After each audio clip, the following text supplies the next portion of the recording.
Welcome to Earbook Library. Thank you for being here. Let's relax and begin the journey. Tales of Mystery and Imagination by Edgar Allan Poe.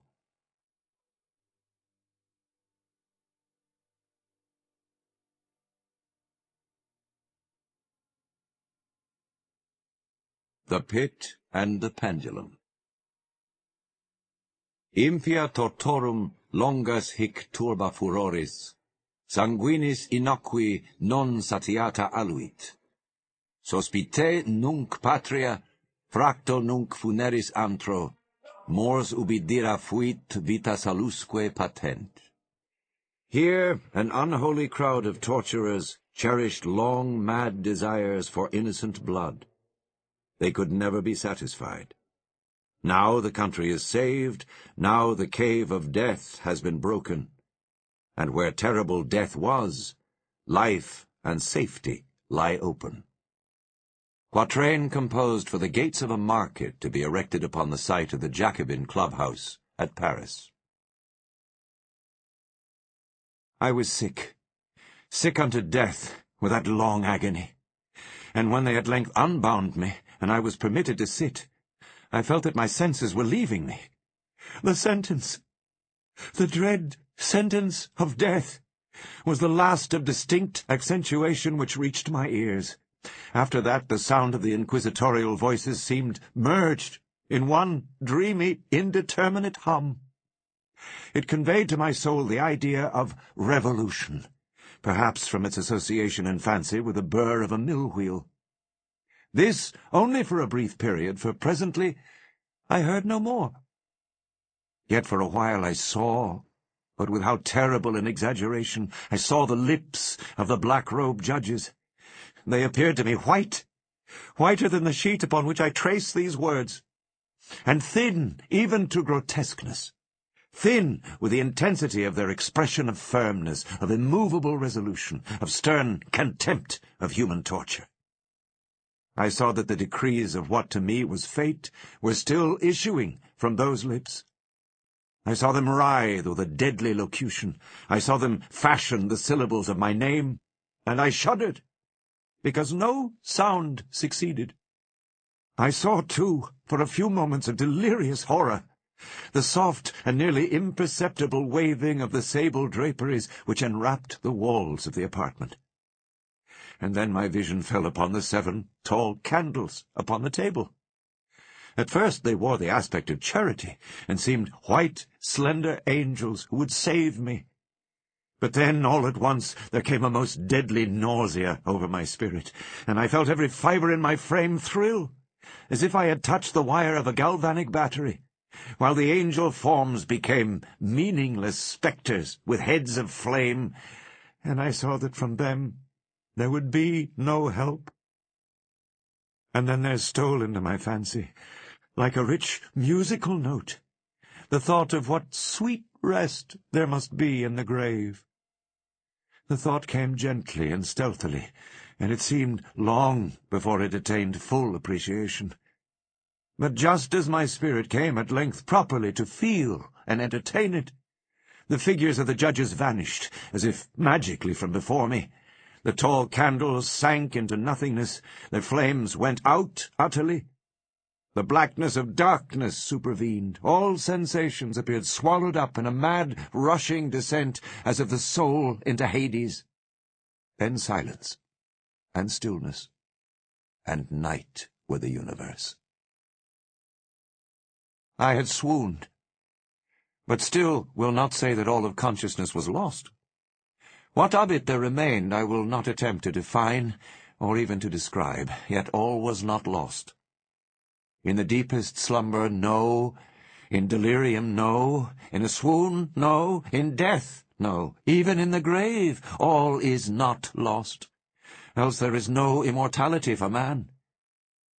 Arousing from the most profound of slumbers, we break the gossamer web of some dream.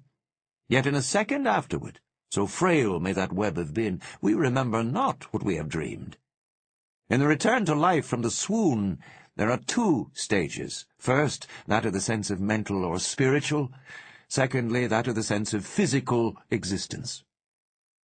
It seems probable that if, upon reaching the second stage, we could recall the impressions of the first, we should find these impressions eloquent in memories of the gulf beyond. And that gulf is what? How, at least, shall we distinguish its shadows from those of the tomb? But if the impressions of what I have termed the first stage are not at will recalled, yet, after long interval, do they not come unbidden, while we marvel whence they come? He who has never swooned is not he who finds strange palaces and wildly familiar faces in coals that glow, is not he who beholds floating in mid-air the sad visions that the many may not view, is not he who ponders over the perfume of some novel flower, is not he whose brain grows bewildered with the meaning of some musical cadence which has never before arrested his attention. Amid frequent and thoughtful endeavours to remember, amid earnest struggles to regather some token of the state of seeming nothingness into which my soul had lapsed, there have been moments when I have dreamed of success. There have been brief, very brief periods when I have conjured up remembrances which the lucid reason of a later epoch assures me could have had reference only to that condition of seeming unconsciousness.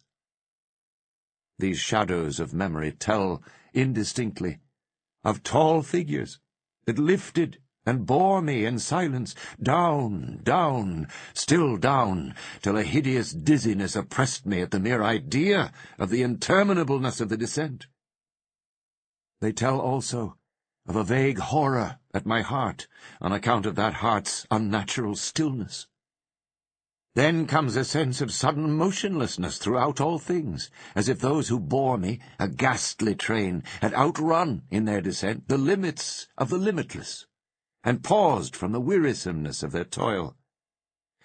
After this I call to mind flatness and dampness, and then all is madness, the madness of a memory which busies itself among forbidden things. Very suddenly, there came back to my soul motion and sound, the tumultuous motion of the heart, and in my ears the sound of its beating. Then a pause in which all is blank. Then again sound and motion and touch, a tingling sensation pervading my frame. Then the mere consciousness of existence, without thought, a condition which lasted long. Then, very suddenly, thought, and shuddering terror, and earnest endeavour to comprehend my true state. Then a strong desire to lapse into insensibility. Then a rushing revival of soul, and a successful effort to move. And now a full memory of the trial, of the judges, of the sable draperies, of the sentence, of the sickness, of the swoon. Then entire forgetfulness of all that followed, of all that a later day and much earnestness of endeavour have enabled me vaguely to recall. So far I had not opened my eyes. I felt that I lay upon my back, unbound. I reached out my hand, and it fell heavily upon something damp and hard. There I suffered it to remain for many minutes, while I strove to imagine where and what I could be. I longed, yet dared not to employ my vision. I dreaded the first glance at objects around me. It was not that I feared to look upon things horrible, but that I grew aghast lest there should be nothing to see. At length, with a wild desperation at heart, I quickly unclosed my eyes. My worst thoughts then were confirmed. The blackness of eternal night encompassed me. I struggled for breath. The intensity of the darkness seemed to oppress and stifle me. The atmosphere was intolerably close. I still lay quietly and made effort to exercise my reason. I brought to mind the inquisitorial proceedings, and attempted from that point to deduce my real condition. The sentence had passed, and it appeared to me that a very long interval of time had since elapsed. Yet not for a moment did I suppose myself actually dead. Such a supposition, notwithstanding what we read in fiction, is altogether inconsistent with real existence. But where And in what state was I? The condemned to death, I knew, perished usually at the auto-da-fe, and one of these had been held on the very night of the day of my trial. Had I been remanded to my dungeon to await the next sacrifice, which would not take place for many months? This I at once saw could not be. Victims had been in immediate demand. Moreover, my dungeon, as well as all the condemned cells at Toledo, had stone floors, and light was not altogether excluded. A fearful idea now suddenly drove the blood in torrents upon my heart, and for a brief period I once more relapsed into insensibility. Upon recovering, I at once started to my feet, trembling convulsively in every fibre. I thrust my arms wildly above and around me in all directions. I felt nothing, yet dreaded to move a step, lest I should be impeded by the walls of a tomb. Perspiration burst from every pore, and stood in cold big beads upon my forehead. The agony of suspense grew at length intolerable, and I cautiously moved forward, with my arms extended, and my eyes straining from their sockets in the hope of catching some faint ray of light.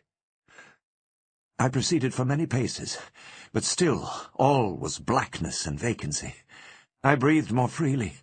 It seemed evident that mine was not at least the most hideous of fates.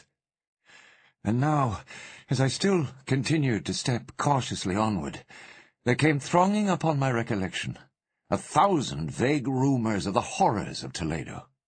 Of the dungeons there had been strange things narrated, fables, I had always deemed them, but yet strange and too ghastly to repeat, save in a whisper. Was I left to perish of starvation in this subterranean world of darkness? Or what fate, perhaps even more fearful, awaited me? That the result would be death, and a death of more than customary bitterness, I knew too well the character of my judges to doubt. The mode and the hour were all that occupied or distracted me. My outstretched hands at length encountered some solid obstruction. It was a wall, seemingly of stone masonry, very smooth, slimy, and cold. I followed it up, stepping with all the careful distrust with which certain antique narratives had inspired me. This process, however, afforded me no means of ascertaining the dimensions of my dungeon, as I might make its circuit and return to the point whence I set out without being aware of the fact, so perfectly uniform seemed the wall. I therefore sought the knife which had been in my pocket when led into the inquisitorial chamber, but it was gone. My clothes had been exchanged for a wrapper of coarse serge. I had thought of forcing the blade in some minute crevice of the masonry so as to identify my point of departure. The difficulty, nevertheless, was but trivial, although in the disorder of my fancy it seemed at first insuperable. I tore a part of the hem from the robe, and placed the fragment at full length and at right angles to the wall. In groping my way around the prison, I could not fail to encounter this rag upon completing the circuit. So at least I thought. But I had not counted upon the extent of the dungeon, or upon my own weakness. The ground was moist and slippery. I staggered onward for some time, when I stumbled and fell. My excessive fatigue induced me to remain prostrate, and sleep soon overtook me as I lay.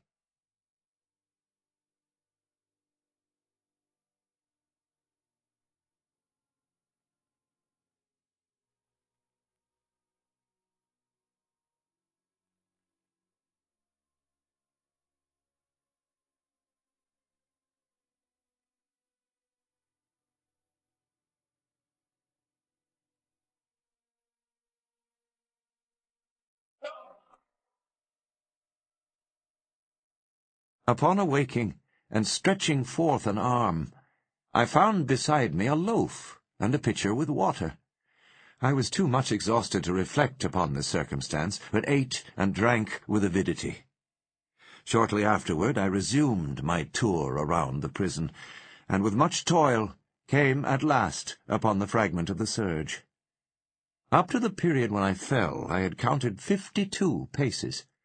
and upon resuming my walk I had counted 48 more when I arrived at the rag. There were in all then 100 paces, and admitting 2 paces to the yard, I presumed the dungeon to be 50 yards in circuit. I had met, however, with many angles in the wall, and thus I could form no guess at the shape of the vault, for vault I could not help supposing it to be. I had little object, certainly no hope, in these researches, but a vague curiosity prompted me to continue them. Quitting the wall, I resolved to cross the area of the enclosure. At first, I proceeded with extreme caution, for the floor, although seemingly of solid material, was treacherous with slime. At length, however, I took courage, and did not hesitate to step firmly, endeavouring to cross in as direct a line as possible. I had advanced some 10 or 12 paces in this manner, when the remnant of the torn hem of my robe became entangled between my legs. I stepped on it and fell violently on my face. In the confusion attending my fall, I did not immediately apprehend a somewhat startling circumstance, which yet in a few seconds afterward, and while I still lay prostrate, arrested my attention. It was this. My chin rested upon the floor of the prison, but my lips and the upper portion of my head, although seemingly at a less elevation than the chin, touched nothing. At the same time, my forehead seemed bathed in a clammy vapour, and the peculiar smell of decayed fungus arose to my nostrils. I put forward my arm, and shuddered to find that I had fallen at the very brink of a circular pit, whose extent, of course, I had no means of ascertaining at the moment. Groping about the masonry just below the margin, I succeeded in dislodging a small fragment, and let it fall into the abyss. For many seconds I hearkened to its reverberations, as it dashed against the sides of the chasm in its descent. At length there was a sullen plunge into water, succeeded by loud echoes. At the same moment there came a sound resembling the quick opening and as rapid closing of a door overhead, while a faint gleam of light flashed suddenly through the gloom, and as suddenly faded away. I saw clearly the doom which had been prepared for me, and congratulated myself upon the timely accident by which I had escaped. Another step before my fall, and the world had seen me no more. And the death just avoided was of that very character which I had regarded as fabulous and frivolous in the tales respecting the Inquisition. To the victims of its tyranny there was the choice of death with its direst physical agonies, or death with its most hideous moral horrors. I had been reserved for the latter. By long suffering my nerves had been unstrung, until I trembled at the sound of my own voice, and had become in every respect a fitting subject for the species of torture which awaited me. Shaking in every limb, I groped my way back to the wall, resolving there to perish, rather than risk the terrors of the wells, of which my imagination now pictured many in various positions about the dungeon. In other conditions of mind, I might have had courage to end my misery at once, by a plunge into one of these abysses. But now I was the veriest of cowards. Neither could I forget what I had read of these pits, that the sudden extinction of life formed no part of their most horrible plan. Agitation of spirit kept me awake for many long hours, but at length I again slumbered. Upon arousing, I found by my side, as before, a loaf and a pitcher of water. A burning thirst consumed me, and I emptied the vessel at a draught. It must have been drugged, for scarcely had I drunk before I became irresistibly drowsy. A deep sleep fell upon me, a sleep like that of death. How long it lasted, of course, I know not, but when once again I unclosed my eyes, the objects around me were visible. By a wild, sulphurous lustre, the origin of which I could not at first determine, I was enabled to see the extent and aspect of the prison. In its size I had been greatly mistaken. The whole circuit of its walls did not exceed 25 yards. For some minutes this fact occasioned me a world of vain trouble. Vain, indeed, for what could be of less importance under the terrible circumstances which environed me than the mere dimensions of my dungeon? But my soul took a wild interest in trifles, and I busied myself in endeavours to account for the error I had committed in my measurement. The truth at length flashed upon me. In my first attempt at exploration I had counted 52 paces up to the period when I fell. I must then have been within a pace or two of the fragment of serge. In fact, I had nearly performed the circuit of the vault. I then slept, and upon waking I must have returned upon my steps, thus supposing the circuit nearly double what it actually was. My confusion of mind prevented me from observing that I began my tour with a wall to the left, and ended it with a wall to the right. I had been deceived, too, in respect to the shape of the enclosure. In feeling my way I had found many angles, and thus deduced an idea of great irregularity. So potent is the effect of total darkness upon one arousing from lethargy or sleep. The angles were simply those of a few slight depressions or niches at odd intervals. The general shape of the prison was square. What I had taken for masonry seemed now to be iron or some other metal in huge plates, whose sutures or joints occasioned the depression. The entire surface of this metallic enclosure was rudely daubed in all the hideous and repulsive devices to which the charnel superstition of the monks has given rise. The figures of fiends in aspects of menace, with skeletal forms, and other more really fearful images overspread and disfigured the walls.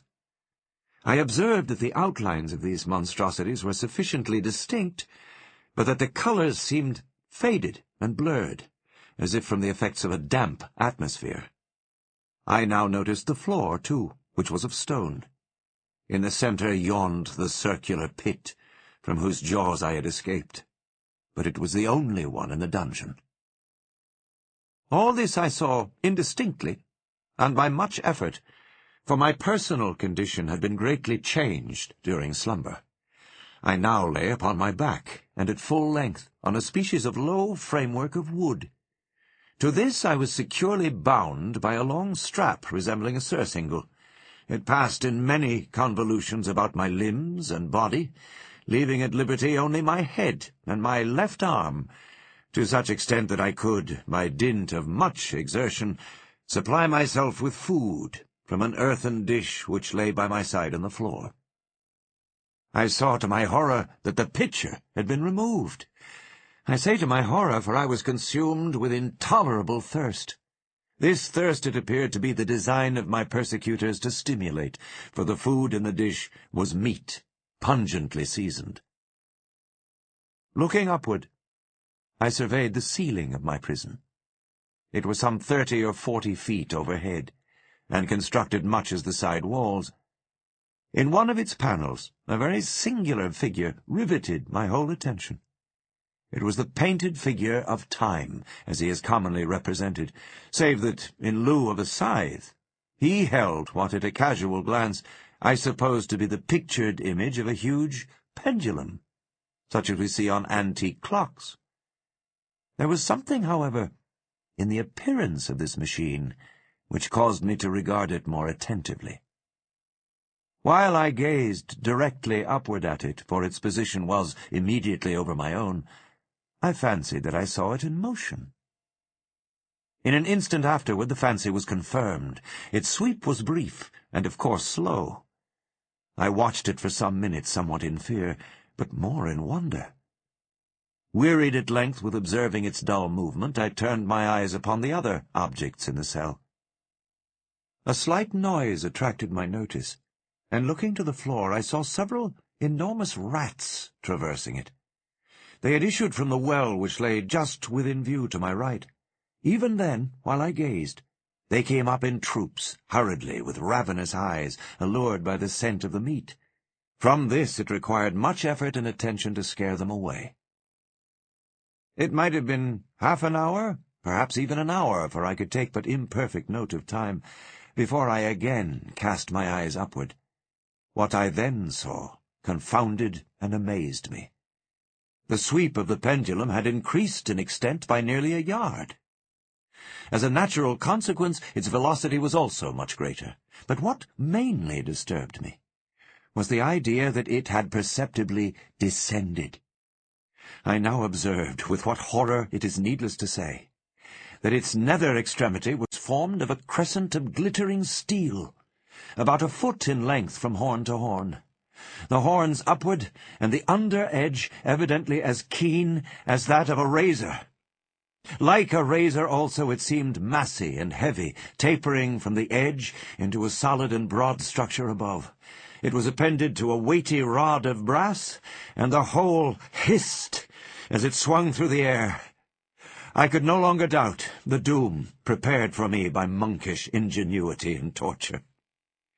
My cognizance of the pit had become known to the inquisitorial agents. The pit, whose horrors had been destined for so bold a recusant as myself. The pit, typical of hell, and regarded by rumour as the ultima thule of all their punishments. The plunge into this pit I had avoided by the merest of accidents, and I knew that surprise or entrapment into torment formed an important portion of all the grotesquerie of these dungeon deaths.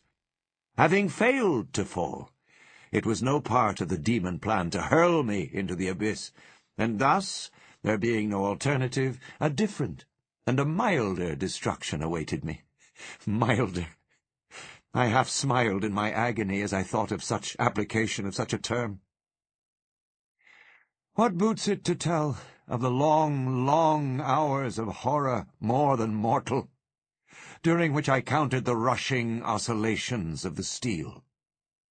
Inch by inch, line by line, with a descent only appreciable at intervals that seemed ages, down, and still down it came. Days passed, it might have been that many days passed, ere it swept so closely over me as to fan me with its acrid breath. The odour of the sharp steel forced itself into my nostrils. I prayed. I wearied heaven with my prayer for its more speedy descent. I grew frantically mad, and struggled to force myself upward against the sweep of the fearful scimitar. And then I fell suddenly calm, and lay smiling at the glittering death, as a child at some rare bauble. There was another interval of utter insensibility. It was brief, for upon again lapsing into life, there had been no perceptible descent in the pendulum. But it might have been long, for I knew there were demons who took note of my swoon, and who could have arrested the vibration at pleasure. Upon my recovery, too, I felt very, inexpressibly sick and weak, as if through long inanition. Even amid the agonies of that period, the human nature craved food. With painful effort I outstretched my left arm as far as my bonds permitted, and took possession of the small remnant which had been spared me by the rats. As I put a portion of it within my lips, there rushed to my mind a half-formed thought of joy, of hope. Yet what business had I with hope? It was, as I say, a half-formed thought. Man has many such, which are never completed. I felt that it was of joy, of hope, but I felt also that it had perished in its formation. In vain I struggled to perfect, to regain it. Long suffering had nearly annihilated all my ordinary powers of mind. I was an imbecile, an idiot. The vibration of the pendulum was at right angles to my length. I saw that the crescent was designed to cross the region of the heart. It would fray the serge of my robe. It would return and repeat its operations again and again. Notwithstanding its terrifically wide sweep, some 30 feet or more, and the hissing vigour of its descent, sufficient to sunder these very walls of iron, still the fraying of my robe would be all that for several minutes it would accomplish. And at this thought I paused. I dared not go further than this reflection. I dwelt upon it with a pertinacity of attention, as if, in so dwelling, I could arrest here the descent of the steel. I forced myself to ponder upon the sound of the crescent as it should pass across the garment, upon the peculiar thrilling sensation which the friction of cloth produces on the nerves. I pondered upon all this frivolity until my teeth were on edge. Down, steadily down it crept. I took a frenzied pleasure in contrasting its downward with its lateral velocity. To the right, to the left, far and wide, with a shriek of a damned spirit, to my heart, with the stealthy pace of the tiger. I alternately laughed and howled as the one or the other idea grew predominant. Down, certainly, relentlessly down. It vibrated within 3 inches of my bosom. I struggled violently, furiously to free my left arm. This was free only from the elbow to the hand. I could reach the latter from the platter beside me to my mouth with great effort, but no farther. Could I have broken the fastenings above the elbow, I would have seized and attempted to arrest the pendulum. I might as well have attempted to arrest an avalanche. Down, still, unceasingly, still, inevitably, down. I gasped and struggled at each vibration. I shrunk convulsively at its every sweep. My eyes followed its outward or upward whirls with the eagerness of the most unmeaning despair. They closed themselves spasmodically at the descent, although death would have been a relief. Oh, how unspeakable! Still I quivered in every nerve to think how slight a sinking of the machinery would precipitate that keen, glistening axe upon my bosom. It was hope that prompted the nerve to quiver, the frame to shrink. It was hope, the hope that triumphs on the rack, that whispers to the death-condemned, even in the dungeons of the Inquisition. I saw that some 10 or 12 vibrations would bring the steel in actual contact with my robe. And with this observation there suddenly came over my spirit all the keen, collected calmness of despair. For the first time during many hours, or perhaps days, I thought. It now occurred to me that the bandage, or surcingle, which enveloped me, was unique. I was tied by no separate cord. The first stroke of the razor-like crescent athwart any portion of the band would so detach it that it might be unwound from my person by means of my left hand. But how fearful in that case the proximity of the steel! The result of the slightest struggle, how deadly! Was it likely, moreover, that the minions of the torturer had not foreseen and provided for this possibility? Was it probable that the bandage crossed my bosom in the track of the pendulum? Dreading to find my faint, and as it seemed my last hope, frustrated, I so far elevated my head as to obtain a distinct view of my breast. The surcingle enveloped my limbs and body close in all directions, save in the path of the destroying crescent. Scarcely had I dropped my head back into its original position, when there flashed upon my mind what I cannot better describe than as the unformed half of that idea of deliverance to which I have previously alluded, and of which a moiety only floated indeterminately through my brain when I raised food to my burning lips. The whole thought was now present, feeble, scarcely sane, scarcely definite, but still entire. I proceeded at once, with the nervous energy of despair, to attempt its execution. For many hours, the immediate vicinity of the low framework upon which I lay had been literally swarming with rats. They were wild, bold, ravenous, their red eyes glaring upon me as if they waited but for motionlessness on my part to make me their prey. To what food, I thought, had they been accustomed in the well? They had devoured, in spite of all my efforts to prevent them, all but a small remnant of the contents of the dish. I had fallen into an habitual seesaw or wave of the hand about the platter, and at length the unconscious uniformity of the movement deprived it of effect. In their voracity, the vermin frequently fastened their sharp fangs in my fingers. With the particles of the oily and spicy viand which now remained, I thoroughly rubbed the bandage wherever I could reach it. Then, raising my hand from the floor, I lay breathlessly still. At first, the ravenous animals were startled and terrified at the change, at the cessation of movement. They shrank alarmedly back. Many sought the well, but this was only for a moment. I had not counted in vain upon their voracity. Observing that I remained without motion, one or two of the boldest leaped upon the framework and smelt at the surcingle. This seemed the signal for a general rush. Forth from the well they hurried in fresh troops. They clung to the wood, they overran it, and leaped in hundreds upon my person. The measured movement of the pendulum disturbed them not at all. Avoiding its strokes, they busied themselves with the anointed bandage. They pressed, they swarmed upon me in ever-accumulating heaps. They writhed upon my throat. Their cold lips sought my own. I was half stifled by their thronging pressure. Disgust, for which the world has no name, swelled my bosom, and chilled with a heavy clamminess my heart. Yet 1 minute, and I felt that the struggle would be over. Plainly I perceived the loosening of the bandage. I knew that in more than one place it must be already severed. With a more than human resolution, I lay still. Nor had I erred in my calculations, nor had I endured in vain. I at length felt that I was free. The surcingle hung in ribbons from my body, but the stroke of the pendulum already pressed upon my bosom.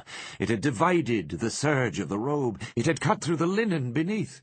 Twice again it swung, and a sharp sense of pain shot through every nerve. But the moment of escape had arrived. At a wave of my hand, my deliverers hurried tumultuously away. With a steady movement, cautious, sidelong, shrinking, and slow, I slid from the embrace of the bandage and beyond the reach of the scimitar. For the moment, at least, I was free. Free! And in the grasp of the Inquisition! I had scarcely stepped from my wooden bed of horror upon the stone floor of the prison when the motion of the hellish machine ceased, and I beheld it drawn up by some invisible force through the ceiling. This was a lesson which I took desperately to heart. My every motion was undoubtedly watched. Free!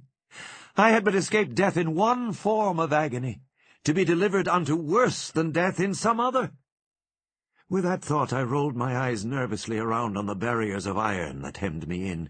Something unusual, some change, which at first I could not appreciate distinctly, it was obvious had taken place in the apartment. For many minutes of a dreamy and trembling abstraction I busied myself in vain, unconnected conjecture. During this period I became aware, for the first time, of the origin of the sulphurous light which illumined the cell. It proceeded from a fissure, about half an inch in width, extending entirely around the prison at the base of the walls, which thus appeared and were completely separated from the floor. I endeavored, but of course in vain, to look through the aperture. As I arose from the attempt, the mystery of the alteration in the chamber broke at once upon my understanding. I have observed that although the outlines of the figures upon the walls were sufficiently distinct, yet the colours seemed blurred and indefinite.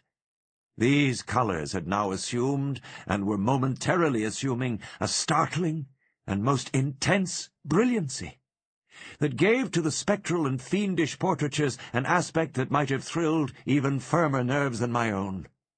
Demon eyes, of a wild and ghastly vivacity, glared upon me in 1,000 directions, where none had been visible before, and gleamed with the lurid lustre of a fire that I could not force my imagination to regard as unreal. Unreal! Even while I breathed, there came to my nostrils the breath of the vapour of heated iron. A suffocating odour pervaded the prison. A deeper glow settled each moment in the eyes that glared at my agonies. A richer tint of crimson diffused itself over the pictured horrors of blood. I panted. I gasped for breath. There could be no doubt of the design of my tormentors. O most unrelenting, O most demoniac of men! I shrank from the glowing metal to the centre of the cell. Amid the thought of the fiery destruction that impended, the idea of the coolness of the well came over my soul like a balm. I rushed to its deadly brink. I threw my straining vision below. The glare from the enkindled roof illumined its inmost recesses. Yet for a wild moment did my spirit refuse to comprehend the meaning of what I saw. At length it wrestled its way into my soul, it burned itself in upon my shuddering reason. Oh, for a voice to speak! Oh, horror! Oh, any horror but this! With a shriek, I rushed from the margin and buried my face in my hands, weeping bitterly. The heat rapidly increased, and once again I looked up, shuddering, as with a fit of the ague. There had been a second change in the cell, and now the change was obviously in the form.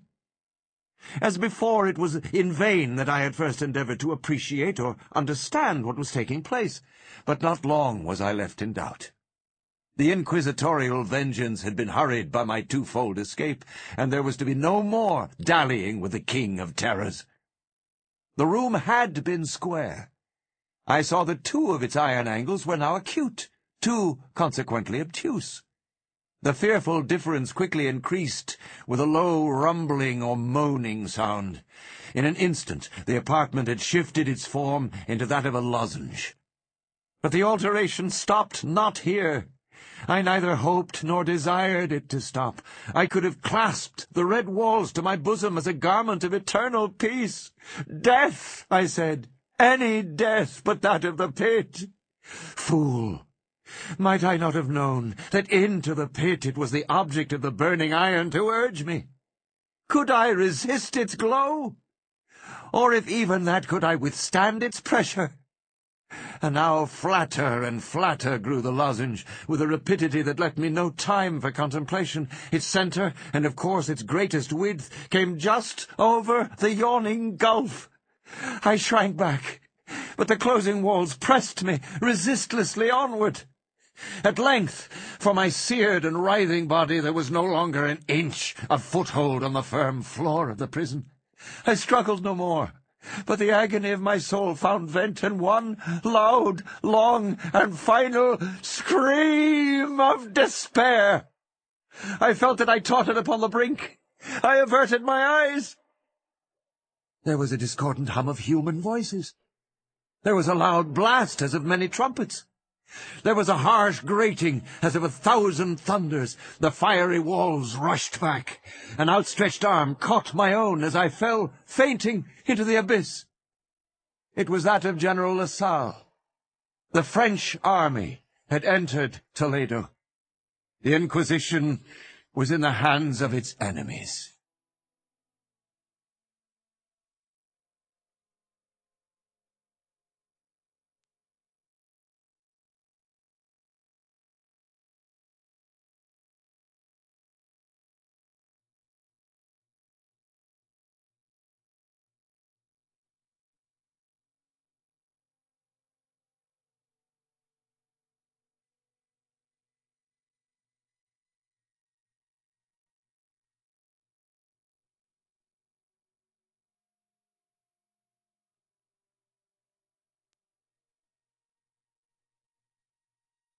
The Telltale Heart. True, nervous, very, very dreadfully nervous I had been and am. But why will you say that I am mad? The disease had sharpened my senses, not destroyed, not dulled them. Above all was the sense of hearing acute. I heard all things in the heaven and in the earth. I heard many things in hell. How then am I mad? Hearken, and observe how healthily, how calmly, I can tell you the whole story. It is impossible to say how first the idea entered my brain, but once conceived it haunted me day and night. Object there was none, passion there was none. I loved the old man. He had never wronged me. He had never given me insult. For his gold I had no desire. I think it was his eye. Yes, it was this. He had the eye of a vulture, a pale blue eye with a film over it. Whenever it fell upon me, my blood ran cold. And so, by degrees, very gradually, I made up my mind to take the life of the old man, and thus rid myself of the eye forever. Now this is the point. You fancy me mad. Madmen know nothing. But you should have seen me. You should have seen how wisely I proceeded, with what caution, with what foresight, with what dissimulation I went to work. I was never kinder to the old man than during the whole week before I killed him. And every night about midnight I turned the latch of his door and opened it, oh, so gently. And then when I had made an opening sufficient for my head, I put in a dark lantern, all closed, so that no light shone out, and then I thrust in my head. Oh, you would have laughed to see how cunningly I thrust it in. I moved it slowly, very, very slowly, so that I might not disturb the old man's sleep. It took me an hour to place my whole head within the opening, so far that I could see him as he lay upon his bed. Ah! Would a madman have been so wise as this? And then, when my head was well in the room, I undid the lantern cautiously, oh, so cautiously, for the hinges creaked. I undid it just so much that a single thin ray fell upon the vulture eye. And this I did for 7 long nights, every night, just at midnight. But I found the eye always closed, and so it was impossible to do the work. For it was not the old man who vexed me, but his evil eye. And every morning, when the day broke, I went boldly into the chamber and spoke courageously to him, calling him by name in a hearty tone, and inquiring how he had passed the night. So you see he would have been a very profound old man indeed to suspect that every night, just at 12, I looked in upon him while he slept.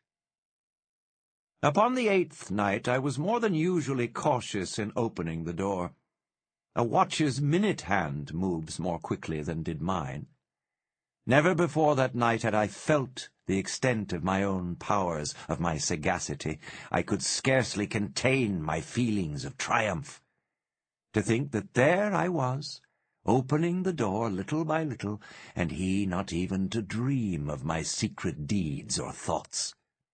I fairly chuckled at the idea, and perhaps he heard me, for he moved on the bed suddenly, as if startled. Now you may think that I drew back, but no. His room was as black as pitch, with a thick darkness, for the shutters were close fastened, through fear of robbers. And so I knew that he could not see the opening of the door, and I kept pushing it on steadily, steadily. I had my head in, and was about to open the lantern when my thumb slipped upon the tin fastening, and the old man sprang up in the bed, crying out, "Who's there?" I kept quite still, and said nothing. For a whole hour I did not move a muscle. And in the meantime I did not hear him lie down. He was still sitting up in the bed, listening, just as I have done night after night, hearkening to the death watches in the wall. Presently I heard a slight groan, and I knew it was the groan of mortal terror. It was not a groan of pain or of grief, oh no. It was the low, stifled sound that arises from the bottom of the soul when overcharged with awe. I knew the sound well. Many a night, just at midnight, when all the world slept, it has welled up from my own bosom, deepening with its dreadful echo the terrors that distracted me. I say I knew it well. I knew what the old man felt, and pitied him, although I chuckled at heart. I knew that he had been lying awake ever since the first slight noise, when he had turned in the bed. His fears had been ever since growing upon him. He had been trying to fancy them causeless, but could not. He had been saying to himself, "It is nothing but the wind in the chimney. It is only a mouse crossing the floor," or, "It is merely a cricket which has made a single chirp." Yes, he has been trying to comfort himself with these suppositions. But he had found all in vain. All in vain. because death, in approaching him, had stalked with his black shadow before him and enveloped the victim. And it was the mournful influence of the unperceived shadow that caused him to feel, although he neither saw nor heard, to feel the presence of my head within the room. When I had waited a long time, very patiently, without hearing him lie down, I resolved to open a little, a very, very little crevice in the lantern. So I opened it.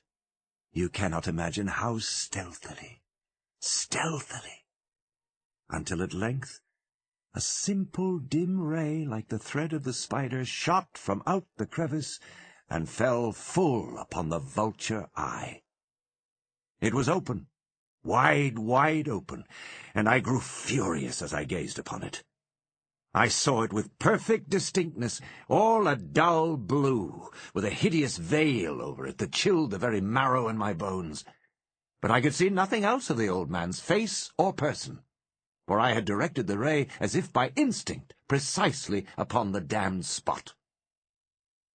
And have I not told you that what you mistake for madness is but over-acuteness of the senses? Now, I say, there came to my ears a low, dull, quick sound, such as a watch makes when enveloped in cotton. I knew that sound well, too. It was the beating of the old man's heart. It increased my fury, as the beating of a drum stimulates the soldier into courage. But even yet I refrained and kept still. I scarcely breathed. I held the lantern motionless. I tried how steadily I could maintain the ray upon the eye. Meantime the hellish tattoo of the heart increased. It grew quicker, and louder every instant. The old man's terror must have been extreme. It grew louder, I say, louder every moment. Do you mark me well? I have told you that I am nervous. So I am. And now, at the dead hour of the night, amid the dreadful silence of that old house, so strange a noise as this excited me to uncontrollable terror. Yet for some minutes longer I refrained and stood still. But the beating grew louder. I thought the heart must burst. And now a new anxiety seized me. The sound would be heard by a neighbor. The old man's hour had come. With a loud yell, I threw open the lantern and leaped into the room. He shrieked once only. In an instant I dragged him to the floor and pulled the heavy bed over him. I then smiled gaily to find the deed so far done. But for many minutes the heart beat on with a muffled sound. This, however, did not vex me. It would not be heard through the wall. At length it ceased. The old man was dead. I removed the bed and examined the corpse. Yes, he was stone dead. I placed my hand upon the heart and held it there many minutes. There was no pulsation. He was stone dead.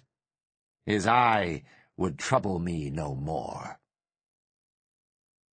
If still you think me mad, you will think so no longer, when I describe the wise precautions I took for the concealment of the body. The night waned, and I worked hastily, but in silence. First of all, I dismembered the corpse. I cut off the head, and the arms, and the legs. I then took up 3 planks from the flooring of the chamber, and deposited all between the scantlings. I then replaced the board so cleverly, so cunningly, that no human eye, not even his, could have detected anything wrong. There was nothing to wash out, no stain of any kind, no blood spot whatever. I'd been too wary for that. A tub had cut all. When I had made an end of these labors, it was 4 o'clock, still dark as midnight. As the bell sounded the hour, there came a knocking at the street door. I went down to open it with a light heart, for what had I now to fear? There entered 3 men, who introduced themselves, with perfect suavity, as officers of the police. A shriek had been heard by a neighbor during the night. Suspicion of foul play had been aroused. Information had been lodged at the police office, and they, the officers, had been deputed to search the premises. I smiled. For what had I to fear? I bade the gentleman welcome. The shriek, I said, was my own in a dream. The old man, I mentioned, was absent in the country.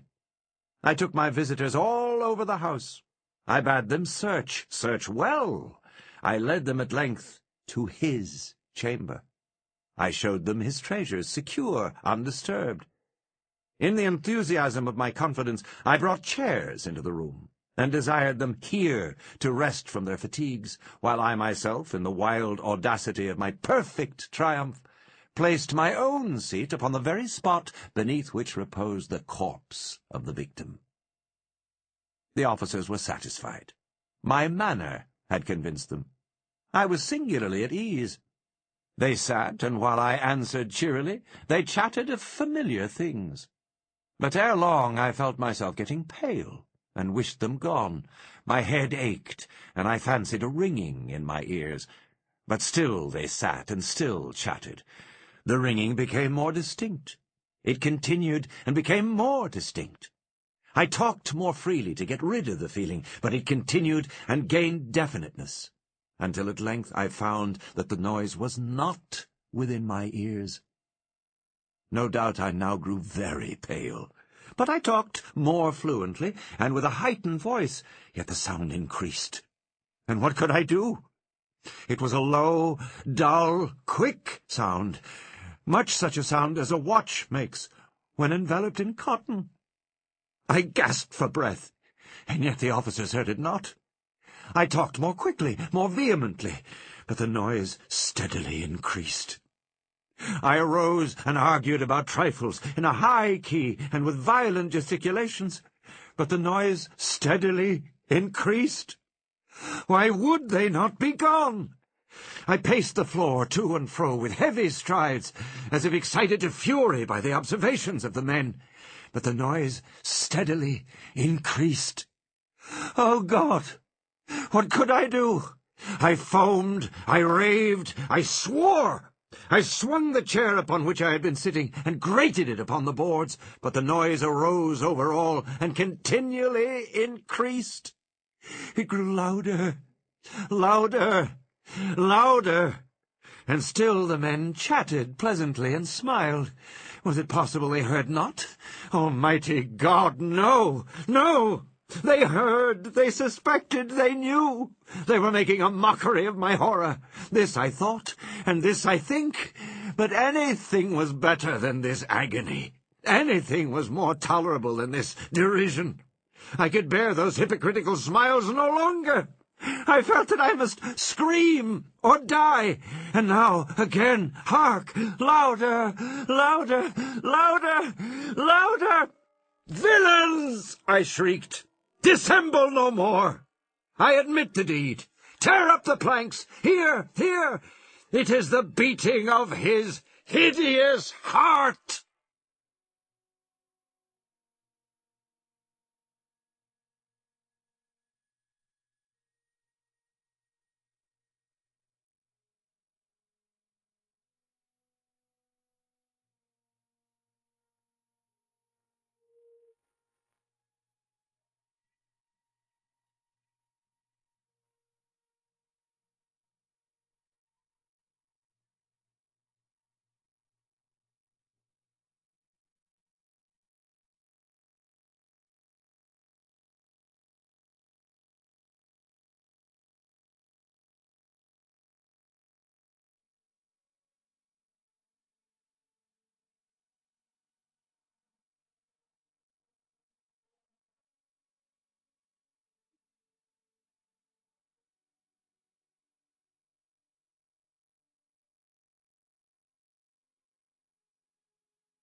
The Mask of the Red Death. The Red Death had long devastated the country. No pestilence had ever been so fatal or so hideous. Blood was its avatar and its seal, the redness and the horror of blood. There were sharp pains and sudden dizziness, and then profuse bleeding at the pores, with dissolution. The scarlet stains upon the body, and especially upon the face of the victim, with a pest ban which shut him out from the aid and from the sympathy of his fellow men, and the whole seizure, progress, and termination of the disease were the incidents of half an hour. But the Prince Prospero was happy and dauntless and sagacious. When his dominions were half depopulated, he summoned to his presence 1,000 hale and light-hearted friends from among the knights and dames of his court, and with these retired to the deep seclusion of one of his castellated abbeys. This was an extensive and magnificent structure, the creation of the prince's own eccentric yet august taste. A strong and lofty wall girdled it in. This wall had gates of iron. The courtiers, having entered, brought furnaces and massy hammers, and welded the bolts. They resolved to leave means neither of ingress nor egress to the sudden impulses of despair or of frenzy from within. The abbey was amply provisioned. With such precautions the courtiers might bid defiance to contagion. The external world could take care of itself. In the meantime it was folly to grieve or to think. The prince had provided all the appliances of pleasure. There were buffoons, there were improvisatori, there were ballet dancers, there were musicians, there was beauty, there was wine. All these and security were within. Without was the Red Death.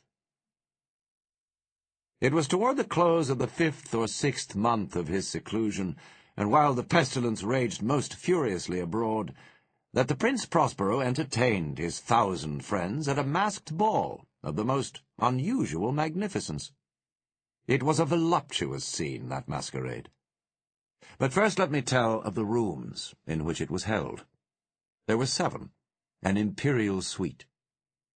In many palaces, however, such suites form a long and straight vista, while the folding doors slide back nearly to the walls on either hand, so that the view of the whole extent is scarcely impeded. Here the case was very different, as might have been expected from the Duke's love of the bizarre. The apartments were so irregularly disposed that the vision embraced but little more than one at a time. There was a sharp turn at every 20 or 30 yards, and at each turn a novel effect. To the right and left, in the middle of each wall, a tall and narrow Gothic window looked out upon a closed corridor which pursued the windings of the suite.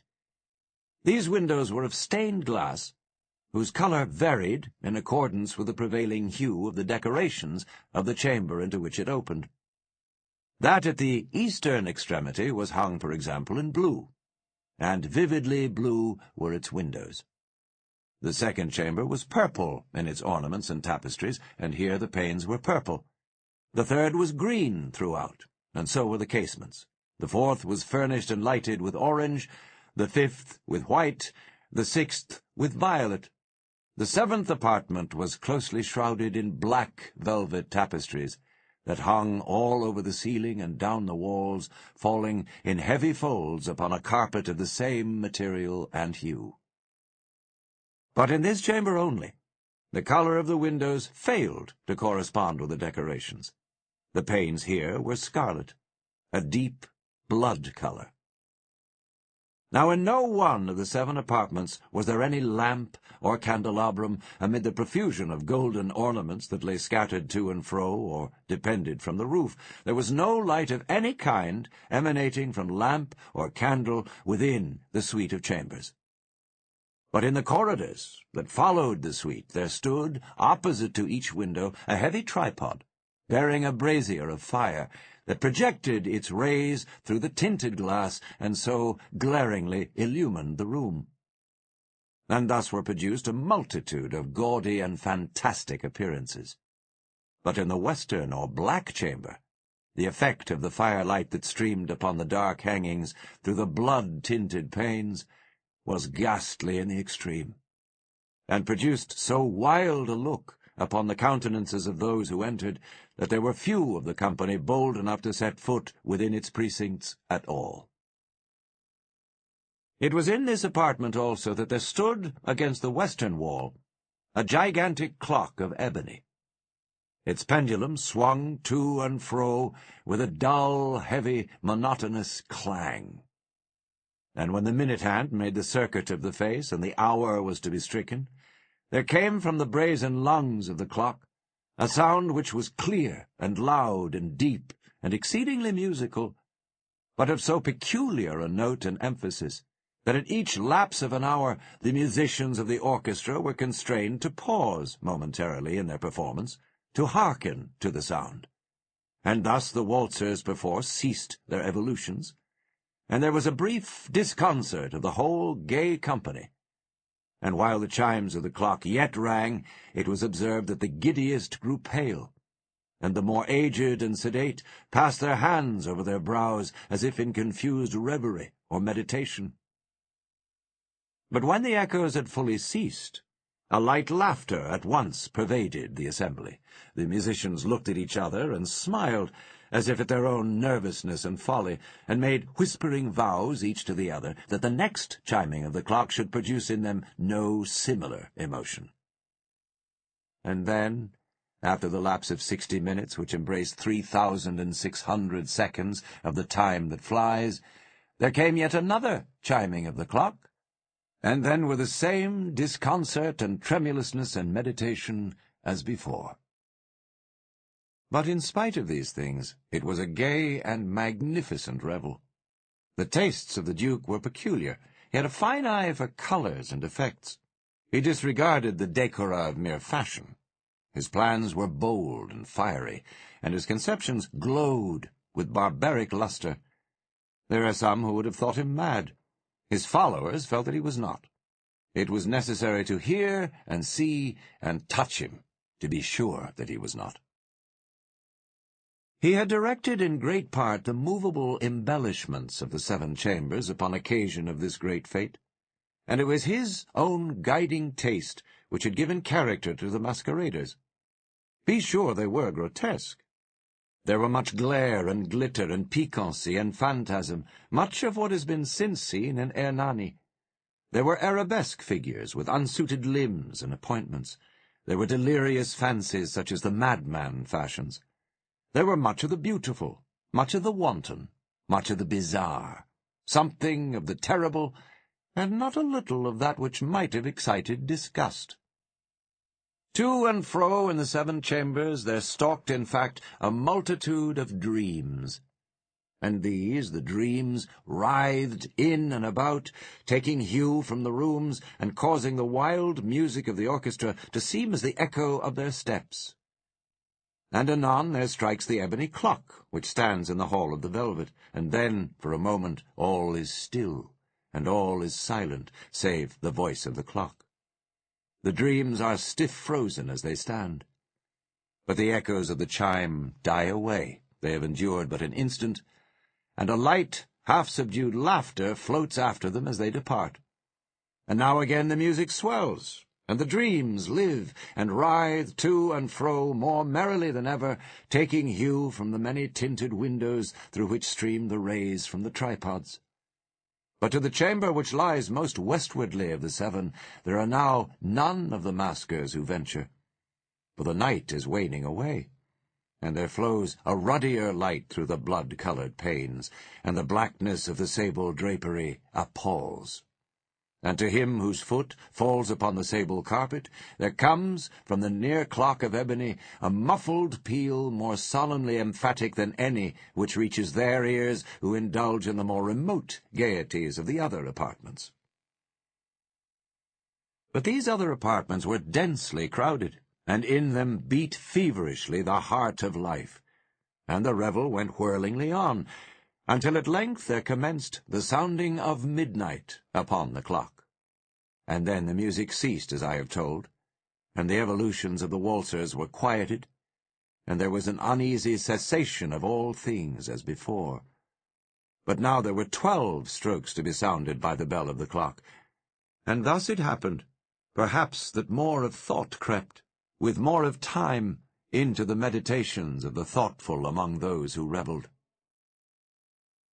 And thus, too, it happened, perhaps, that before the last echoes of the last chime had utterly sunk into silence, There were many individuals in the crowd who had found leisure to become aware of the presence of a masked figure which had arrested the attention of no single individual before. And the rumor of this new presence having spread itself whisperingly around, there arose at length from the whole company a buzz, or murmur, expressive of disapprobation and surprise, then finally of terror, of horror, and of disgust. In an assembly of phantasms such as I have painted, it may well be supposed that no ordinary appearance could have excited such sensation. In truth, the masquerade license of the night was nearly unlimited, but the figure in question had out-Heroded Herod, and gone beyond the bounds of even the prince's indefinite decorum. There are chords in the hearts of the most reckless which cannot be touched without emotion. Even with the utterly lost, to whom life and death are equally jests, there are matters of which no jest can be made. The whole company, indeed, seemed now deeply to feel that in the costume and bearing of the stranger neither wit nor propriety existed. The figure was tall and gaunt, and shrouded from head to foot in the habiliments of the grave. The mask which concealed the visage was made so nearly to resemble the countenance of a stiffened corpse that the closest scrutiny must have had difficulty in detecting the cheat. And yet all this might have been endured, if not approved, by the mad revellers around.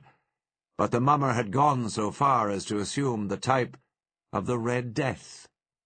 His vesture was dabbled in blood, and his broad brow, with all the features of the face, was besprinkled with the scarlet horror. When the eyes of Prince Prospero fell upon this spectral image, which with a slow and solemn movement, as if more fully to sustain its role, stalked to and fro among the waltzers, he was seen to be convulsed, in the first moment with a strong shudder either of terror or distaste, but in the next his brow reddened with rage. "Who dares," he demanded hoarsely of the courtiers who stood near him, "who dares insult us with this blasphemous mockery? Seize him and unmask him, that we may know whom we have to hang at sunrise from the battlements." It was in the eastern or blue chamber in which stood the Prince Prospero as he uttered these words. They rang throughout the 7 rooms loudly and clearly, for the prince was a bold and robust man, and the music had become hushed at the waving of his hand. It was in the blue room where stood the prince, with a group of pale courtiers by his side. At first, as he spoke, there was a slight rushing movement of this group in the direction of the intruder, who at the moment was also near at hand, and now, with deliberate and stately step, made closer approach to the speaker. But from a certain nameless awe with which the mad assumptions of the mummer had inspired the whole party, there were found none who put forth hand to seize him, so that unimpeded he passed within a yard of the prince's person, and while the vast assembly, as if with one impulse, shrank from the centres of the rooms to the walls, he made his way uninterruptedly, but with the same solemn and measured step which had distinguished him from the first, through the blue chamber to the purple, through the purple to the green, through the green to the orange, through this again to the white, and even thence to the violet, ere a decided movement had been made to arrest him. It was then, however, that the Prince Prospero, maddening with rage and the shame of his own momentary cowardice, rushed hurriedly through the 6 chambers, while none followed him on account of a deadly terror that had seized upon all. He bore aloft a drawn dagger, and had approached in rapid impetuosity to within 3 or 4 feet of the retreating figure, when the latter, having attained the extremity of the velvet apartment, turned suddenly and confronted his pursuer. There was a sharp cry, and the dagger dropped gleaming upon the sable carpet, upon which, instantly afterward, fell prostrate in death the Prince Prospero. Then, summoning the wild courage of despair, a throng of the revellers at once threw themselves into the black apartment, and seizing the mummer, whose tall figure stood erect and motionless within the shadow of the ebony clock, gasped in unutterable horror, at finding the grave cerements and corpse-like mask which they handled with so violent a rudeness, untenanted by any tangible form. And now was acknowledged the presence of the Red Death. He had come like a thief in the night, and one by one dropped the revellers in the blood-bedewed halls of their revel, and died, each in the despairing posture of his fall. And the life of the ebony clock went out with that of the last of the gay, and the flames of the tripods expired, and darkness and decay and the Red Death held illimitable dominion over all.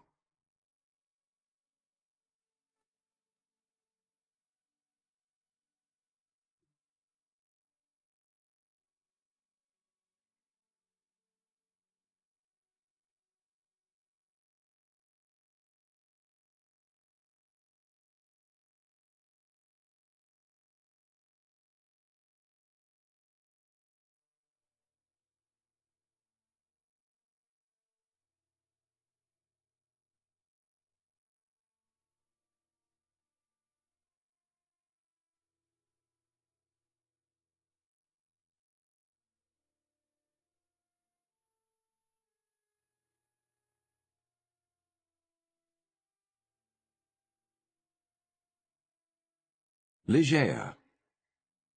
And the will therein lieth, which dieth not. Who knoweth the mysteries of the will, with its vigour? For God is but a great will, pervading all things by nature of its intentness. Man doth not yield himself to the angels, nor unto death utterly, save only through the weakness of his feeble will. Joseph Glanville. I cannot for my soul remember how, when, or even precisely where I first became acquainted with the Lady Ligeia. Long years have since elapsed, and my memory is feeble through much suffering. Or perhaps I cannot now bring these points to mind because, in truth, the character of my beloved, her rare learning, her singular yet placid cast of beauty, and the thrilling and enthralling eloquence of her low musical language made their way into my heart by paces so steadily and stealthily progressive that they have been unnoticed and unknown. Yet I believe that I met her first and most frequently in some large, old, decaying city near the Rhine. Of her family I have surely heard her speak. That it is of a remotely ancient date cannot be doubted. Ligeia. Ligeia. Buried in studies of a nature more than all else adapted to deaden impressions of the outward world, it is by that sweet word alone, by Ligeia, that I bring before mine eyes in fancy the image of her who is no more. And now, while I write, a recollection flashes upon me that I have never known the paternal name of her who was my friend and my betrothed, and who became the partner of my studies, and finally the wife of my bosom. Was it a playful charge on the part of my Ligeia? Or was it a test of my strength of affection that I should institute no inquiries upon this point? Or was it rather a caprice of my own, a wildly romantic offering on the shrine of the most passionate devotion? I but indistinctly recall the fact itself. What wonder that I have utterly forgotten the circumstances which originated or attended it. And indeed, if ever that spirit which is entitled romance, if ever she, the wan and misty-winged Ashtafet of idolatrous Egypt, presided, as they tell, over marriages ill-omened, then most surely she presided over mine. There is one dear topic, however, on which my memory fails me not. It is the person of Ligeia. In stature she was tall, somewhat slender, and in her latter days even emaciated. I would in vain attempt to portray the majesty, the quiet ease of her demeanour, or the incomprehensible lightness and elasticity of her footfall. She came and departed as a shadow. I was never made aware of her entrance into my closed study, save by the dear music of her low, sweet voice, as she placed her marble hand upon my shoulder. In beauty of face, no maiden ever equaled her. It was the radiance of an opium dream, an airy and spirit-lifting vision, more wildly divine than the fantasies which hovered about the slumbering souls of the daughters of Delos. Yet her features were not of that regular mould which we have been falsely taught to worship in the classical labours of the heathen. There is no exquisite beauty, says Bacon, Lord Verulam, speaking truly of all the forms and genera of beauty, without some strangeness in the proportion. Yet although I saw that the features of Ligeia were not of a classic regularity, although I perceived that her loveliness was indeed exquisite, and felt that there was much of strangeness pervading it, yet I have tried in vain to detect the irregularity, and to trace home my own perception of the strange. I examined the contour of the lofty and pale forehead. It was faultless. How cold indeed that word when applied to a majesty so divine! The skin rivaling the purest ivory, the commanding extent and repose, the gentle prominence of the regions above the temples, and then the raven black, the glossy, the luxuriant and naturally curling tresses, setting forth the full force of the Homeric epithet hyacinthine. I looked at the delicate outlines of the nose, and nowhere but in the graceful medallions of the Hebrews had I beheld a similar perfection. There were the same luxurious smoothness of surface, the same scarcely perceptible tendency to the aquiline, the same harmoniously curved nostrils speaking the free spirit.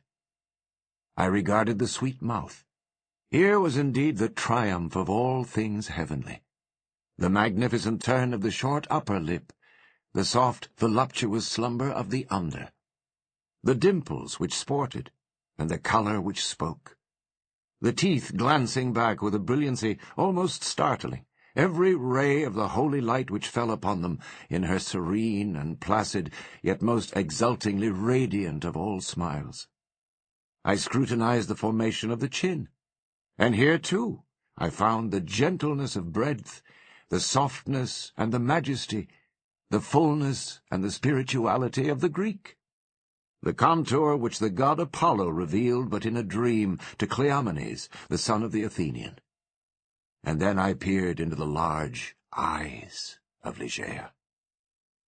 For eyes we have no models in the remotely antique. It might have been, too, that in these eyes of my beloved lay the secret to which Lord Verulam alludes. They were, I must believe, far larger than the ordinary eyes of our own race. They were even fuller than the fullest of the gazelle eyes of the tribe of the valley of Nourjahad. Yet it was only at intervals, in moments of intense excitement, that this peculiarity became more than slightly noticeable in Ligeia. And at such moments was her beauty, in my heated fancy thus it appeared perhaps, the beauty of beings either above or apart from the earth, the beauty of the fabulous Houri of the Turk. The hue of the orbs was the most brilliant of black, and far over them hung jetty lashes of great length. The brows, slightly irregular in outline, had the same tint. The strangeness, however, which I found in the eyes was of a nature distinct from the formation or the colour or the brilliancy of the features, and must after all be referred to the expression.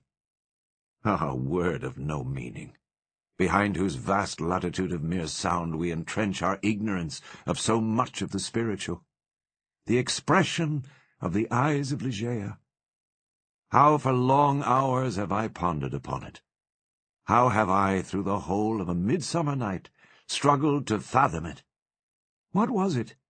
That something more profound than the well of Democritus, which lay far within the pupils of my beloved. What was it? I was possessed with a passion to discover. Those eyes, those large, those shining, those divine orbs. They became to me twin stars of Leda, and I to them devoutest of astrologers.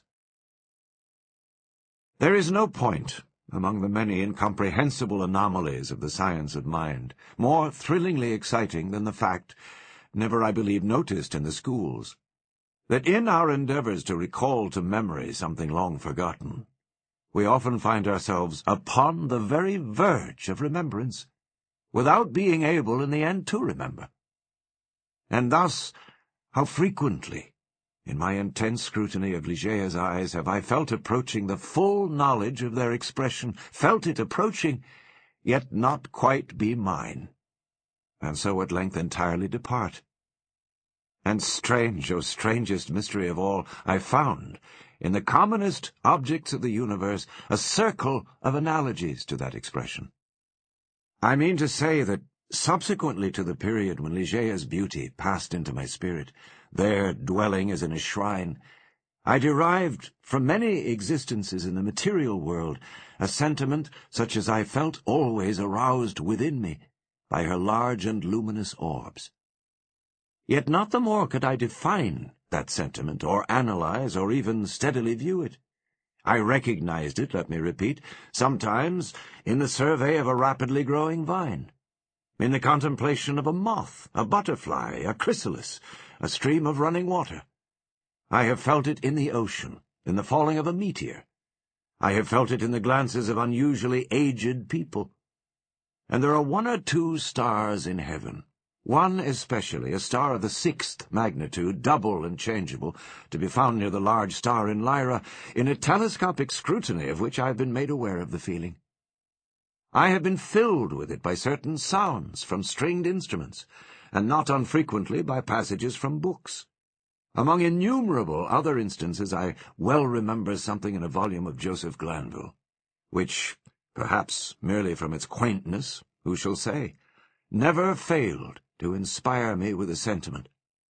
And the will therein lieth, which dieth not. Who knoweth the mysteries of the will with its vigour? For God is but a great will, pervading all things by nature of its intentness. Man doth not yield him to the angels, nor unto death utterly, save only through the weakness of his feeble will.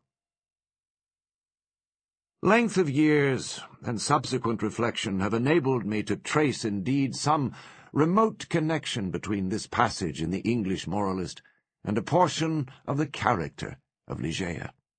An intensity in thought, action, or speech was possibly in her a result, or at least an index of that gigantic volition, which during our long intercourse failed to give other and more immediate evidence of its existence.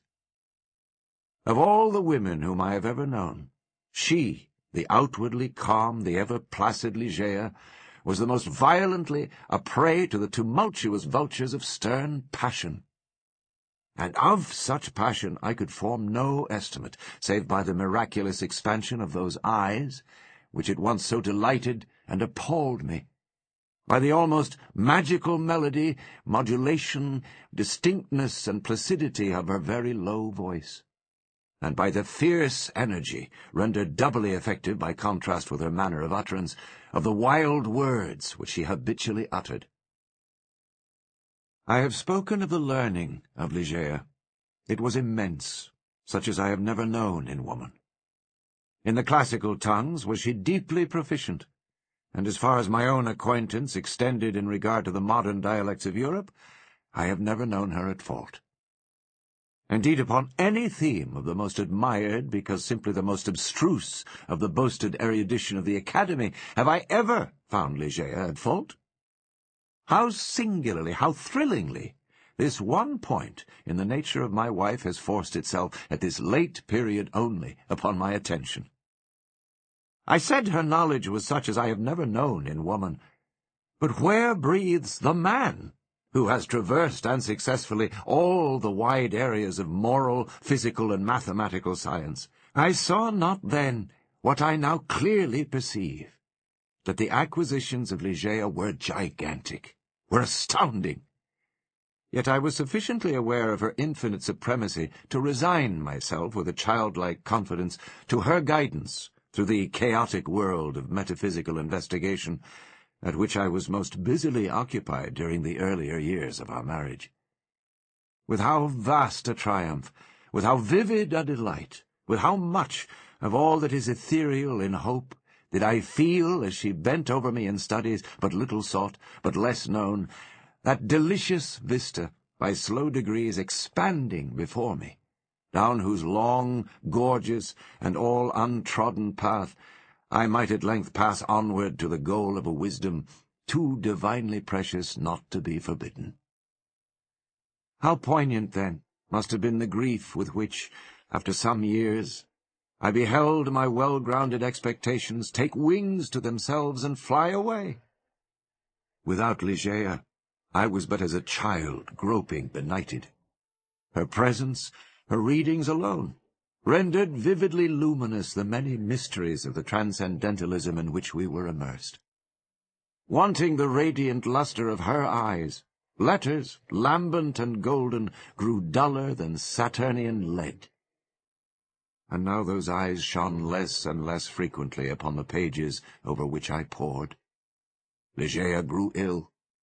The wild eyes blazed with a too glorious effulgence.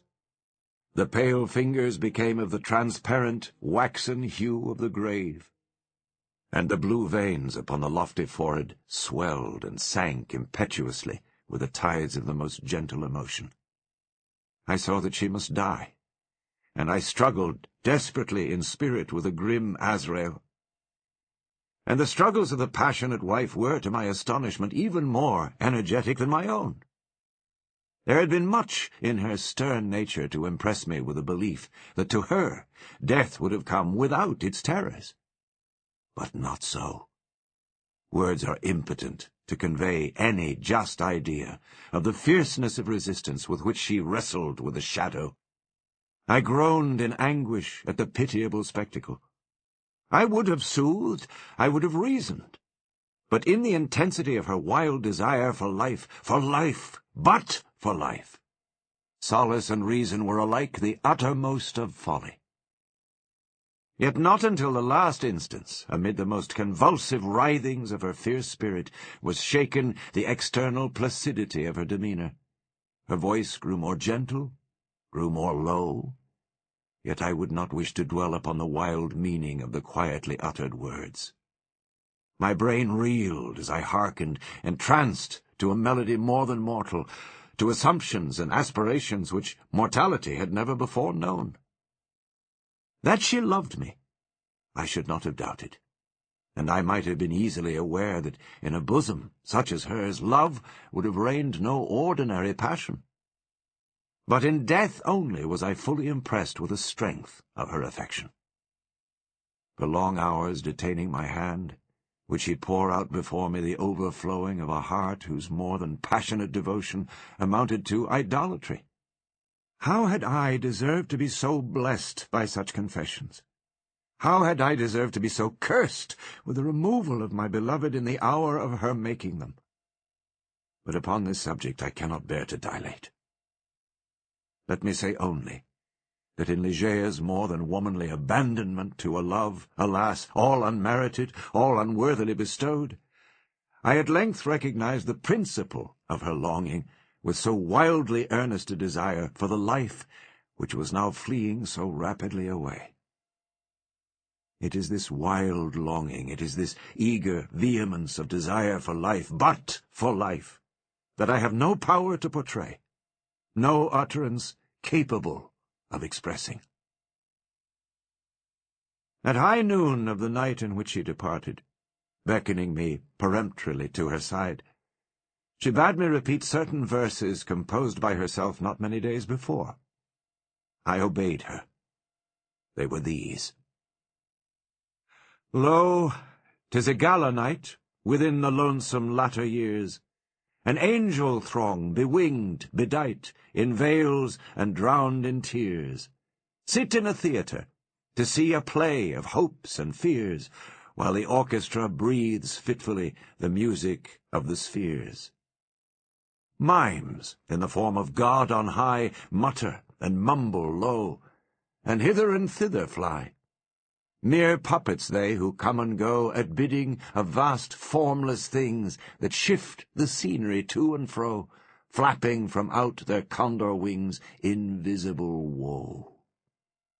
That motley drama, oh, be sure it shall not be forgot, with its phantom chased forevermore by a crowd that sees it not, through a circle that ever returneth in to the self-same spot, and much of madness, and more of sin and horror, the soul of the plot.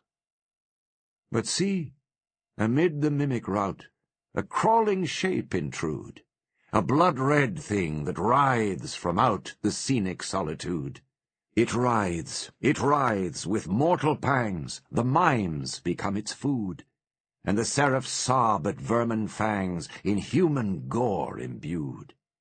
Out, out are the lights, out all, and over each quivering form the curtain of funeral pall comes down with a rush of a storm, and the angels, all pallid and wan, uprising, unveiling, affirm that the play is the tragedy, man, and its hero, the conqueror worm.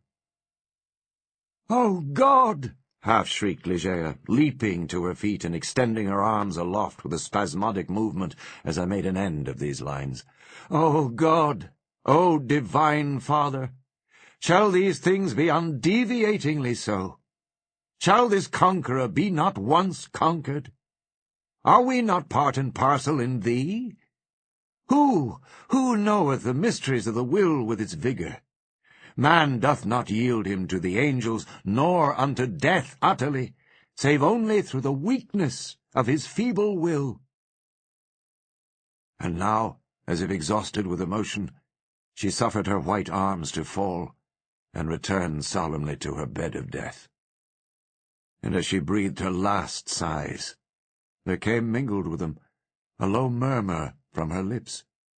I bent to them my ear, and distinguished again the concluding words of the passage in Glanville.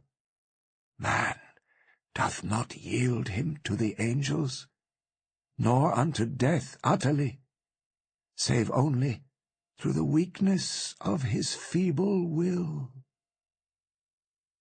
She died, and I, crushed into the very dust with sorrow, could no longer endure the lonely desolation of my dwelling in the dim and decaying city by the Rhine.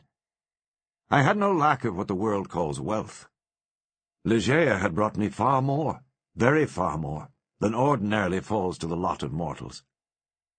After a few months, therefore, of weary and aimless wandering, I purchased and put in some repair an abbey, which I shall not name, in one of the wildest and least frequented portions of fair England. The gloomy and dreary grandeur of the building, the almost savage aspect of the domain, the many melancholy and time-honoured memories connected with both, had much in unison with the feelings of utter abandonment which had driven me into that remote and unsocial region of the country. Yet although the external abbey, with its verdant decay hanging about it, suffered but little alteration, I gave way with a childlike perversity, and perchance with a faint hope of alleviating my sorrows, to a display of more than regal magnificence within. For such follies, even in childhood, I had imbibed a taste, and now they came back to me as if in the dotage of grief. Alas, I feel how much even of incipient madness might have been discovered in the gorgeous and fantastic draperies, in the solemn carvings of Egypt, in the wild cornices and furniture, in the bedlam patterns of the carpets of tufted gold. I had become a bounden slave in the trammels of opium, and my labours and my orders had taken a colouring from my dreams. But these absurdities I must not pause to detail. Let me speak only of that one chamber, ever accursed, whither in a moment of mental alienation I led from the altar as my bride, as the successor of the unforgotten Ligeia, the fair-haired and blue-eyed Lady Rowena Trevanion of Tremaine. There is no individual portion of the architecture and decoration of that bridal chamber which is not now visibly before me. Where were the souls of the haughty family of the bride when, through thirst of gold, they permitted to pass the threshold of an apartment so bedecked, a maiden and a daughter so beloved? I have said that I minutely remember the details of the chamber, yet I am sadly forgetful on topics of deep moment. And here there was no system, no keeping in the fantastic display to take hold upon the memory. The room lay in a high turret of the castellated abbey, was pentagonal in shape, and of capacious size.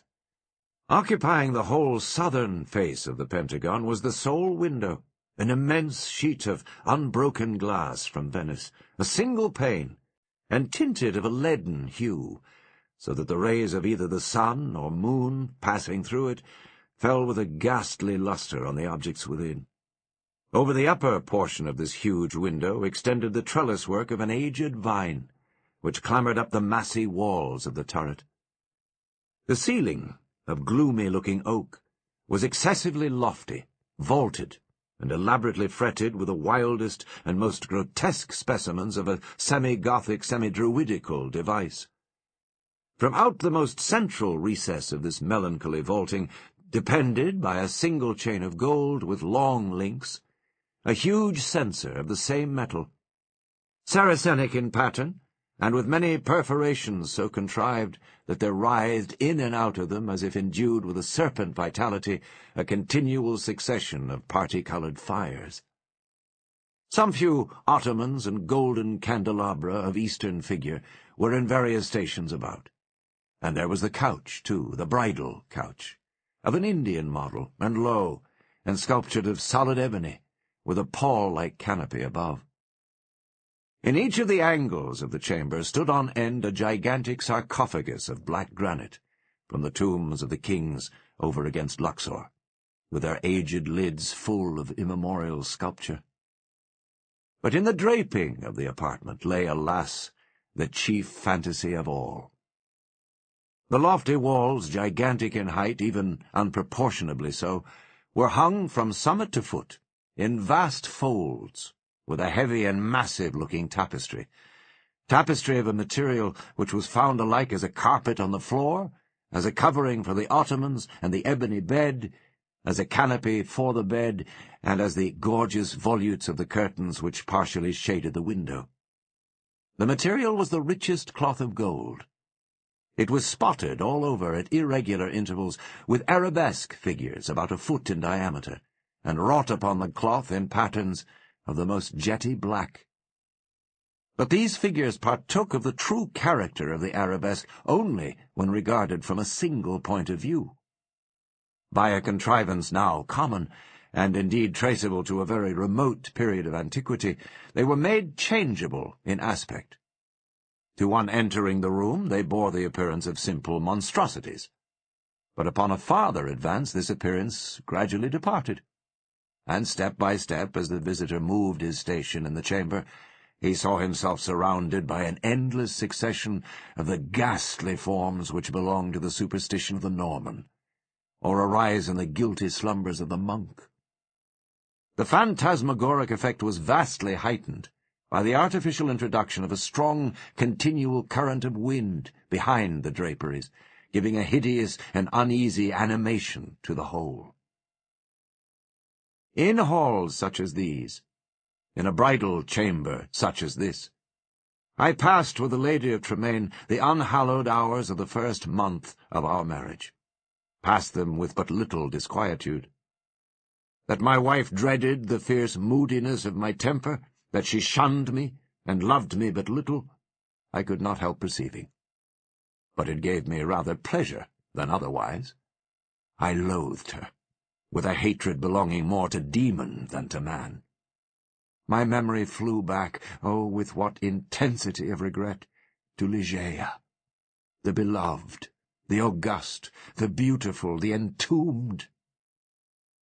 I revelled in recollections of her purity, of her wisdom, of her lofty, her ethereal nature, of her passionate, her idolatrous love.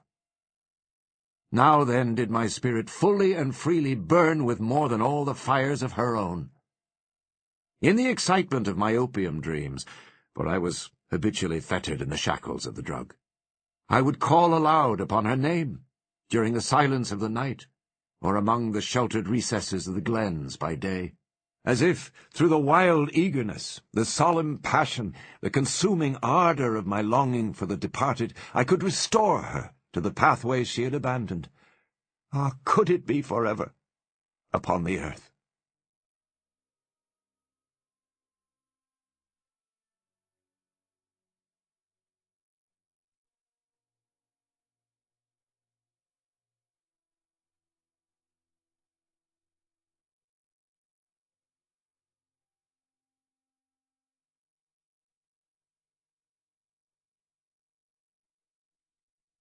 About the commencement of the 2nd month of the marriage, the Lady Rowena was attacked with sudden illness, from which her recovery was slow. The fever which consumed her rendered her nights uneasy, and in her perturbed state of half-slumber she spoke of sounds and of motions in and about the chamber of the turret, which I concluded had no origin save in the distemper of her fancy, or perhaps in the phantasmagoric influences of the chamber itself. She became at length convalescent, finally well. Yet but a brief period elapsed ere a second, more violent disorder again threw her upon a bed of suffering. And from this attack her frame, at all times feeble, never altogether recovered. Her illnesses were, after this epoch, of alarming character, and of more alarming recurrence, defying alike the knowledge and the great exertions of her physicians. With the increase of the chronic disease, which had thus apparently taken too sure hold upon her constitution to be eradicated by human means, I could not fail to observe a similar increase in the nervous irritation of her temperament, and in her excitability by trivial causes of fear. She spoke again, and now more frequently and pertinaciously, of the sounds, of the slight sounds, and of the unusual motions among the tapestries to which she had formerly alluded. One night, near the closing in of September, she pressed this distressing subject with more than usual emphasis upon my attention. She had just awakened from an unquiet slumber, and I had been watching, with feelings half of anxiety, half of vague terror, the workings of her emaciated countenance. I sat by the side of her ebony bed, upon one of the ottomans of India.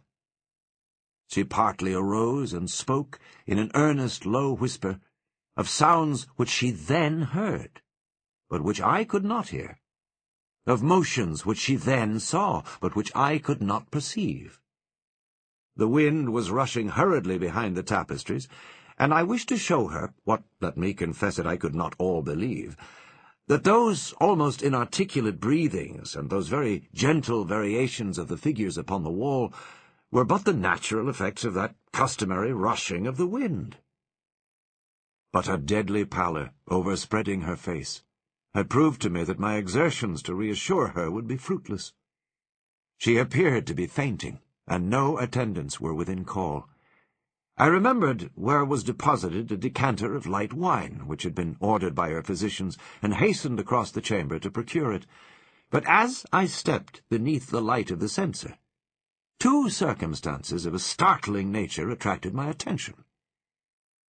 I had felt that some palpable, although invisible, object had passed lightly by my person, and I saw that there lay upon the golden carpet, in the very middle of the rich lustre thrown from the censer, a shadow, a faint, indefinite shadow of angelic aspect, such as might be fancied for the shadow of a shade.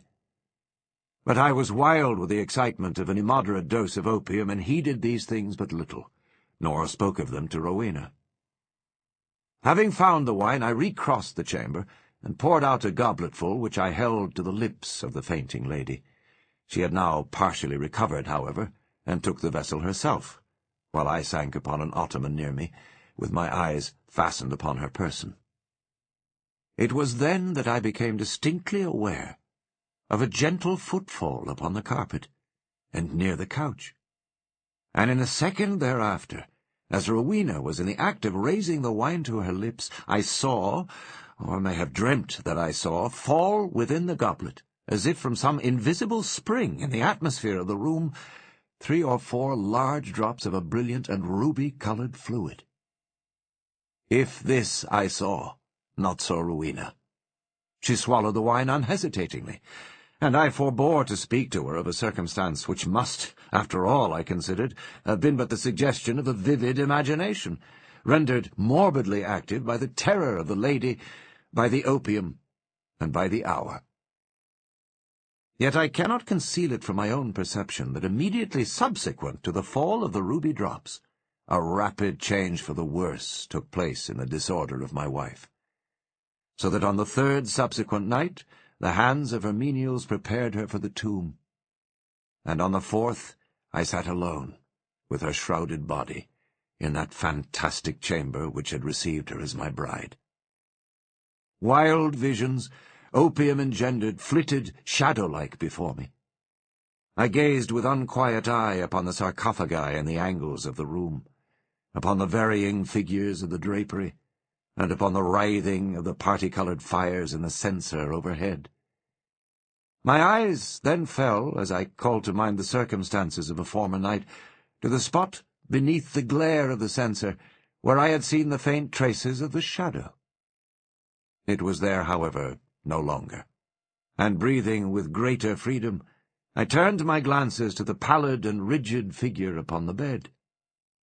Then rushed upon me 1,000 memories of Ligeia, and then came back upon my heart with the turbulent violence of a flood, the whole of that unutterable woe with which I had regarded her thus enshrouded. The night waned, and still with a bosom full of bitter thoughts of the one and only supremely beloved, I remained gazing upon the body of Rowena. It might have been midnight, or perhaps earlier or later, for I had taken no note of time, when a sob, low, gentle, but very distinct, startled me from my reverie. I felt that it came from the bed of ebony, the bed of death. I listened in an agony of superstitious terror, but there was no repetition of the sound. I strained my vision to detect any motion in the corpse, but there was not the slightest perceptible. Yet I could not have been deceived. I had heard the noise, however faint, and my soul was awakened within me. I resolutely and perseveringly kept my attention riveted upon the body. Many minutes elapsed before any circumstance occurred tending to throw light upon the mystery. At length it became evident that a slight, a very feeble and barely noticeable tinge of colour had flushed up within the cheeks and along the sunken small veins of the eyelids. Through a species of unutterable horror and awe, for which the language of mortality has no sufficiently energetic expression, I felt my heart cease to beat, my limbs grow rigid where I sat. Yet a sense of duty finally operated to restore my self-possession. I could no longer doubt that we had been precipitate in our preparations, that Rowena still lived. It was necessary that some immediate exertion be made. Yet the turret was altogether apart from the portion of the abbey tenanted by the servants. There were none within call. I had no means of summoning them to my aid without leaving the room for many minutes, and this I could not venture to do. I therefore struggled alone in my endeavours to call back the spirit still hovering. In a short period it was certain, however, that a relapse had taken place. The colour disappeared from both eyelid and cheek, leaving a wanness even more than that of marble. The lips became doubly shriveled and pinched up in the ghastly expression of death. A repulsive clamminess and coldness overspread rapidly the surface of the body, and all the usual rigorous stiffness immediately supervened. I fell back with a shudder upon the couch from which I had been so startlingly aroused, and again gave myself up to passionate waking visions of Ligeia. An hour thus elapsed, when, could it be possible, I was a second time aware of some vague sound issuing from the region of the bed. I listened in extremity of horror. The sound came again. It was a sigh. Rushing to the corpse, I distinctly saw, a tremor upon the lips. In a minute afterward they relaxed, disclosing a bright line of the pearly teeth. Amazement now struggled in my bosom with the profound awe which had hitherto reigned there alone. I felt that my vision grew dim, that my reason wandered, and it was only by a violent effort that I at length succeeded in nerving myself to the task which duty thus once more had pointed out. There was now a partial glow upon the forehead and upon the cheek and throat. A perceptible warmth pervaded the whole frame. There was even a slight pulsation at the heart. The lady lived, and with redoubled ardour I betook myself to the task of restoration. I chafed and bathed the temples and the hands, and used every exertion which experience and no little medical reading could suggest. But in vain. Suddenly the colour fled, the pulsation ceased, the lips resumed the expression of the dead, and in an instant afterward the whole body took upon itself the icy chilliness, the livid hue, the intense rigidity, the sunken outline, and all the loathsome peculiarities of that which has been for many days a tenant of the tomb. And again I sunk into visions of Ligeia. And again, what marvel that I shudder while I write, again there reached my ears a low sob from the region of the ebony bed. But why shall I minutely detail the unspeakable horrors of that night? Why shall I pause to relate how, time after time, until near the period of the grey dawn, this hideous drama of revivification was repeated? How each terrific relapse was only into a sterner and apparently more irredeemable death? How each agony wore the aspect of a struggle with some invisible foe? And how each struggle was succeeded by I know not what of wild change in the personal appearance of the corpse. Let me hurry to a conclusion. The greater part of the fearful night had worn away, and she who had been dead once again stirred, and now more vigorously than hitherto, although arousing from a dissolution more appalling in its utter hopelessness than any.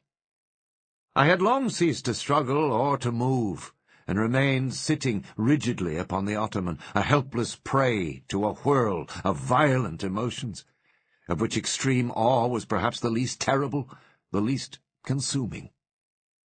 The corpse, I repeat, stirred, and now more vigorously than before.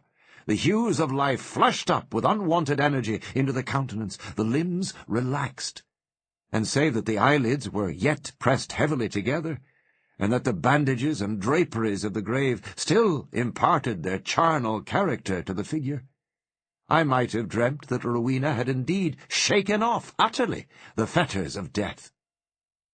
But if this idea was not even then altogether adopted, I could at least doubt no longer, when arising from the bed, tottering, with feeble steps, with closed eyes, and with the manner of one bewildered in a dream, the thing that was enshrouded advanced boldly and palpably into the middle of the apartment. I trembled not. I stirred not, for a crowd of unutterable fancies connected with the air, the stature, the demeanour of the figure, rushing hurriedly through my brain, had paralyzed, had chilled me into stone. I stirred not, but gazed upon the apparition. There was a mad disorder in my thoughts, a tumult unappeasable. Could it indeed be the living Rowena who confronted me? Could it indeed be Rowena at all? The fair-haired, the blue-eyed Lady Rowena Trevanion of Tremaine? Why should I doubt it? The bandage lay heavily about the mouth, but then might it not be the mouth of the breathing Lady of Tremaine? And the cheeks? There were the roses, as in her noon of life. Yes, these might indeed be the fair cheeks of the living Lady of Tremaine. And the chin, with its dimples, as in health, might it not be hers? But had she then grown taller since her malady? What inexpressible madness seized me with that thought? One bound, and I had reached her feet. Shrinking from my touch, she let fall from her head, unloosened, the ghastly cerements which had confined it, and there streamed forth into the rushing atmosphere of the chamber huge masses of long and dishevelled hair. It was blacker than the raven wings of midnight. And now slowly opened the eyes of the figure which stood before me. "Here, then, at least," I shrieked aloud. Can I never be mistaken? These are the full and the black and the wild eyes of my lost love, of the lady Ligeia.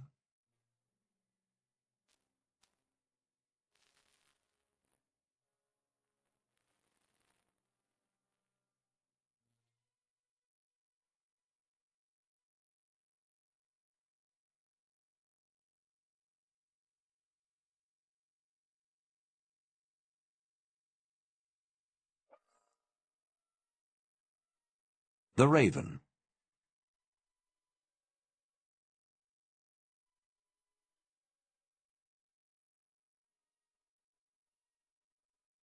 Once upon a midnight dreary, while I pondered, weak and weary, over many a quaint and curious volume of forgotten lore, while I nodded, nearly napping, suddenly there came a tapping, as of someone gently rapping at my chamber door.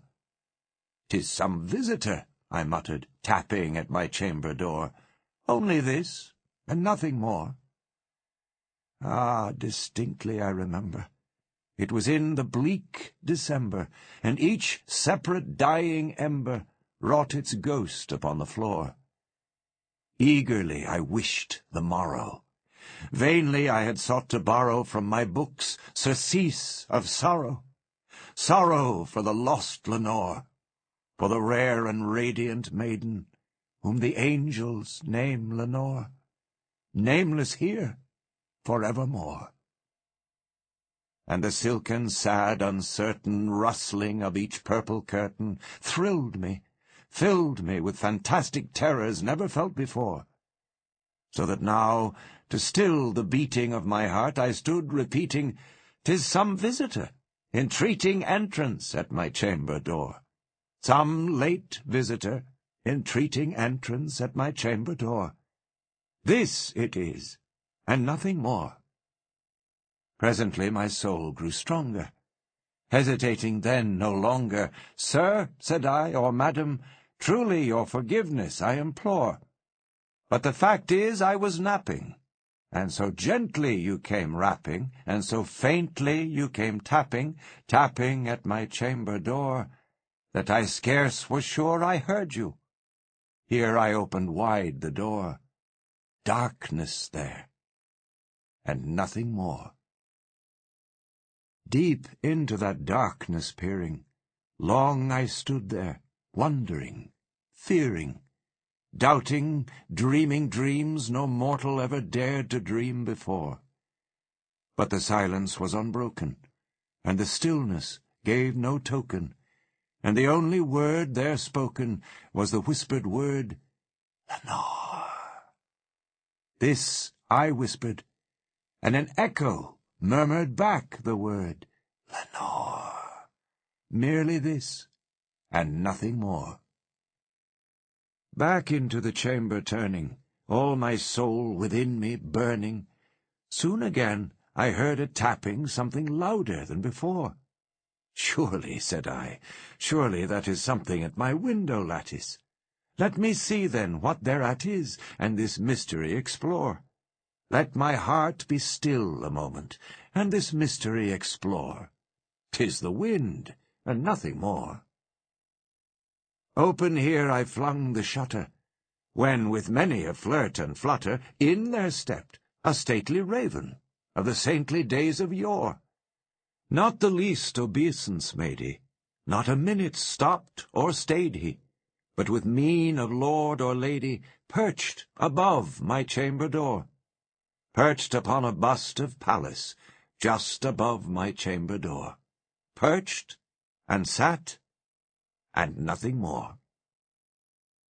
Then this ebony bird, beguiling my sad fancy into smiling by the grave and stern decorum of the countenance it wore, "Though thy crest be shorn and shaven, thou," I said, "art sure no craven, ghastly, grim, and ancient raven, wandering from the nightly shore. Tell me what thy lordly name is on the night's Plutonian shore." Quoth the raven, "Nevermore." Much I marvelled this ungainly fowl to hear discourse so plainly, though its answer little meaning, little relevancy bore.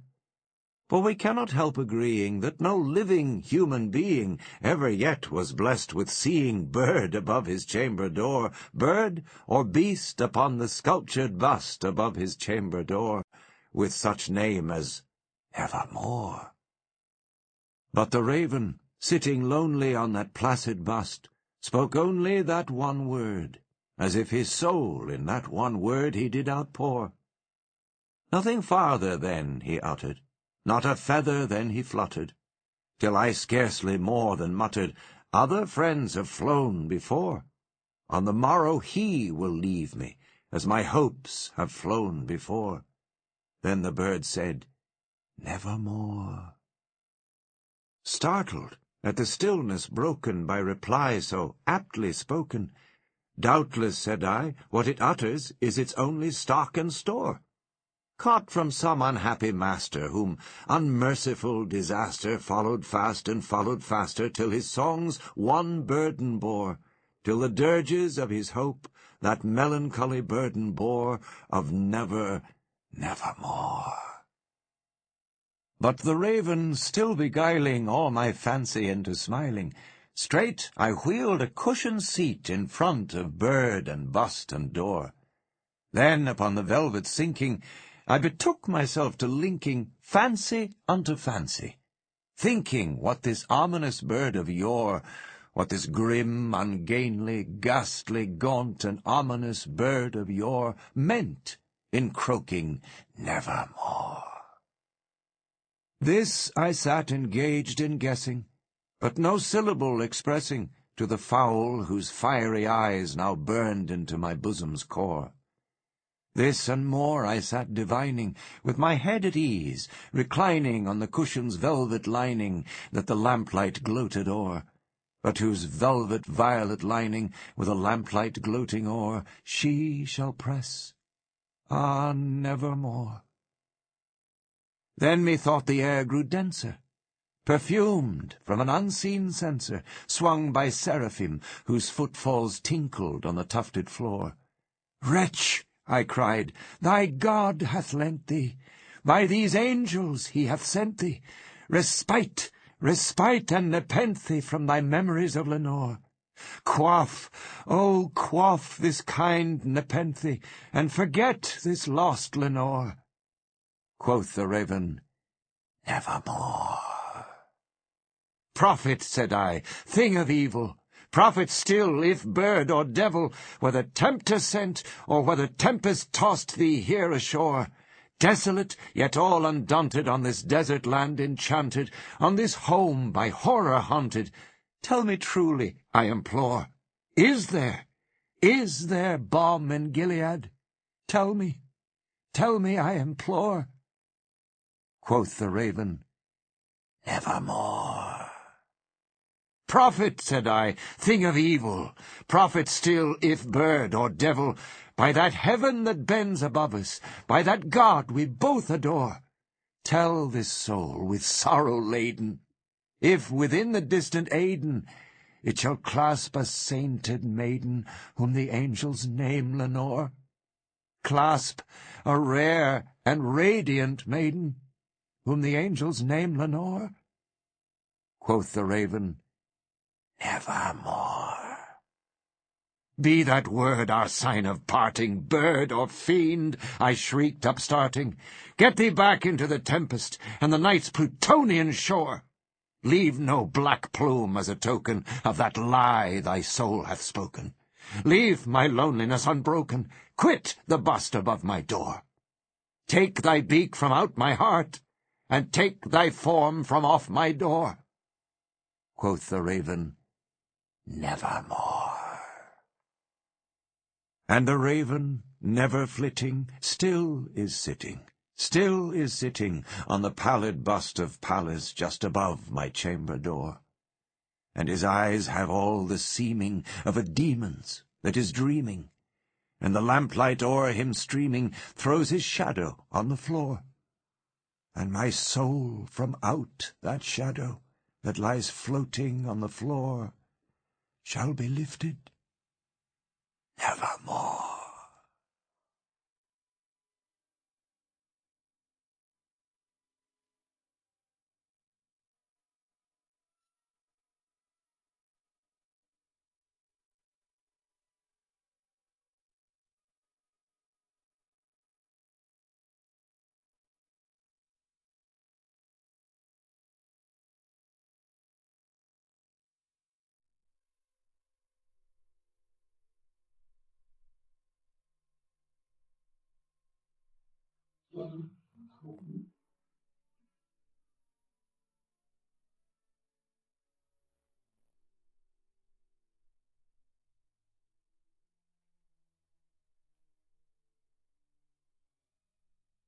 The Cask of Amontillado.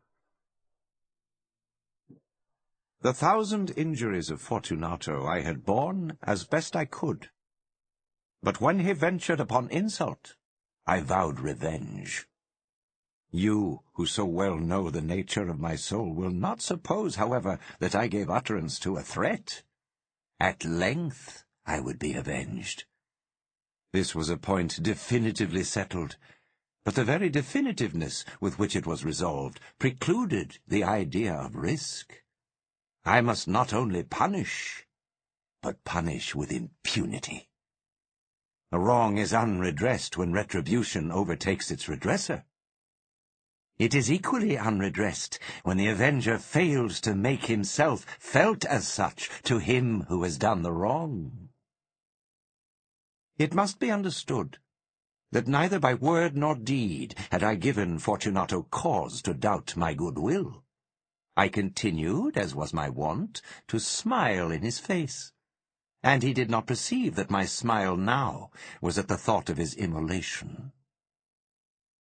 He had a weak point, this Fortunato, although in other regards he was a man to be respected, and even feared.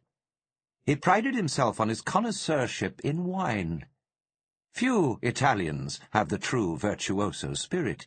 For the most part, their enthusiasm is adopted to suit the time and opportunity, to practice imposture upon the British and Austrian millionaires. In painting and gemmery, Fortunato, like his countrymen, was a quack. But in the matter of old wines, he was sincere. In this respect I did not differ from him materially. I was skilful in the Italian vintages myself, and bought largely whenever I could. It was about dusk, one evening during the supreme madness of the carnival season, that I encountered my friend. He accosted me with excessive warmth, for he had been drinking much. The man wore motley. He had on a tight-fitting, party-striped dress, and his head was surmounted by the conical cap and bells. I was so pleased to see him that I thought I should never have done wringing his hand. I said to him, "My dear Fortunato, you are luckily met. How remarkably well you are looking today. But I have received a pipe of what passes for Amontillado, and I have my doubts." "How?" said he. "Amontillado? A pipe? Impossible! And in the middle of the carnival?" "I have my doubts," I replied, "and I was silly enough to pay the full Amontillado price without consulting you in the matter. You were not to be found, and I was fearful of losing a bargain." "Amontillado? I have my doubts. Amontillado? And I must satisfy them. Amontillado, as you are engaged, I am on my way to Lucchese. If anyone has a critical turn, it is he. He will tell me, Lucchese cannot tell Amontillado from sherry. And yet some fools will have it that his taste is a match for your own.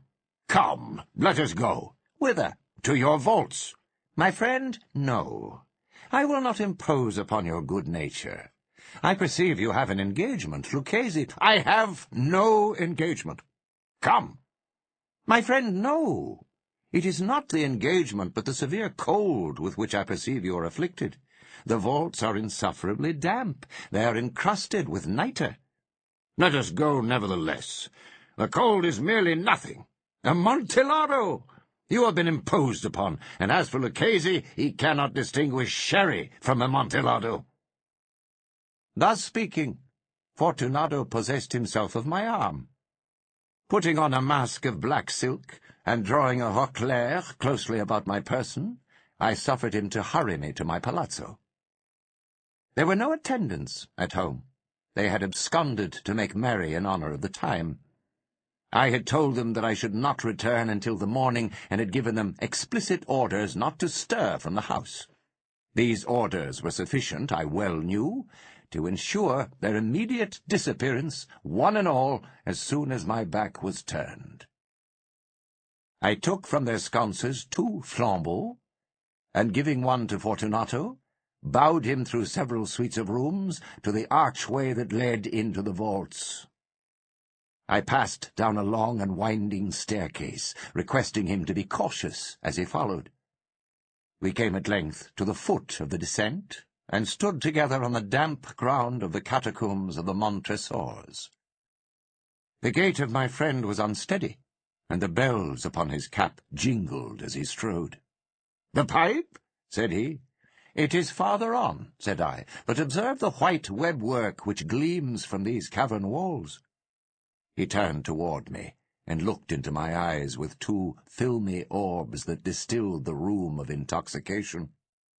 "Nitre?" he asked at length. "Nitre," I replied. "How long have you had that cough?"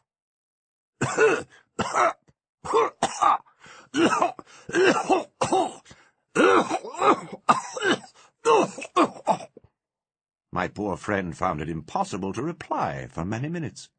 "It is nothing," he said at last.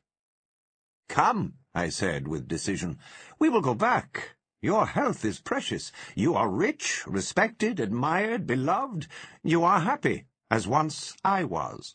You are a man to be missed. For me, it is no matter. We will go back. You will be ill, and I cannot be responsible. Besides, there is Lucchese." "Enough," he said. "The cough is a mere nothing. It will not kill me. I shall not die of a cough." "True, true," I replied. "And indeed I had no intention of alarming you unnecessarily, but you should use all proper caution. A draught of this Medoc will defend us from the damps." Here I knocked off the neck of a bottle, which I drew from a long row of its fellows that lay upon the mould. "Drink," I said, presenting him the wine. He raised it to his lips with a leer. He paused and nodded to me familiarly, while his bells jingled. "I drink," he said, "to the buried that repose around us." "And I to your long life." He again took my arm, and we proceeded. "These vaults," he said, "are extensive." "The Montresors," I replied, "were a great and numerous family." "I forget your arms." "A huge human foot d'or in a field azure. The foot crushes a serpent rampant whose fangs are embedded in the heel." "And the motto?" "Nemo me impune lacessit. No one provokes me without being punished." "Good," he said. The wine sparkled in his eyes, and the bells jingled. My own fancy grew warm with the Medoc. We passed through walls of piled bones, with casks and puncheons intermingling, into the inmost recesses of the catacombs. I paused again, and this time I made bold to seize Fortunato by an arm above the elbow. "The nitre," I said. "See, it increases. It hangs like moss upon the vaults. We are below the river's bed. The drops of moisture trickle among the bones. Come, we will go back ere it is too late. Your cough—" "It is nothing," he said. "Let us go on. But first, another draught of the Medoc." I broke and reached him a flagon of de Grave. He emptied it at a breath. His eyes flashed with a fierce light. He laughed, and threw the bottle upward with a gesticulation I did not understand. I looked at him in surprise. He repeated the movement, a grotesque one. "You do not comprehend?" he said. "Not I," I replied. "Then you are not of the Brotherhood." "How?" "You are not of the Masons." Yes, I said, yes. You? Impossible. A Mason?" "A Mason," I replied. "A sign," he said, "a sign." "It is this," I answered, producing a trowel from beneath the folds of my roquelaire. "You jest," he exclaimed, recoiling a few paces. "But let us proceed to the Amontillado." "Be it so," I said, replacing the tool beneath the cloak, and again offering him my arm. He leaned upon it heavily. We continued our route in search of the Amontillado. We passed through a range of low arches, descended, passed on, and descending again, arrived at a deep crypt in which the foulness of the air caused our flambeaux rather to glow than flame. At the most remote end of the crypt there appeared another, less spacious. Its walls had been lined with human remains, piled to the vault overhead, in the fashion of the great catacombs of Paris. 3 sides of this interior crypt were still ornamented in this manner. From the 4th, the bones had been thrown down, and lay promiscuously upon the earth, forming at one point a mound of some size. Within the wall thus exposed by the displacing of the bones, we perceived a still interior recess, in depth about 4 feet, in width 3, in height 6 or 7. It seemed to have been constructed for no especial use within itself, but formed merely the interval between 2 of the colossal supports of the roof of the catacombs, and was backed by one of their circumscribing walls of solid granite. It was in vain that Fortunato, uplifting his dull torch, endeavoured to pry into the depth of the recess. Its termination the feeble light did not enable us to see. "Proceed," I said. "Herein is the Amontillado. As for Lucchesi—" "He is an ignoramus," interrupted my friend, as he stepped unsteadily forward, while I followed immediately at his heels. In an instant he had reached the extremity of the niche, and finding his progress arrested by the rock, stood stupidly bewildered. A moment more, and I had fettered him to the granite. In its surface were 2 iron staples, distant from each other about 2 feet horizontally.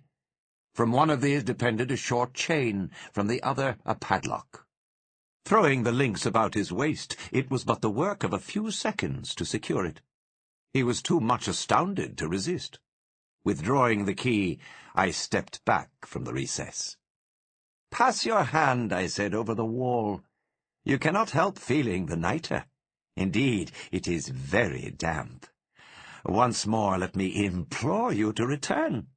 No? Then I must positively leave you. But I must first render you all the little attentions in my power." "The Amontillado!" ejaculated my friend, not yet recovered from his astonishment. "True," I replied, "the Amontillado." As I said these words, I busied myself among the piles of bones of which I have spoken. Throwing them aside, I soon uncovered a quantity of building stone and mortar. With these materials, and with the aid of my trowel, I began vigorously to wall up the entrance of the niche. I had scarcely laid the first tier of the masonry, when I discovered that the intoxication of Fortunato had in a great measure worn off. The earliest indication I had of this was a low, moaning cry from the depth of the recess. It was not the cry of a drunken man. There was then a long and obstinate silence. I laid the 2nd tier, and the 3rd, and the 4th, and then I heard the furious vibrations of the chain. The noise lasted for several minutes, during which, that I might hearken to it with more satisfaction, I ceased my labours, and sat down upon the bones. When at last the clanking subsided, I resumed the trowel, and finished without interruption the 5th, the 6th, and the 7th tier. The wall was now nearly upon a level with my breast. I again paused, and holding the flambeau over the masonwork, threw a few feeble rays upon the figure within. A succession of loud and shrill screams, bursting suddenly from the throat of the chained form, seemed to thrust me violently back. For a brief moment I hesitated, I trembled. Unsheathing my rapier, I began to grope with it about the recess. But the thought of an instant reassured me. I placed my hand upon the solid fabric of the catacombs, and felt satisfied. I reapproached the wall. I replied to the yells of him who clamoured. I re-echoed, I aided, I surpassed them in volume and in strength. I did this, and the clamourer grew still. It was now midnight, and my task was drawing to a close. I had completed the 8th, the 9th, and the 10th tier. I had finished a portion of the last and the 11th. There remained but a single stone to be fitted and plastered in. I struggled with its weight. I placed it partially in its destined position, but now there came from out the niche a low laugh that erected the hairs upon my head. It was succeeded by a sad voice, which I had difficulty in recognizing as that of the noble Fortunato. The voice said, "A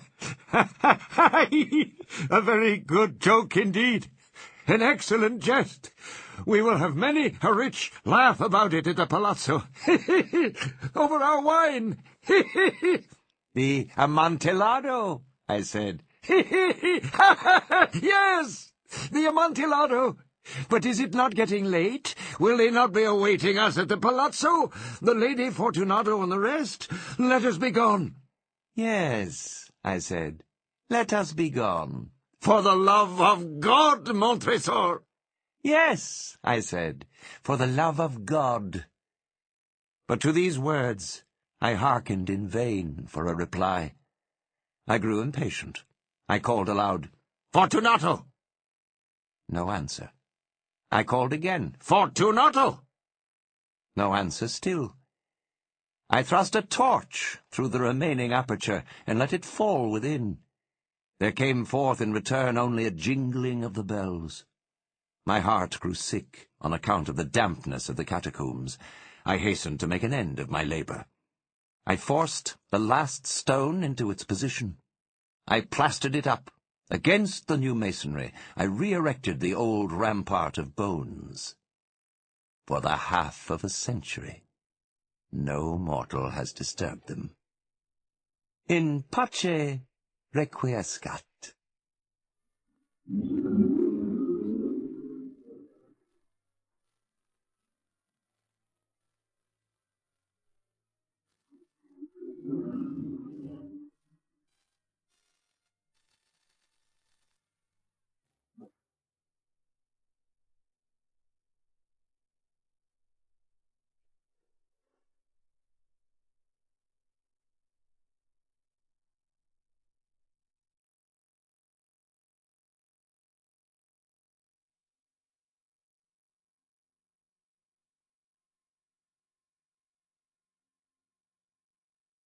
The Fall of the House of Usher.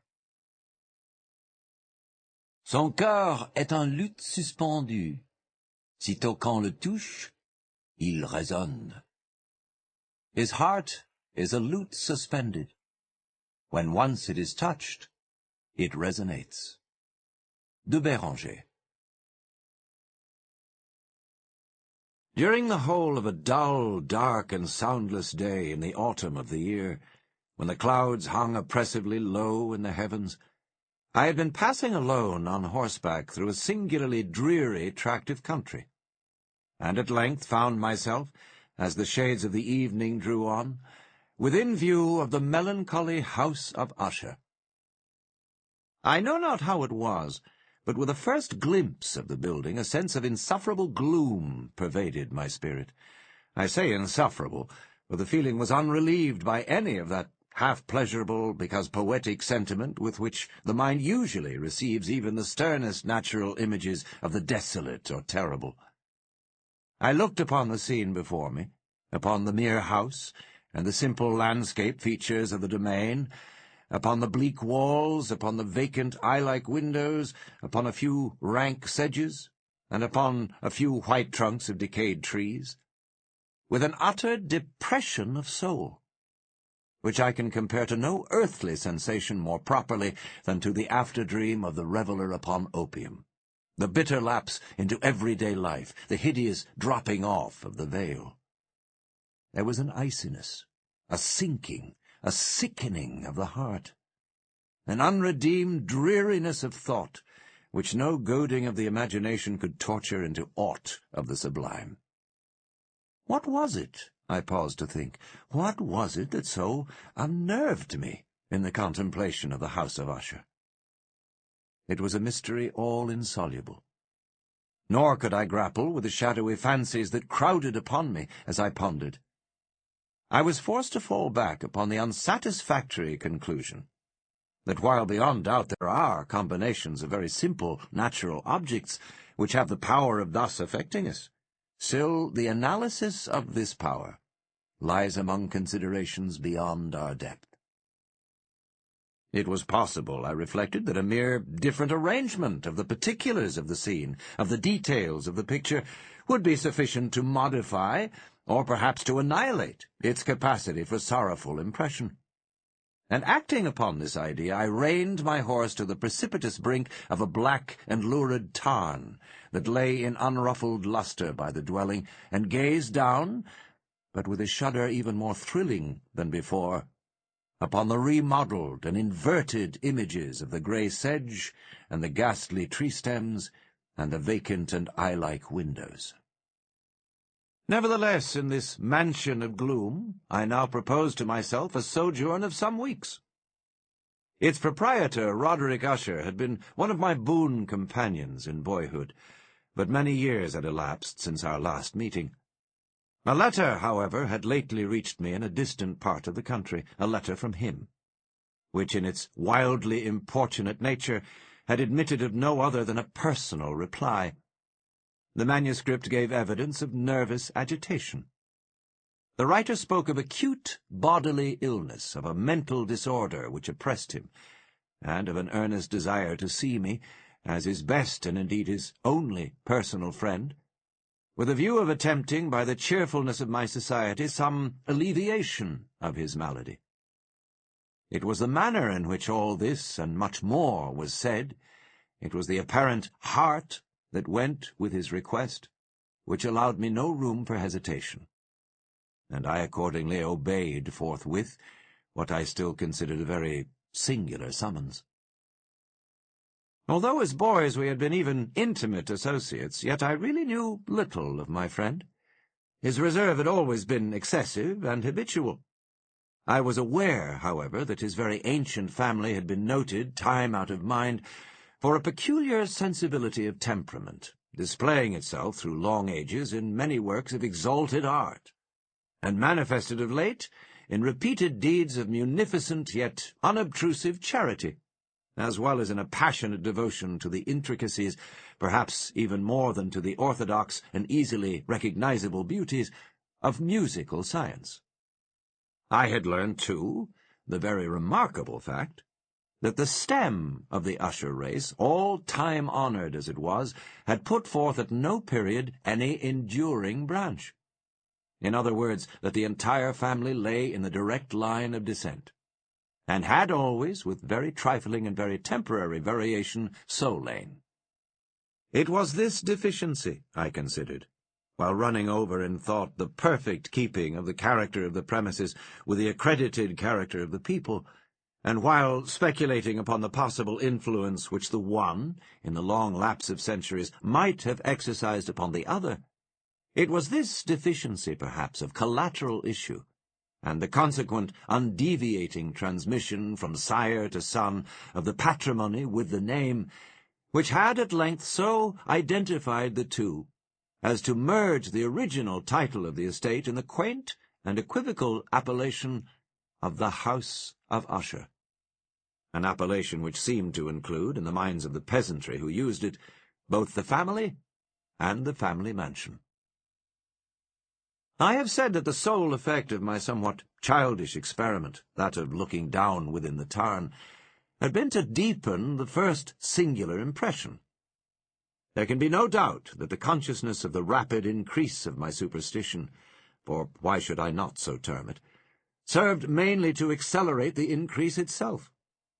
Such I have long known as the paradoxical law of all sentiments having terror as a basis, and it might have been for this reason only that when I again uplifted my eyes to the house itself from its image in the pool, there grew in my mind a strange fancy, a fancy so ridiculous, indeed, that I but mention it to show the vivid force of the sensations which oppressed me. I had so worked upon my imagination as really to believe that about the whole mansion and domain there hung an atmosphere peculiar to themselves and their immediate vicinity, an atmosphere which had no affinity with the air of heaven, but which had reeked up from the decayed trees and the grey wall and the silent tarn, a pestilent and mystic vapour, dull, sluggish, faintly discernible, and leaden-hued. Shaking off from my spirit what must have been a dream, I scanned more narrowly the real aspect of the building. Its principal feature seemed to be that of an excessive antiquity. The discoloration of ages had been great. Minute fungi overspread the whole exterior, hanging in a fine tangled webwork from the eaves. Yet all this was apart from any extraordinary dilapidation. No portion of the masonry had fallen, and there appeared to be a wild inconsistency between its still perfect adaptation of parts and the crumbling condition of the individual stones. In this there was much that reminded me of the specious totality of old woodwork which has rotted for long years in some neglected vault, with no disturbance from the breath of the external air. Beyond this indication of extensive decay, however, the fabric gave little token of instability. Perhaps the eye of a scrutinizing observer might have discovered a barely perceptible fissure, which, extending from the roof of the building in front, made its way down the wall in a zigzag direction until it became lost in the sullen waters of the tarn. Noticing these things, I rode over a short causeway to the house. A servant in waiting took my horse, and I entered the Gothic archway of the hall. A valet of stealthy step thence conducted me in silence through many dark and intricate passages in my progress to the studio of his master. Much that I encountered on the way contributed, I know not how, to heighten the vague sentiments of which I have already spoken. While the objects around me, while the carvings of the ceilings, the sombre tapestries of the walls, the ebon blackness of the floors, and the phantasmagoric armorial trophies which rattled as I strode, were but matters to which, or to such as which I had been accustomed from my infancy, while I hesitated not to acknowledge how familiar was all this, I still wondered to find how unfamiliar were the fancies which ordinary images were stirring up. On one of the staircases I met the physician of the family. His countenance, I thought, wore a mingled expression of low cunning and perplexity. He accosted me with trepidation and passed on. The valet now threw open a door and ushered me into the presence of his master. The room in which I found myself was very large and lofty. The windows were long, narrow, and pointed, and at so vast a distance from the black oaken floor as to be altogether inaccessible from within. Feeble gleams of encrimsoned light made their way through the trellised panes, and served to render sufficiently distinct the more prominent objects around. The eye, however, struggled in vain to reach the remoter angles of the chamber, or the recesses of the vaulted and fretted ceiling. Dark draperies hung upon the walls. The general furniture was profuse, comfortless, antique, and tattered. Many books and musical instruments lay scattered about, but failed to give any vitality to the scene. I felt that I breathed an atmosphere of sorrow. An air of stern, deep, and irredeemable gloom hung over and pervaded all. Upon my entrance, Usher arose from a sofa on which he had been lying at full length, and greeted me with a vivacious warmth which had much in it, I at first thought, of an overdone cordiality, of the constrained effort of the ennuyé man of the world. A glance, however, at his countenance convinced me of his perfect sincerity. We sat down, and for some moments, while he spoke not, I gazed upon him with a feeling half of pity, half of awe. Surely man had never before so terribly altered, in so brief a period, as had Roderick Usher. It was with difficulty that I could bring myself to admit the identity of the wan being before me with a companion of my early boyhood. Yet the character of his face had been at all times remarkable. A cadaverousness of complexion, an eye large, liquid, and luminous beyond comparison, lips somewhat thin and very pallid, but of a surpassingly beautiful curve, a nose of delicate Hebrew model, but with a breadth of nostril unusual in similar formations, a finely moulded chin, speaking in its want of prominence of a want of moral energy, hair of a more than web-like softness and tenuity. These features, with an inordinate expansion above the regions of the temple, made up altogether a countenance not easily to be forgotten. And now, in the mere exaggeration of the prevailing character of these features, and of the expression they were wont to convey, lay so much of change, that I doubted to whom I spoke. The now ghastly pallor of the skin, and the now miraculous lustre of the eye, above all things startled, and even awed me. The silken hair, too, had been suffered to grow all unheeded, and as in its wild gossamer texture it floated rather than fell about the face, I could not, even with effort, connect its arabesque expression with any idea of simple humanity. In the manner of my friend I was at once struck with an incoherence and inconsistency, and I soon found this to arise from a series of feeble and futile struggles to overcome an habitual trepidancy, an excessive nervous agitation. For something of this nature I had indeed been prepared, no less by his letter than by reminiscences of certain boyish traits, and by conclusions deduced from his peculiar physical conformation and temperament. His action was alternately vivacious and sullen. His voice varied rapidly from a tremulous indecision, when the animal spirits seemed utterly in abeyance, to that species of energetic concision, that abrupt, weighty, unhurried, and hollow-sounding enunciation, that leaden, self-balanced, and perfectly modulated guttural utterance which may be observed in the lost drunkard, or the irreclaimable eater of opium, during the periods of his most intense excitement. It was thus that he spoke of the object of my visit, of his earnest desire to see me, and of the solace he expected me to afford him. He entered at some length into what he conceived to be the nature of his malady. It was, he said, a constitutional and a family evil, and one for which he despaired to find a remedy. A mere nervous affection, he immediately added, which would undoubtedly soon pass off. It displayed itself in a host of unnatural sensations. Some of these, as he detailed them, interested and bewildered me, although perhaps the terms and the general manner of the narration had their weight. He suffered much from a morbid acuteness of the senses. The most insipid food was alone endurable. He could wear only garments of certain texture. The odors of all flowers were oppressive. His eyes were tortured by even a faint light. And there were but peculiar sounds, and these from stringed instruments, which did not inspire him with horror. To an anomalous species of terror I found him a bounden slave.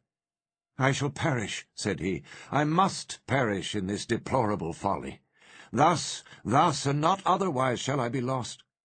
I dread the events of the future, not in themselves, but in their results. I shudder at the thought of any, even the most trivial incident, which may operate upon this intolerable agitation of soul. I have indeed no abhorrence of danger, except in its absolute effect, in terror. In this unnerved, in this pitiable condition, I feel that the period will sooner or later arrive when I must abandon life and reason together, in some struggle with the grim phantasm Fear." I learned, moreover, at intervals and through broken and equivocal hints, another singular feature of his mental condition. He was enchained by certain superstitious impressions in regard to the dwelling which he tenanted and whence for many years he had never ventured forth, in regard to an influence whose superstitious force was conveyed in terms too shadowy here to be restated, an influence which some peculiarities in the mere form and substance of his family mansion had, by dint of long sufferance, he said, obtained over his spirit, an effect which the physique of the grey walls and turrets, and of the dim tarn into which they all looked down, had at length brought about upon the morale of his existence. He admitted, however, although with hesitation, that much of the peculiar gloom which thus afflicted him could be traced to a more natural and far more palpable origin, to the severe and long-continued illness, indeed to the evidently approaching dissolution, of a tenderly beloved sister, his sole companion for long years, his last and only relative on earth. Her decease, he said, with a bitterness which I can never forget, would leave him, the hopeless and the frail, the last of the ancient race of the Ushers. While he spoke, the Lady Madeline, for so was she called, passed through a remote portion of the apartment, and without having noticed my presence, disappeared. I regarded her with an utter astonishment not unmingled with dread, and yet I found it impossible to account for such feelings. A sensation of stupor oppressed me as my eyes followed her retreating steps. When a door at length closed upon her, my glance sought instinctively and eagerly the countenance of the brother, but he had buried his face in his hands, and I could only perceive that a far more than ordinary wanness had overspread the emaciated fingers through which trickled many passionate tears. The disease of the Lady Madeline had long baffled the skill of her physicians. A settled apathy, a gradual wasting away of the person, and frequent, although transient, affections of a partially cataleptical character were the unusual diagnosis. Hitherto she had steadily borne up against the pressure of her malady, and had not betaken herself finally to bed. But on the closing in of the evening of my arrival at the house, she succumbed, as her brother told me at night with inexpressible agitation, to the prostrating power of the destroyer. And I learned that the glimpse I had obtained of her person would thus probably be the last I should obtain, that the lady, at least while living, would be seen by me no more.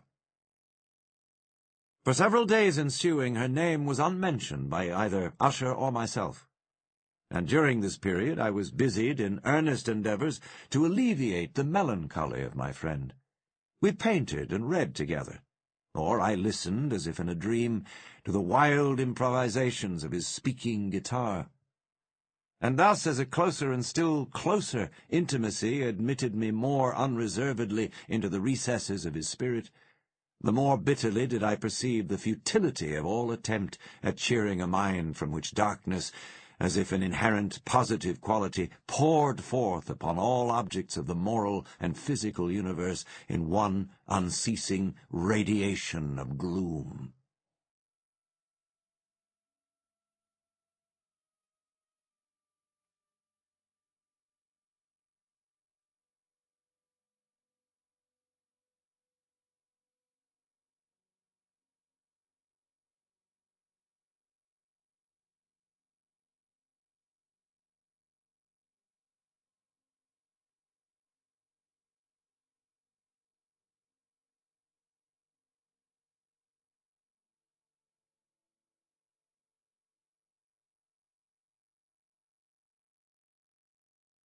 I shall ever bear about me a memory of the many solemn hours I thus spent alone with the master of the House of Usher.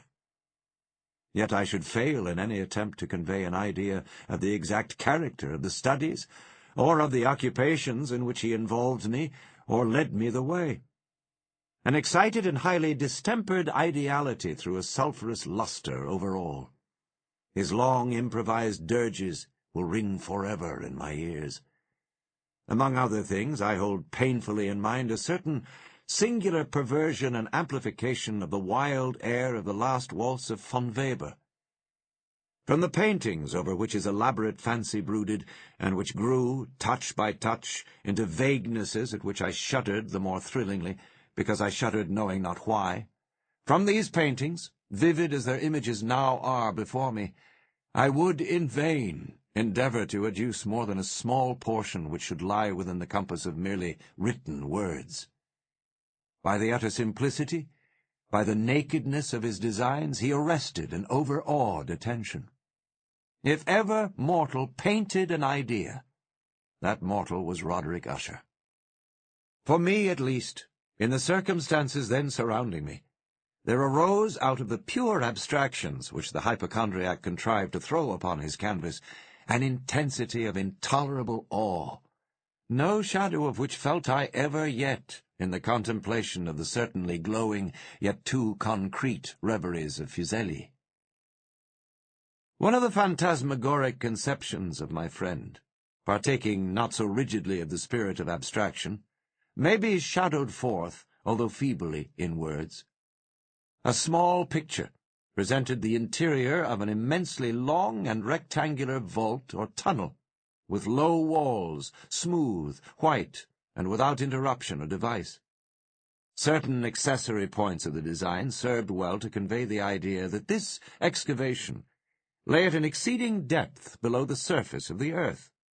No outlet was observed in any portion of its vast extent, and no torch or other artificial source of light was discernible, yet a flood of intense rays rolled throughout, and bathed the whole in a ghastly and inappropriate splendor. I have just spoken of that morbid condition of the auditory nerve which rendered all music intolerable to the sufferer, with the exception of certain effects of stringed instruments.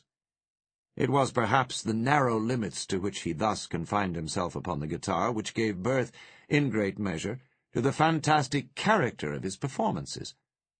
But the fervid facility of his impromptus could not be so accounted for. They must have been, and were, in the notes as well as in the words of his wild fantasias, for he not unfrequently accompanied himself with rhymed verbal improvisations, the result of that intense mental collectedness and concentration to which I have previously alluded as observable only in particular moments of the highest artificial excitement. The words of one of these rhapsodies I have easily remembered. I was perhaps the more forcibly impressed with it as he gave it, because, in the under or mystic current of its meaning, I fancied that I perceived, and for the first time, a full consciousness on the part of Usher of the tottering of his lofty reason upon her throne. The verses, which were entitled The Haunted Palace, ran very nearly, if not accurately, thus.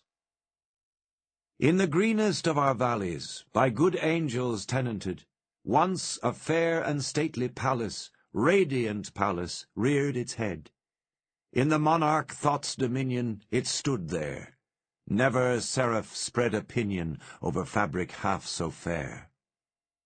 Banners yellow, glorious, golden, on its roof did float and flow. This, all this, was in the olden time long ago. And every gentle air that dallied in that sweet day along the ramparts plumed and pallid, a winged odour went away. Wanderers in that happy valley through two luminous windows saw spirits moving musically to a lute's well-tuned law, round about a throne, where sitting Porphyrogeny, in state his glory well befitting, the ruler of the realm was seen. And all with pearl and ruby glowing was the fair palace door, through which came flowing, flowing, flowing, and sparkling evermore a troop of echoes, whose sweet duty was but to sing, in voices of surpassing beauty, the wit and wisdom of their king. But evil things, in robes of sorrow, assailed the monarch's high estate. Ah, let us mourn, for never morrow shall dawn upon him desolate. And round about his home the glory that blushed and bloomed is but a dim remembered story of the old time entombed. and travellers now within that valley, through the red litten windows see vast forms that move fantastically to a discordant melody, while like a rapid ghastly river through the pale door a hideous throng rush out forever and laugh, but smile no more. I well remember that suggestions arising from this ballad led us into a train of thought wherein there became manifest an opinion of Usher's, which I mention not so much on account of its novelty, for other men have thought thus, as on account of the pertinacity with which he maintained it. This opinion in its general form was that of the sentience of all vegetable things, but in his disordered fancy the idea had assumed a more daring character, and trespassed under certain conditions upon the kingdom of inorganization. I lack words to express the full extent or the earnest abandon of his persuasion. The belief, however, was connected, as I have previously hinted, with the grey stones of the home of his forefathers. The conditions of the sentience had been here, he imagined, fulfilled in the method of collocation of these stones, in the order of their arrangement, as well as in that of the many fungi which overspread them, and of the decayed trees which stood around. Above all, in the long undisturbed endurance of this arrangement, and in its reduplication in the still waters of the tarn. Its evidence, the evidence of the sentience, was to be seen, he said, and I here started as he spoke, in the gradual yet certain condensation of an atmosphere of their own about the waters and the walls. The result was discoverable, he added, in that silent yet importunate and terrible influence which for centuries had moulded the destinies of his family, and which made him what I now saw him, what he was. Such opinions need no comment, and I will make none. Our books, the books which for years had formed no small portion of the mental existence of the invalid, were, as might be supposed, in strict keeping with this character of phantasm. We pored together over such works as the Ververs et Chartreuse of Gresset, the Belphegor of Machiavelli, the Heaven and Hell of Swedenborg, the Subterranean Voyage of Nicholas Klim of Holberg, the Chiromancy of Robert Flood, of Jean d'Indaginé and of de la Chambre, the Journey into the Blue Distance of Tieck, and the City of the Sun of Campanella. One favourite volume was a small octavo edition of the Directorium Inquisitorum by the Dominican Emeric de Gironde, and there were passages in Pomponius Mela about the old African satyrs and Aegipans, over which Usher would sit dreaming for hours. His chief delight, however, was found in the perusal of an exceedingly rare and curious book in quarto Gothic, the Manual of a Forgotten Church, the Vigilae Mortuorum Secundum Corum Ecclesiae Maguntinae. I could not help thinking of the wild ritual of this work, and of its probable influence upon the hypochondriac, when one evening, having informed me abruptly that the Lady Madeline was no more, he stated his intention of preserving her corpse for a fortnight, previously to its final interment, in one of the numerous vaults within the main walls of the building.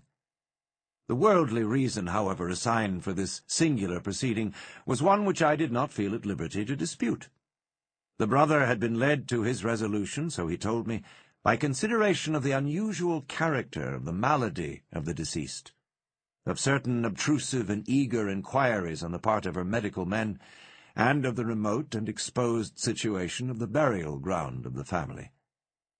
I will not deny that when I called to mind the sinister countenance of the person whom I met upon the staircase on the day of my arrival at the house, I had no desire to oppose what I regarded as at best but a harmless and by no means an unnatural precaution. At the request of Usher, I personally aided him in the arrangements for the temporary entombment.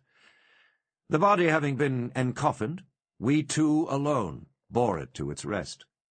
The vault in which we placed it, and which had been so long unopened that our torches, half smothered in its oppressive atmosphere, gave us little opportunity for investigation, was small, damp, and entirely without means of admission for light. lying at great depth immediately beneath that portion of the building in which was my own sleeping apartment. It had been used, apparently, in remote feudal times, for the worst purposes of a donjon keep, and in later days as a place of deposit for powder, or some other highly combustible substance, as a portion of its floor and the whole interior of a long archway through which we reached it were carefully sheathed with copper. The door of massive iron had been also similarly protected. Its immense weight caused an unusually sharp, grating sound as it moved upon its hinges. Having deposited our mournful burden upon trestles within this region of horror, we partially turned aside the yet unscrewed lid of the coffin and looked upon the face of the tenant. A striking similitude between the brother and sister now first arrested my attention, and Usher, divining perhaps my thoughts, murmured out some few words from which I learned that the deceased and himself had been twins, and that sympathies of a scarcely intelligible nature had always existed between them. Our glances, however, rested not long upon the dead, for we could not regard her unawed. The disease which had thus entombed the lady in the maturity of youth had left, as usual in all maladies of a strictly cataleptical character, the mockery of a faint blush upon the bosom and the face, and that suspiciously lingering smile upon the lip, which is so terrible in death. We replaced and screwed down the lid, and having secured the door of iron, made our way with toil into the scarcely less gloomy apartments of the upper portion of the house.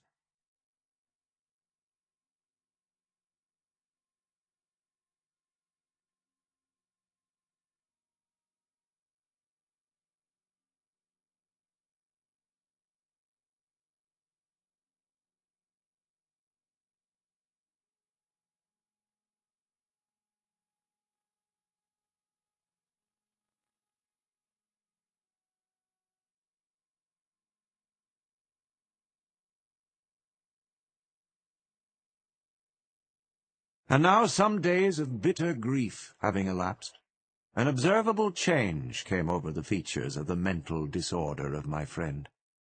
His ordinary manner had vanished. His ordinary occupations were neglected or forgotten. He roamed from chamber to chamber with hurried, unequal, and objectless step. The pallor of his countenance had assumed, if possible, a more ghastly hue, but the luminousness of his eye had entirely gone out. The once occasional huskiness of his tone was heard no more, and a tremulous quaver, as if of extreme terror, habitually characterized his utterance. There were times, indeed, when I thought his unceasingly agitated mind was laboring with some oppressive secret, to divulge which he struggled for the necessary courage. At times, again, I was obliged to resolve all into the mere inexplicable vagaries of madness, for I beheld him gazing upon vacancy for long hours in an attitude of the profoundest attention, as if listening to some imaginary sound. It was no wonder that his condition terrified, that it infected me. I felt, creeping upon me by slow yet certain degrees, the wild influences of his own fantastic yet impressive superstitions. It was especially upon retiring to bed late in the night of the 7th or 8th day after the placing of the Lady Madeline within the donjon that I experienced the full power of such feelings. Sleep came not near my couch, while the hours waned and waned away. I struggled to reason off the nervousness which had dominion over me. I endeavored to believe that much, if not all, of what I felt was due to the bewildering influence of the gloomy furniture of the room, of the dark and tattered draperies, which, tortured into motion by the breath of a rising tempest, swayed fitfully to and fro upon the walls, and rustled uneasily about the decorations of the bed. But my efforts were fruitless. An irrepressible tremor gradually pervaded my frame, and at length there sat upon my very heart an incubus of utterly causeless alarm. Shaking this off with a gasp and a struggle, I uplifted myself upon the pillows, and peering earnestly within the intense darkness of the chamber, hearkened, I know not why, except that an instinctive spirit prompted me, to certain low and indefinite sounds, which came through the pauses of the storm at long intervals, I knew not whence. Overpowered by an intense sentiment of horror, unaccountable yet unendurable, I threw on my clothes with haste, for I felt that I should sleep no more during the night, and endeavoured to arouse myself from the pitiable condition into which I had fallen by pacing rapidly to and fro through the apartment. I had taken but few turns in this manner, when a light step on an adjoining staircase arrested my attention. I presently recognized it as that of Usher. In an instant afterward he rapped, with a gentle touch, at my door, and entered, bearing a lamp. His countenance was, as usual, cadaverously wan, but moreover there was a species of mad hilarity in his eyes, and evidently restrained hysteria in his whole demeanour.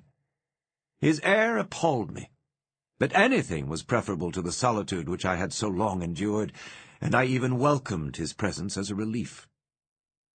"And you have not seen it?" he said abruptly, after having stared about him for some moments in silence. "You have not then seen it? But stay! You shall!" Thus speaking, and having carefully shaded his lamp, he hurried to one of the casements and threw it freely open to the storm. The impetuous fury of the entering gust nearly lifted us from our feet. It was indeed a tempestuous, yet sternly beautiful night, and one wildly singular in its terror and its beauty. A whirlwind had apparently collected its force in our vicinity, for there were frequent and violent alterations in the direction of the wind, and the exceeding density of the clouds, which hung so low as to press upon the turrets of the house, did not prevent our perceiving the lifelike velocity with which they flew careering from all points against each other, without passing away into the distance. I say that even their exceeding density did not prevent our perceiving this, yet we had no glimpse of the moon or stars, nor was there any flashing forth of the lightning. But the under surfaces of the huge masses of agitated vapour, as well as all terrestrial objects immediately around us, were glowing in the unnatural light of a faintly luminous and distinctly visible gaseous exhalation which hung about and enshrouded the mansion. "You must not, you shall not behold this," said I, shudderingly, to Usher, as I led him with a gentle violence from the window to a seat. "These appearances which bewilder you are merely electrical phenomena not uncommon, or it may be that they have their ghastly origin in the rank miasma of the tarn. Let us close this casement. The air is chilling and dangerous to your frame. Here is one of your favourite romances. I will read, and you shall listen, and so we will pass away this terrible night together." The antique volume which I had taken up was The Mad Tryst of Sir Launcelot Canning, but I had called it a favourite of Usher's more in sad jest than in earnest, for in truth there is little in its uncouth and unimaginative prolixity which could have had interest for the lofty and spiritual ideality of my friend. It was, however, the only book immediately at hand, and I indulged a vague hope that the excitement which now agitated the hypochondriac might find relief, for the history of mental disorder is full of similar anomalies, even in the extremeness of the folly which I should read. Could I have judged, indeed, by the wild overstrained air of vivacity with which he hearkened, or apparently hearkened, to the words of the tale, I might well have congratulated myself upon the success of my design. I had arrived at that well-known portion of the story, where Ethelred, the hero of the tryst, having sought in vain for peaceable admission into the dwelling of the hermit, proceeds to make good an entrance by force. Here it will be remembered the words of the narrative run thus: "And Ethelred, who was by nature of a doughty heart, and who was now mighty withal, on account of the powerfulness of the wine which he had drunken, waited no longer to hold parley with the hermit, who, in sooth, was of an obstinate and maliceful turn, but feeling the rain upon his shoulders, and fearing the rising of the tempest, uplifted his mace outright, and with blows made quickly room in the plankings of the door for his gauntleted hand. and now, pulling therewith sturdily, he so cracked and ripped and tore all asunder, that the noise of the dry and hollow-sounding wood alarumed and reverberated throughout the forest. At the termination of this sentence, I started, and for a moment paused, for it appeared to me, although I at once concluded that my excited fancy had deceived me, it appeared to me that from some very remote portion of the mansion there came, indistinctly to my ears, what might have been, in its exact similarity of character, the echo, but a stifled and dull one certainly, of the very cracking and ripping sound which Sir Lancelot had so particularly described. It was, beyond doubt, the coincidence alone which had arrested my attention, for amid the rattling of the sashes of the casements and the ordinary commingled noises of the still increasing storm, the sound in itself had nothing, surely, which would have interested or disturbed me. I continued the story. But the good champion Ethelred, now entering within the door, was sore enraged and amazed to perceive no signal of the maliceful hermit, but in the stead thereof a dragon, of a scaly and prodigious demeanour, and of a fiery tongue, which sat in guard before a palace of gold, with a floor of silver. And upon the wall there hung a shield of shining brass, with this legend enwritten: Who entereth herein a conqueror hath been. Who slayeth the dragon, the shield he shall win. And Ethelred uplifted his mace, and struck upon the head of the dragon, which fell before him, and gave up his pesty breath, with a shriek so horrid and harsh, and withal so piercing, that Ethelred had fain to close his ears with his hands against the dreadful noise of it, the like whereof was never before heard. Here again I paused abruptly, and now with a feeling of wild amazement, for there could be no doubt whatever that in this instance I did actually hear, although from what direction it proceeded I found it impossible to say, a low and apparently distant but harsh, protracted, and most unusual screaming or grating sound, the exact counterpart of what my fancy had already conjured up for the dragon's unnatural shriek as described by the romancer. Oppressed, as I certainly was, upon the occurrence of this second and most extraordinary coincidence, by 1,000 conflicting sensations, in which wonder and extreme terror were predominant, I still retained sufficient presence of mind to avoid exciting by any observation the sensitive nervousness of my companion. I was by no means certain that he had noticed the sounds in question, although assuredly a strange alteration had, during the last few minutes, taken place in his demeanour. From a position fronting my own, he had gradually brought round his chair, so as to sit with his face to the door of the chamber, and thus I could but partially perceive his features, although I saw that his lips trembled, as if he were murmuring inaudibly. His head had dropped upon his breast, yet I knew that he was not asleep, from the wide and rigid opening of the eye, as I caught a glance of it in profile. The motion of his body, too, was at variance with this idea, for he rocked from side to side with a gentle yet constant and uniform sway. Having rapidly taken notice of all this, I resumed the narrative of Sir Lancelot, which thus proceeded. And now the champion, having escaped from the terrible fury of the dragon, bethinking himself of the brazen shield, and of the breaking up of the enchantment which was upon it, removed the carcass from out of the way before him, and approached valorously over the silver pavement of the castle to where the shield was upon the wall, which in sooth tarried not for his full coming, but fell down at his feet upon the silver floor with a mighty, great, and terrible ringing sound.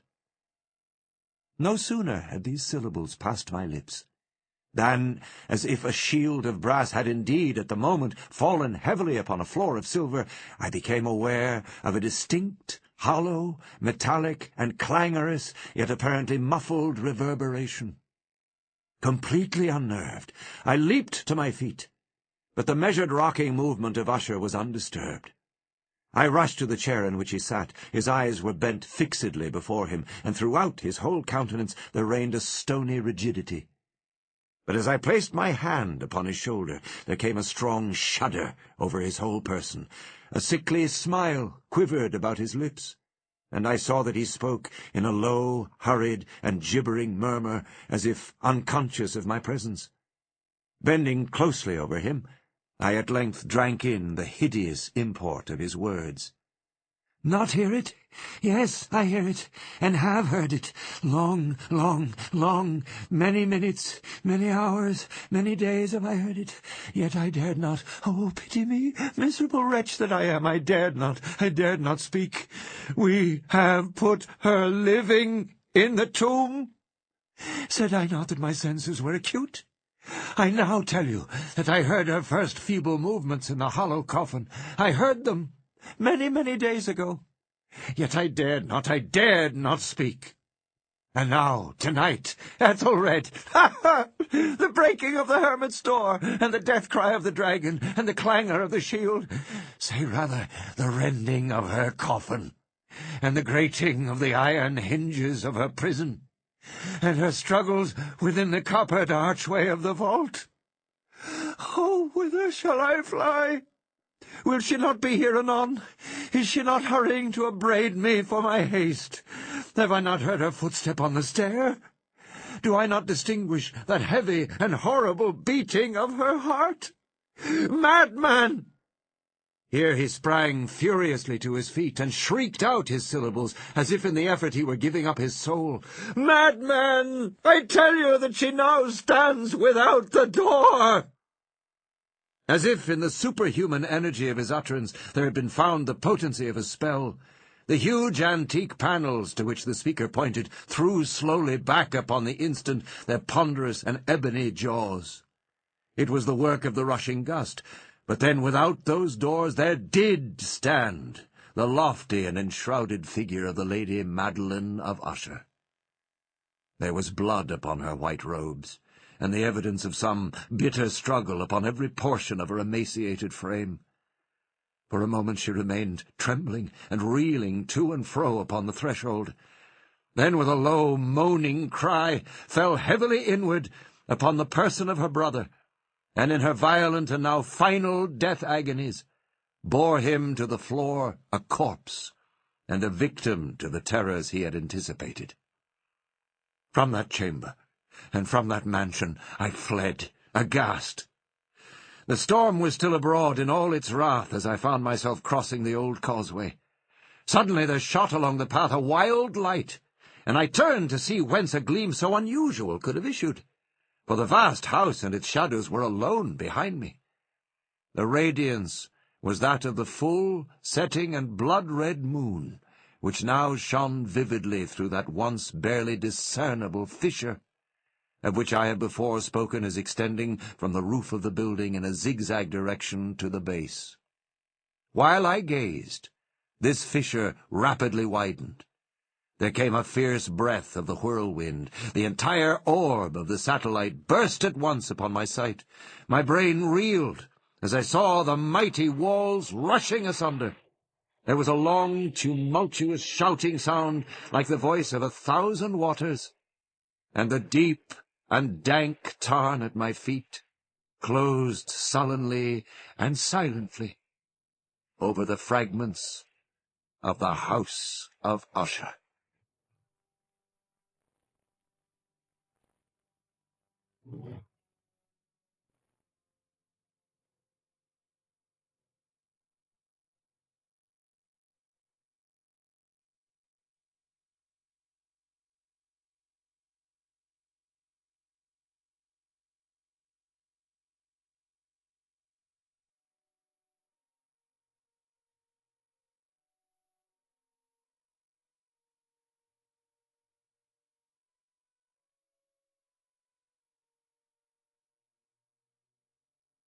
The Black Cat.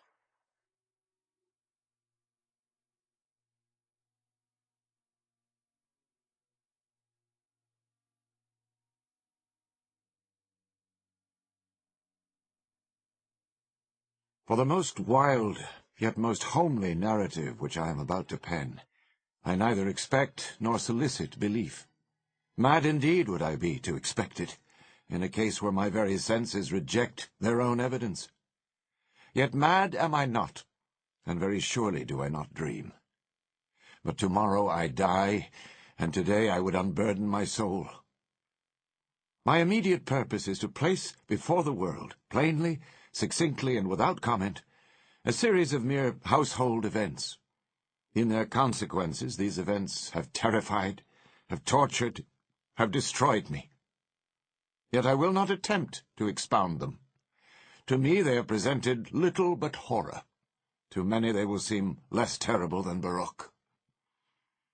Hereafter perhaps some intellect may be found which will reduce my phantasm to the commonplace, some intellect more calm, more logical, and far less excitable than my own, which will perceive, in the circumstances I detail with awe, nothing more than an ordinary succession of very natural causes and effects. From my infancy I was noted for the docility and humanity of my disposition. My tenderness of heart was even so conspicuous as to make me the jest of my companions. I was especially fond of animals, and was indulged by my parents with a great variety of pets. With these I spent most of my time, and never was so happy as when feeding and caressing them. This peculiarity of character grew with my growth, and in my manhood I derived from it one of my principal sources of pleasure. To those who have cherished an affection for a faithful and sagacious dog, I need hardly be at the trouble of explaining the nature or the intensity of the gratification thus derivable. There is something in the unselfish and self-sacrificing love of a brute which goes directly to the heart of him who has had frequent occasion to test the paltry friendship and gossamer fidelity of mere man. I married early, and was happy to find in my wife a disposition not uncongenial with my own. Observing my partiality for domestic pets, she lost no opportunity of procuring those of the most agreeable kind. We had birds, goldfish, a fine dog, rabbits, a small monkey, and a cat. This latter was a remarkably large and beautiful animal, entirely black, and sagacious to an astonishing degree. In speaking of his intelligence, my wife, who at heart was not a little tinctured with superstition, made frequent allusion to the ancient popular notion which regarded all black cats as witches in disguise. Not that she was ever serious on this point, and I mention the matter at all for no better reason than that it happens just now to be remembered. Pluto, this was the cat's name, was my favorite pet and playmate. I alone fed him, and he attended me wherever I went about the house. It was even with difficulty that I could prevent him from following me through the streets. Our friendship lasted in this manner for several years, during which my general temperament and character, through the instrumentality of the fiend intemperance, had, I blush to confess it, experienced a radical alteration for the worse. I grew, day by day, more moody, more irritable, more regardless of the feelings of others. I suffered myself to use intemperate language to my wife. At length I even offered her personal violence. My pets, of course, were made to feel the change in my disposition. I not only neglected, but ill-used them. For Pluto, however, I still retained sufficient regard to restrain me from maltreating him, as I made no scruple of maltreating the rabbits, the monkey, or even the dog, when by accident or through affection they came in my way. But my disease grew upon me, for what disease is like alcohol? And at length even Pluto, who was now becoming old and consequently somewhat peevish, even Pluto began to experience the effects of my ill temper. One night, returning home much intoxicated from one of my haunts about town, I fancied that the cat avoided my presence. I seized him, when in his fright at my violence he inflicted a slight wound upon my hand with his teeth. The fury of a demon instantly possessed me. I knew myself no longer. My original soul seemed at once to take its flight from my body, and a more than fiendish malevolence, gin-nurtured, thrilled every fibre of my frame. I took from my waistcoat pocket a penknife, opened it, grasped the poor beast by the throat, and deliberately cut one of its eyes from the socket. I blush, I burn, I shudder, while I pen the damnable atrocity.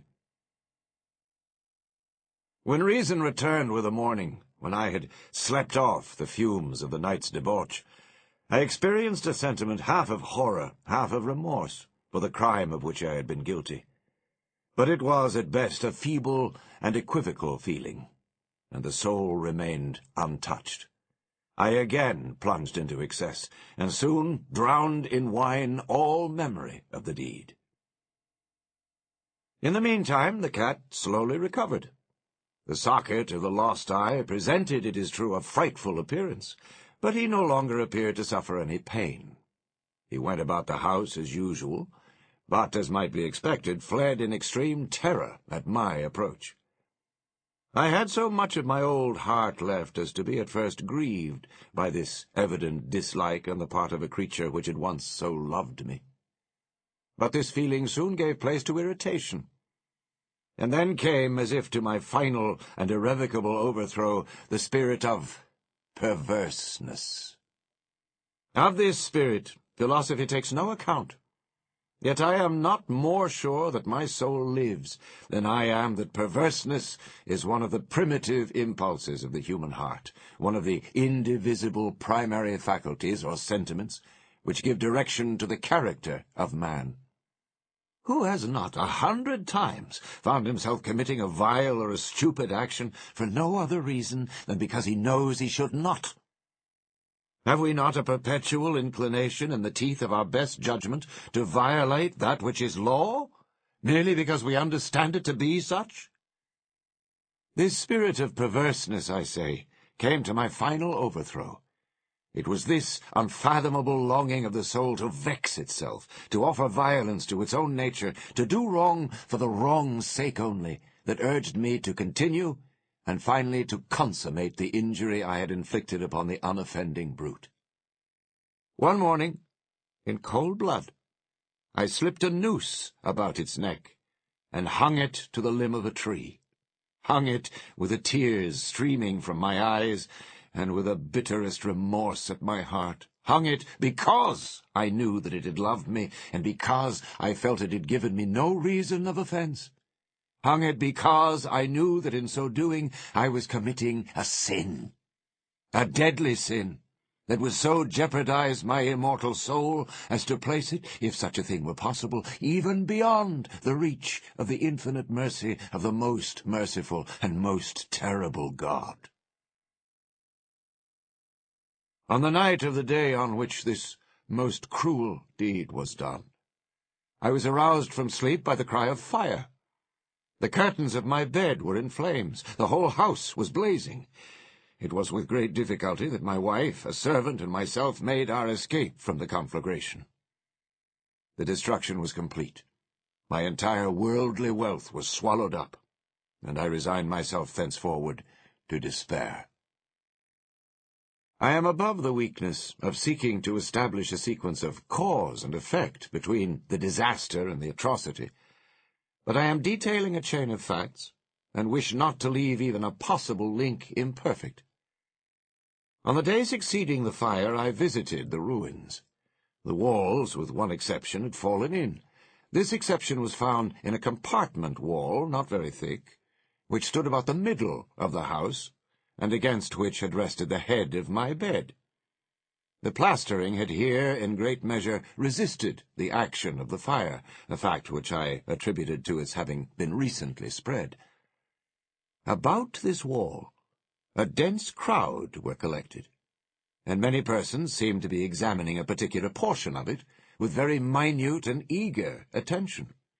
The words "strange," "singular," and other similar expressions excited my curiosity.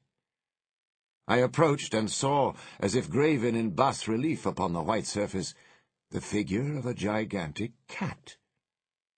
The impression was given with an accuracy truly marvelous. There was a rope about the animal's neck.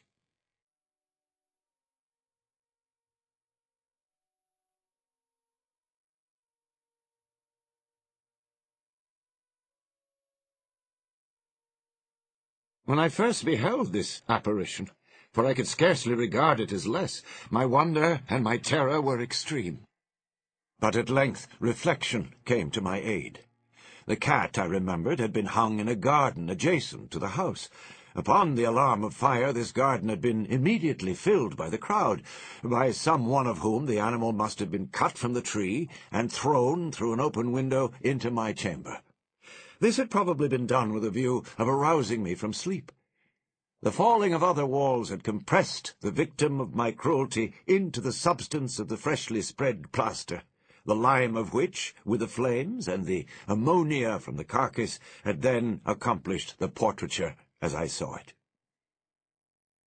Although I thus readily accounted to my reason, if not altogether to my conscience, for the startling fact just detailed, it did not the less fail to make a deep impression upon my fancy. For months I could not rid myself of the phantasm of the cat. And during this period there came back into my spirit a half-sentiment that seemed, but was not, remorse. I went so far as to regret the loss of the animal, and to look about me, among the vile haunts which I now habitually frequented, for another pet of the same species, and of somewhat similar appearance, with which to supply its place. One night, as I sat half-stupefied in a den of more than infamy, my attention was suddenly drawn to some black object reposing upon the head of one of the immense hogsheads of gin or of rum, which constituted the chief furniture of the apartment. I had been looking steadily at the top of this hogshead for some minutes, and what now caused me surprise was the fact that I had not sooner perceived the object thereupon. I approached it, and touched it with my hand. It was a black cat, a very large one, fully as large as Pluto, and closely resembling him in every respect but one. Pluto had not a white hair upon any portion of his body, but this cat had a large, although indefinite, splotch of white, covering nearly the whole region of the breast. Upon my touching him, he immediately arose, purred loudly, rubbed against my hand, and appeared delighted with my notice. This, then, was the very creature of which I was in search. I at once offered to purchase it of the landlord, but this person made no claim to it, knew nothing of it, had never seen it before. I continued my caresses, and when I prepared to go home, the animal evinced a disposition to accompany me. I permitted it to do so, occasionally stooping and patting it as I proceeded. When it reached the house, it domesticated itself at once, and became immediately a great favourite with my wife. For my own part, I soon found a dislike to it arising within me. This was just the reverse of what I had anticipated, but I know not how or why it was, its evident fondness for myself rather disgusted and annoyed me. By slow degrees these feelings of disgust and annoyance rose into the bitterness of hatred. I avoided the creature, a certain sense of shame and the remembrance of my former deed of cruelty preventing me from physically abusing it. I did not for some weeks strike, or otherwise violently ill-use it, but gradually, very gradually, I came to look upon it with unutterable loathing, and to flee silently from its odious presence as from the breath of a pestilence. What added, no doubt, to my hatred of the beast was the discovery on the morning after I brought it home that, like Pluto, it also had been deprived of one of its eyes. This circumstance, however, only endeared it to my wife, who, as I have already said, possessed in a high degree that humanity of feeling which had once been my distinguishing trait, and the source of many of my simplest and purest pleasures. With my aversion to this cat, however, its partiality for myself seemed to increase. It followed my footsteps with a pertinacity which it would be difficult to make the reader comprehend. Whenever I sat, it would crouch beneath my chair or spring upon my knees, covering me with its loathsome caresses. If I arose to walk, it would get between my feet and thus nearly throw me down, or, fastening its long and sharp claws in my dress, clamber in this manner to my breast. At such times, although I longed to destroy it with a blow, I was yet withheld from so doing, partly by a memory of my former crime, but chiefly, let me confess it at once, by absolute dread of the beast. This dread was not exactly a dread of physical evil, and yet I should be at a loss how otherwise to define it. I am almost ashamed to own, yes, even in this felon's cell I am almost ashamed to own, that the terror and horror with which the animal inspired me had been heightened by one of the merest chimeras it would be possible to conceive. My wife had called my attention more than once to the character of the mark of white hair, of which I have spoken, and which constituted the sole visible difference between the strange beast and the one I had destroyed. The reader will remember that this mark, although large, had been originally very indefinite. But by slow degrees nearly imperceptible, and which for a long time my reason struggled to reject as fanciful, it had at length assumed a rigorous distinctness of outline. It was now the representation of an object that I shudder to name, and for this above all I loathed and dreaded, and would have rid myself of the monster had I dared. It was now, I say, the image of a hideous, of a ghastly thing, of the gallows. O mournful and terrible engine of horror and of crime, of agony and of death! And now was I indeed wretched beyond the wretchedness of mere humanity, and a brute beast, whose fellow I had contemptuously destroyed, a brute beast to work out for me, a man fashioned in the image of the high God, so much of insufferable woe. Alas! Neither by day nor by night knew I the blessing of rest any more. During the former, the creature left me no moment alone, and in the latter I started hourly from dreams of unutterable fear to find the hot breath of the thing upon my face, and its vast weight an incarnate nightmare that I had no power to shake off, incumbent eternally upon my heart. Beneath the pressure of torments such as these, the feeble remnant of the good within me succumbed. Evil thoughts became my sole intimates, the dark and most evil of thoughts. The moodiness of my usual temper increased to hatred of all things and of all mankind, while from the sudden, frequent, and ungovernable outbursts of a fury to which I now blindly abandoned myself, my uncomplaining wife, alas, was the most usual and the most patient of sufferers. One day she accompanied me, upon some household errand, into the cellar of the old building which our poverty compelled us to inhabit. The cat followed me down the steep stairs, and nearly throwing me headlong exasperated me to madness. Uplifting an axe, and forgetting in my wrath the childish dread which had hitherto stayed my hand, I aimed a blow at the animal, which of course would have proved instantly fatal had it descended as I wished. But this blow was arrested by the hand of my wife. Goaded by the interference into a rage more than demoniacal, I withdrew my arm from her grasp and buried the axe in her brain. She fell dead upon the spot, without a groan. This hideous murder accomplished, I set myself forthwith, and with entire deliberation, to the task of concealing the body. I knew that I could not remove it from the house, either by day or by night, without the risk of being observed by the neighbors. Many projects entered my mind. At one period I thought of cutting the corpse into minute fragments and destroying them by fire. At another I resolved to dig a grave for it in the floor of the cellar. Again I deliberated about casting it in the well in the yard. about packing it in a box as if merchandise, with the usual arrangements, and so getting a porter to take it from the house. Finally, I hit upon what I considered a far better expedient than either of these. I determined to wall it up in the cellar, as the monks of the Middle Ages are recorded to have walled up their victims. For a purpose such as this, the cellar was well adapted. Its walls were loosely constructed, and had lately been plastered throughout with a rough plaster which the dampness of the atmosphere had prevented from hardening. Moreover, in one of the walls was a projection, caused by a false chimney or fireplace that had been filled up and made to resemble the rest of the cellar. I made no doubt that I could readily displace the bricks at this point, insert the corpse, and wall the whole up as before, so that no eye could detect anything suspicious. And in this calculation I was not deceived.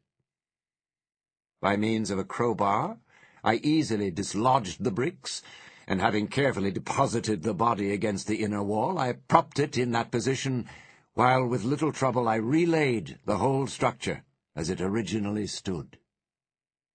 Having procured mortar, sand, and hair with every possible precaution, I prepared a plaster which could not be distinguished from the old, and with this I very carefully went over the new brickwork. When I had finished, I felt satisfied that all was right. The wall did not present the slightest appearance of having been disturbed. The rubbish on the floor was picked up with the minutest care. I looked around triumphantly, and said to myself, "Here at least, then, my labour has not been in vain." My next step was to look for the beast which had been the cause of so much wretchedness, for I had at length firmly resolved to put it to death. Had I been able to meet with it at the moment, there could have been no doubt of its fate. But it appeared that the crafty animal had been alarmed at the violence of my previous anger, and forbore to present itself in my present mood.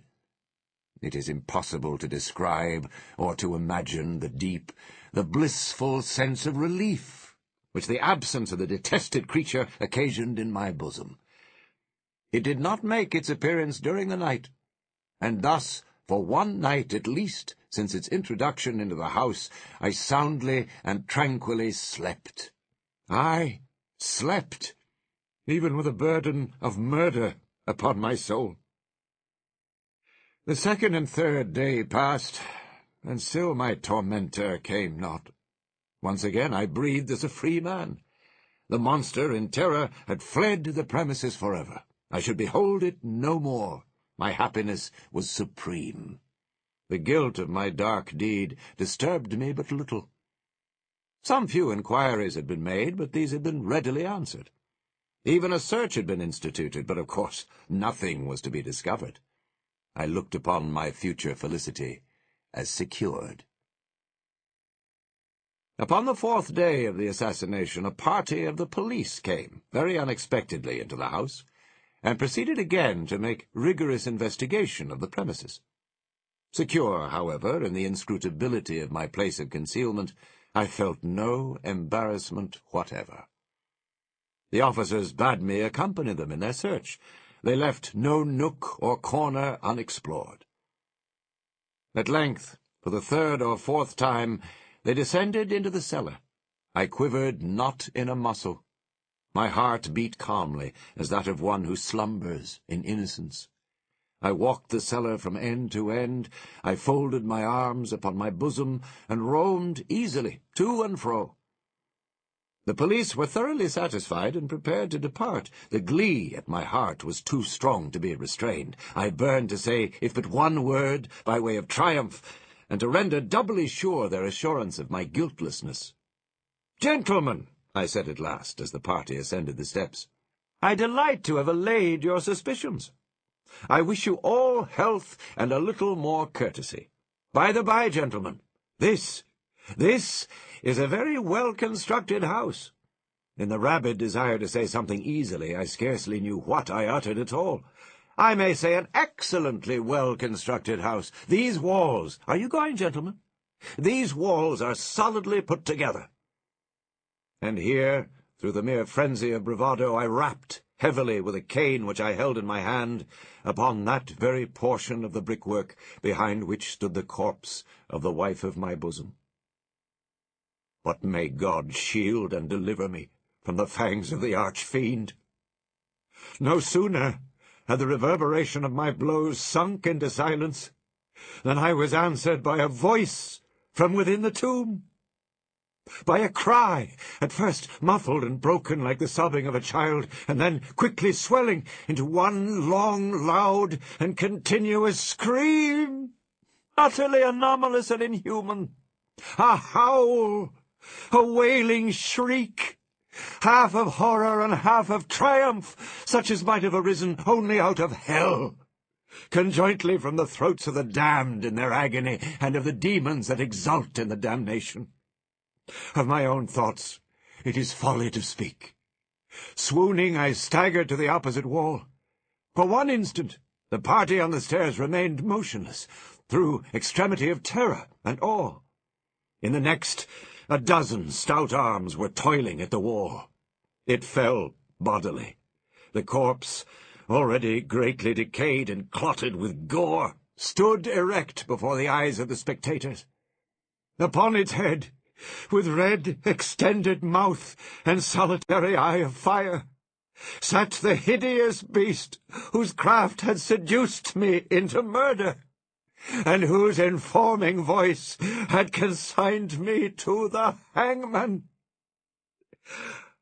I had walled the monster up within the tomb.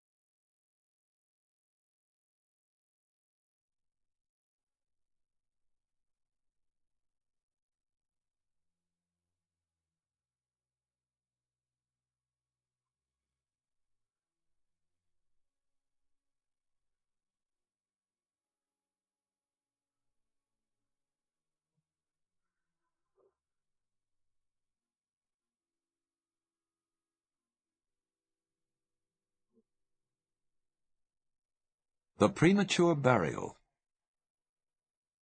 There are certain themes of which the interest is all-absorbing, but which are too entirely horrible for the purposes of legitimate fiction. These the mere romanticist must eschew, if he do not wish to offend or to disgust. They are with propriety handled only when the severity and majesty of truth sanctify and sustain them. We thrill, for example, with the most intensive pleasurable pain over the accounts of the passage of the Beresina, of the earthquake at Lisbon, of the plague at London, of the massacre of St. Bartholomew, or of the stifling of the 123 prisoners in the Black Hole at Calcutta. But in these accounts, it is the fact, it is the reality, it is the history which excites. As inventions, we should regard them with simple abhorrence. I have mentioned some few of the more prominent and august calamities on record, but in these it is the extent, not less than the character of the calamity, which so vividly impresses the fancy. I need not remind the reader that from the long and weird catalogue of human miseries I might have selected many individual instances more replete with essential suffering than any of these vast generalities of disaster. The true wretchedness, indeed, the ultimate woe, is particular, not diffuse. That the ghastly extremes of agony are endured by man the unit, and never by man the mass, for this let us thank a merciful God. To be buried while alive is beyond question the most terrific of these extremes which has ever fallen to the lot of mere mortality. That it has frequently, very frequently, so fallen will scarcely be denied by those who think. The boundaries which divide life from death are at best shadowy and vague. Who shall say where the one ends and where the other begins? We know that there are diseases in which occur total cessations of all the apparent functions of vitality, and yet in which these cessations are merely suspensions, properly so called. They are only temporary pauses in the incomprehensible mechanism. A certain period elapses, and some unseen, mysterious principle again sets in motion the magic pinions and the wizard wheels. The silver cord was not forever loosed, nor the golden bowl irreparably broken. But where, meantime, was the soul? Apart, however, from the inevitable conclusion, a priori that such causes must produce such effects, that the well-known occurrence of such cases of suspended animation must naturally give rise, now and then, to premature interments, apart from this consideration, we have the direct testimony of medical and ordinary experience to prove that a vast number of such interments have actually taken place. I might refer at once, if necessary, to 100 well-authenticated instances. One of very remarkable character, and of which the circumstances may be fresh in the memory of some of my readers, occurred not very long ago in the neighboring city of Baltimore, where it occasioned a painful, intense, and widely extended excitement. The wife of one of the most respectable citizens, a lawyer of eminence and a member of Congress, was seized with a sudden and unaccountable illness which completely baffled the skill of her physicians. After much suffering, she died, or was supposed to die. No one suspected, indeed, or had reason to suspect, that she was not actually dead. She presented all the ordinary appearances of death. The face assumed the usual pinched and sunken outline, the lips were of the usual marble pallor, the eyes were lustreless, there was no warmth, pulsation had ceased. For 3 days the body was preserved unburied, during which it had acquired a stony rigidity. The funeral, in short, was hastened, on account of the rapid advance of what was supposed to be decomposition. The lady was deposited in her family vault, which for 3 subsequent years was undisturbed.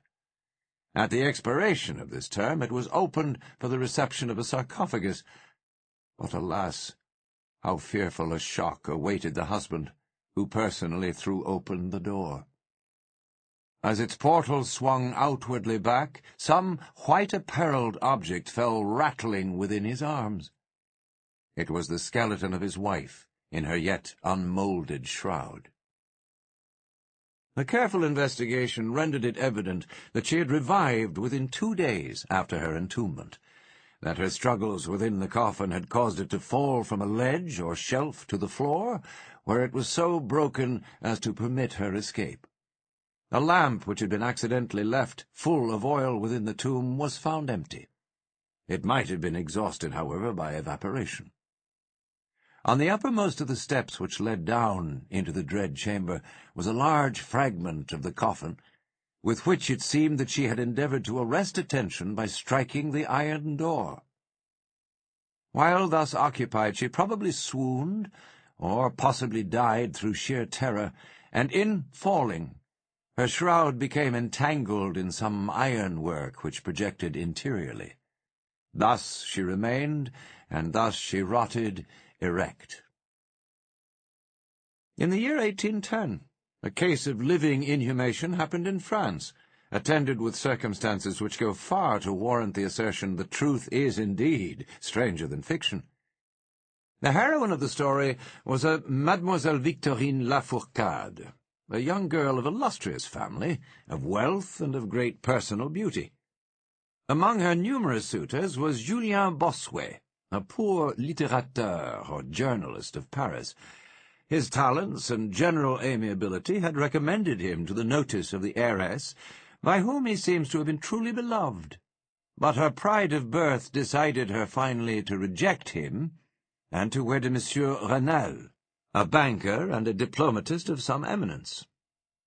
After marriage, however, this gentleman neglected, and perhaps even more positively ill-treated her. Having passed with him some wretched years, she died. At least her condition so closely resembled death as to deceive everyone who saw her. She was buried, not in a vault, but in an ordinary grave in the village of her nativity.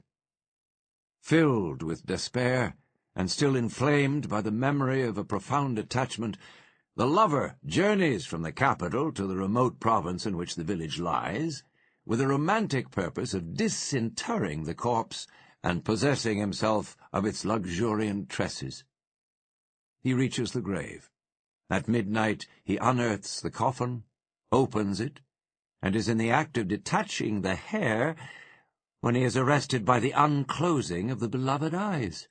In fact, the lady had been buried alive. Vitality had not altogether departed, and she was aroused by the caresses of her lover from the lethargy which had been mistaken for death. He bore her frantically to his lodgings in the village. He employed certain powerful restoratives suggested by no little medical learning. In fine, she revived. She recognized her preserver.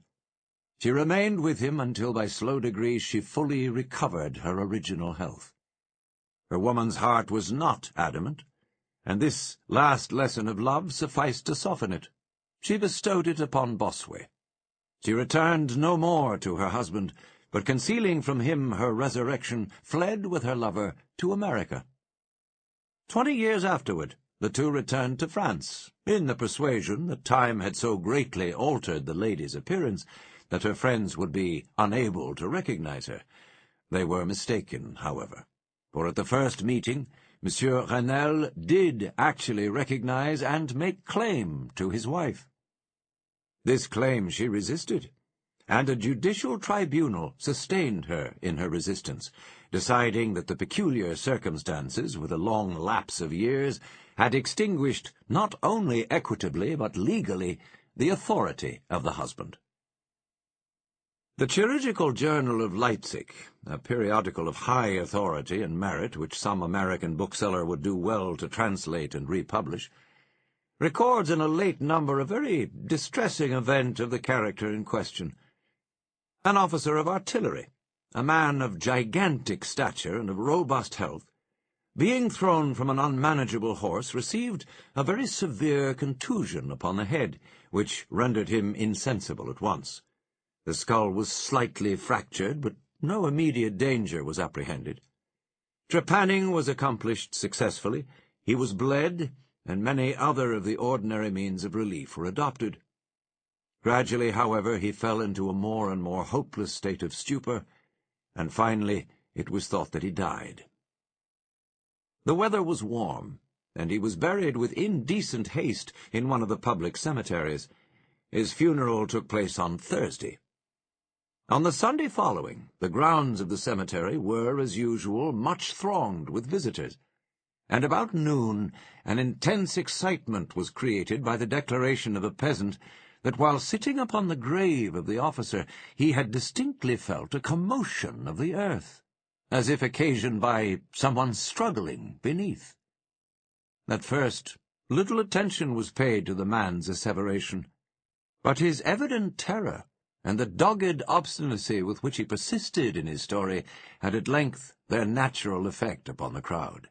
Spades were hurriedly procured, and the grave, which was shamefully shallow, was in a few minutes so far thrown open that the head of its occupant appeared.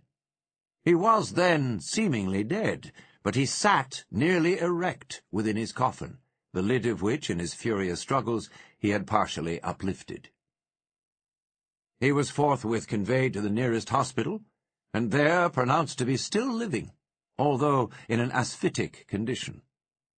After some hours he revived, recognized individuals of his acquaintance, and in broken sentences spoke of his agonies in the grave. From what he related, it was clear that he must have been conscious of life for more than an hour while inhumed, before lapsing into insensibility. The grave was carelessly and loosely filled with an exceedingly porous soil, and thus some air was necessarily admitted.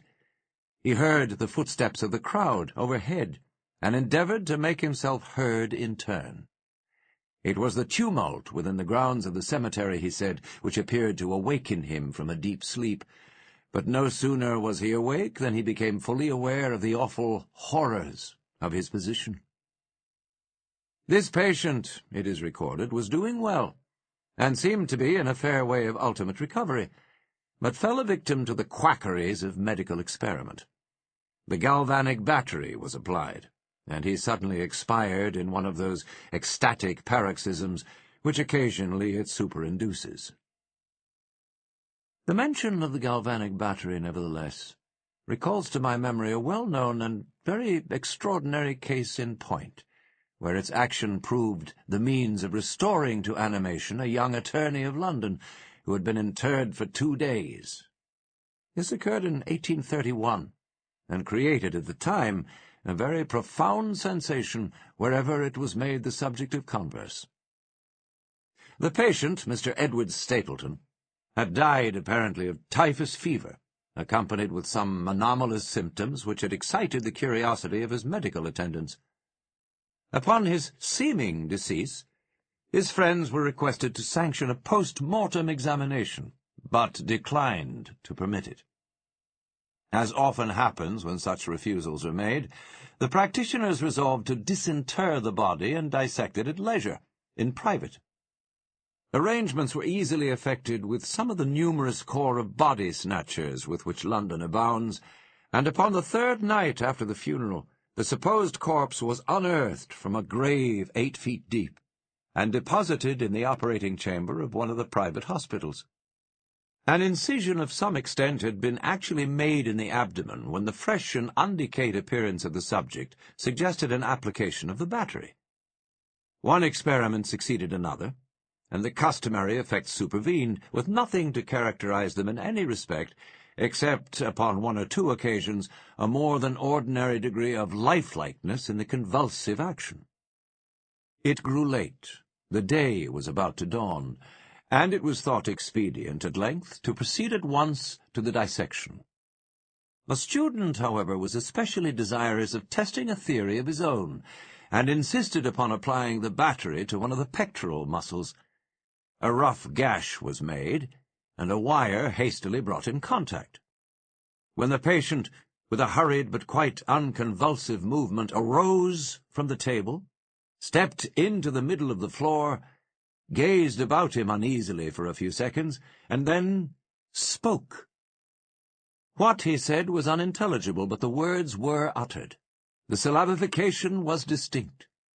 Having spoken, he fell heavily to the floor. For some moments all were paralyzed with awe, but the urgency of the case soon restored them their presence of mind. It was seen that Mr. Stapleton was alive, although in a swoon. Upon exhibition of ether, he revived, and was rapidly restored to health, and to the society of his friends, from whom, however, all knowledge of his resuscitation was withheld, until a relapse was no longer to be apprehended. Their wonder, their rapturous astonishment, may be conceived. The most thrilling peculiarity of this incident, nevertheless, is involved in what Mr. S. himself asserts.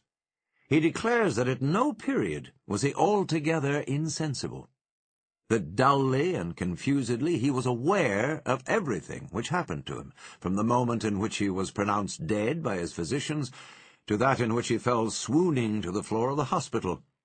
"I am alive," were the uncomprehended words which, upon recognizing the locality of the dissecting-room, he had endeavored in his extremity to utter. It were an easy matter to multiply such histories as these, but I forbear, for indeed we have no need of such to establish the fact that premature interments occur. When we reflect how very rarely, from the nature of the case, we have it in our power to detect them, we must admit that they may frequently occur without our cognizance. Scarcely, in truth, is a graveyard ever encroached upon for any purpose, to any great extent, that skeletons are not found in postures which suggest the most fearful of suspicions. Fearful indeed the suspicion, but more fearful the doom. It may be asserted without hesitation that no event, is so terribly well adapted to inspire the supremeness of bodily and of mental distress as is burial before death. The unendurable oppression of the lungs, the stifling fumes from the damp earth, the clinging of the death garments, the rigid embrace of the narrow house, the blackness of the absolute night, the silence like a sea that overwhelms, the unseen but palpable presence of the conqueror worm. These things, with the thoughts of the air and grass above, with memory of dear friends who would fly to save us, if but informed of our fate, and with consciousness that of this fate they can never be informed, that our hopeless portion is that of the really dead. These considerations, I say, carry into the heart which still palpitates a degree of appalling and intolerable horror from which the most daring imagination must recoil. We know of nothing so agonizing upon earth. We can dream of nothing half so hideous in the realms of the nethermost hell. And thus all narratives upon this topic have an interest profound, an interest, nevertheless, which, through the sacred awe of the topic itself, very properly and very peculiarly depends upon our conviction of the truth of the matter narrated. What I have now to tell is of my own actual knowledge, of my own positive and personal experience. For several years I had been subject to attacks of the singular disorder which physicians have agreed to term catalepsy, in default of a more definitive title. Although both the immediate and the predisposing causes, and even the actual diagnosis of this disease, are still mysterious, its obvious and apparent character is sufficiently well understood. Its variations seem to be chiefly of degree. Sometimes the patient lies for a day only, or even for a shorter period, in a species of exaggerated lethargy. He is senseless and externally motionless, but the pulsation of the heart is still faintly perceptible. Some traces of warmth remain, a slight colour lingers within the centre of the cheek, and upon application of a mirror to the lips we can detect a torpid, unequal, and vacillating action of the lungs. Then again, the duration of the trance is for weeks, even for months, while the closest scrutiny and the most rigorous medical tests fail to establish any material distinction between the state of the sufferer and what we conceive of absolute death.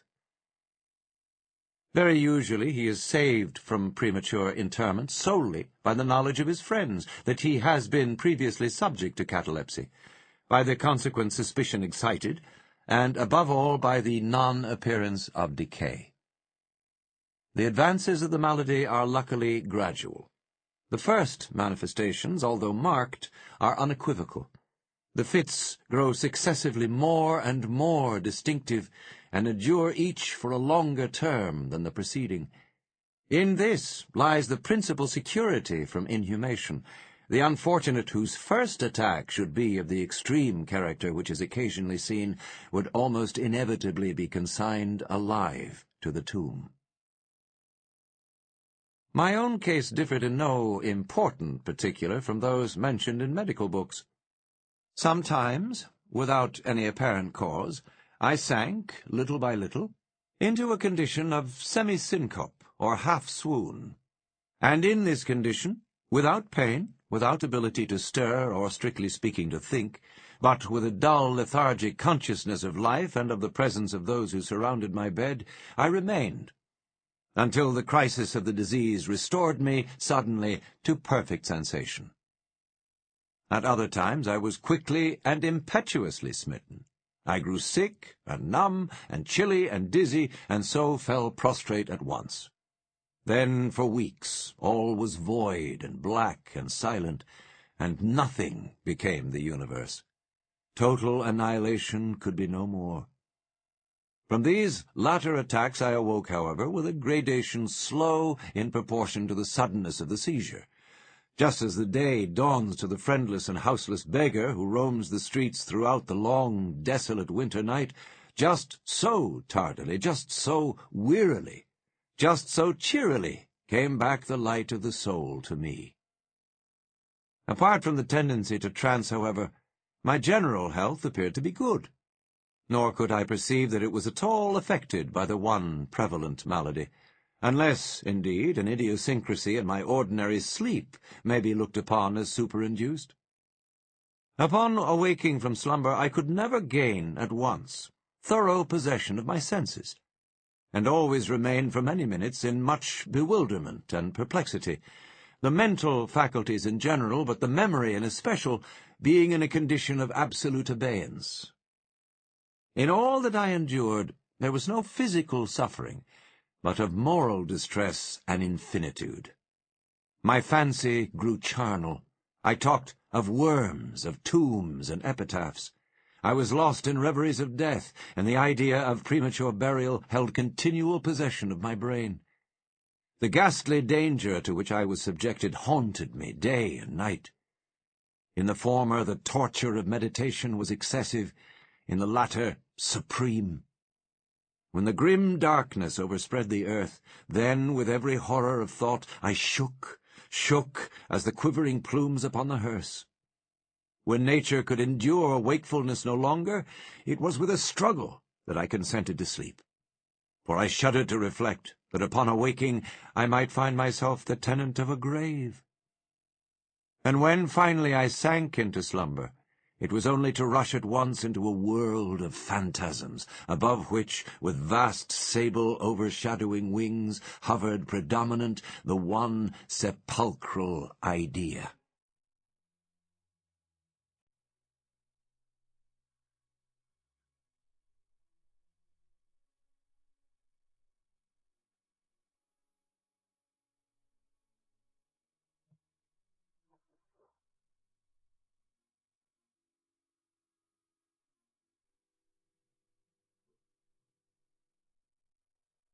From the innumerable images of gloom which thus oppressed me in dreams, I select for record but a solitary vision.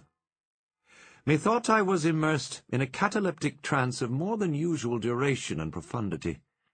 Suddenly there came an icy hand upon my forehead, and an impatient, gibbering voice whispered the word, "Arise!" within my ear. I sat erect. The darkness was total. I could not see the figure of him who had aroused me. I could call to mind neither the period at which I had fallen into the trance, nor the locality in which I then lay. While I remained motionless, and busied in endeavours to collect my thoughts, the cold hand grasped me fiercely by the wrist, shaking it petulantly, while the gibbering voice said again, "Arise! Did I not bid thee arise?" "And who," I demanded, "art thou?" "I have no name in the regions which I inhabit," replied the voice mournfully. "I was mortal, but am fiend. I was merciless, but am pitiful. Thou dost feel that I shudder. My teeth chatter as I speak, yet it is not with the chilliness of the night without end. But this hideousness is insufferable. How canst thou tranquilly sleep? I cannot rest for the cry of these great agonies. These sights are more than I can bear. Get thee up. Come with me into the outer night, and let me unfold to thee the graves. Is not this a spectacle of woe? Behold!"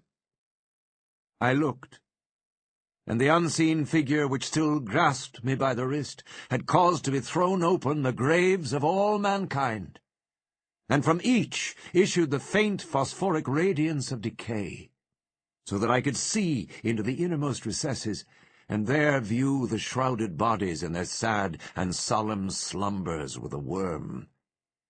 But alas, the real sleepers were fewer, by many millions, than those who slumbered not at all.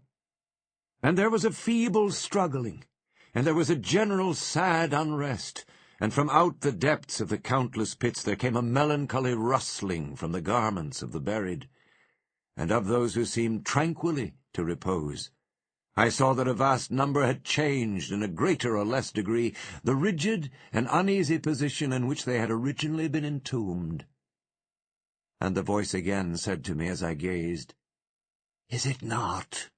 Oh, is it not a pitiful sight?" But before I could find words to reply, the figure had ceased to grasp my wrist. The phosphoric lights expired, and the graves were closed with a sudden violence, while from out them arose a tumult of despairing cries, saying again, "Is it not, O God, is it not a very pitiful sight?" Fantasies such as these, presenting themselves at night, extended their terrific influence far into my waking hours. My nerves became thoroughly unstrung, and I fell a prey to perpetual horror. I hesitated to ride or to walk, or to indulge in any exercise that would carry me from home. In fact, I no longer dared trust myself out of the immediate presence of those who were aware of my proneness to catalepsy, lest, falling into one of my usual fits, I should be buried before my real condition could be ascertained. I doubted the care, the fidelity of my dearest friends. I dreaded that in some trance of more than customary duration they might be prevailed upon to regard me as irrecoverable. I even went so far as to fear that, as I occasioned much trouble, they might be glad to consider any very protracted attack as sufficient excuse for getting rid of me altogether. It was in vain they endeavoured to reassure me by the most solemn promises. I exacted the most sacred oaths that under no circumstances they would bury me until decomposition had so materially advanced as to render further preservation impossible. And even then my mortal terrors would listen to no reason, would accept no consolation. I entered into a series of elaborate precautions. Among other things, I had the family vault so remodelled as to admit of being readily opened from within. The slightest pressure upon a long lever that extended far into the tomb would cause the iron portals to fly back. There were arrangements also for the free admission of air and light, and convenient receptacles for food and water within immediate reach of the coffin intended for my reception. This coffin was warmly and softly padded, and was provided with a lid fashioned upon the principle of the vault door, with the addition of springs so contrived that the feeblest movement of the body would be sufficient to set it at liberty. Besides all this, there was suspended from the roof of the tomb a large bell, the rope of which it was designed should extend through a hole in the coffin, and so be fastened to one of the hands of the corpse.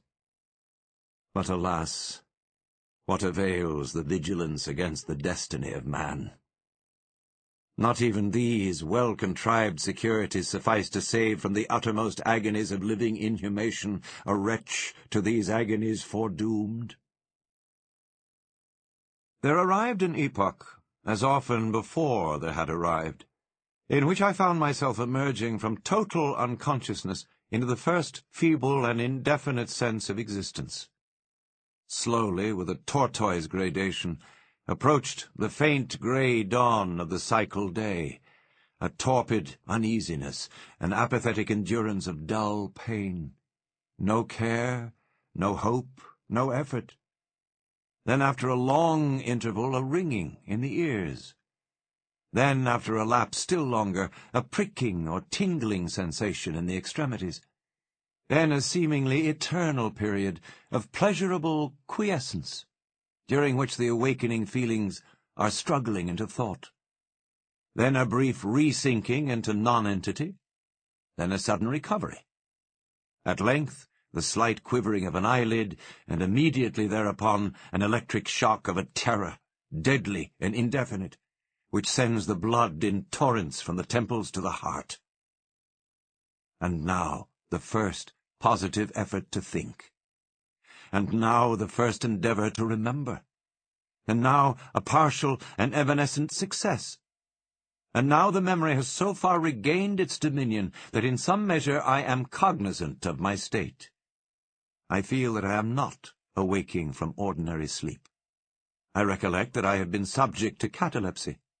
And now, at last, as if by the rush of an ocean, My shuddering spirit is overwhelmed by the one grim danger, by the one spectral and ever-prevalent idea. For some minutes after this fancy possessed me, I remained without motion. And why? I could not summon courage to move. I dared not make the effort which was to satisfy me of my fate. And yet there was something at my heart which whispered me it was sure. Despair, such as no other species of wretchedness ever calls into being. Despair alone urged me, after long irresolution, to uplift the heavy lids of my eyes. I uplifted them. It was dark. All dark. I knew that the fit was over. I knew that the crisis of my disorder had long passed. I knew that I had now fully recovered the use of my visual faculties, and yet it was dark, all dark. The intense and utter raylessness of the night that endureth for evermore.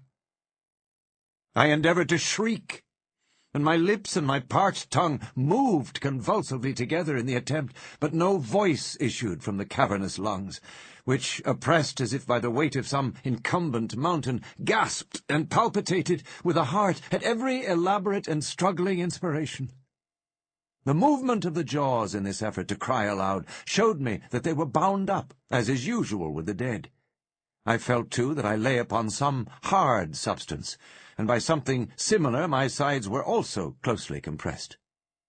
So far I had not ventured to stir any of my limbs, but now I violently threw up my arms, which had been lying at length with the wrists crossed.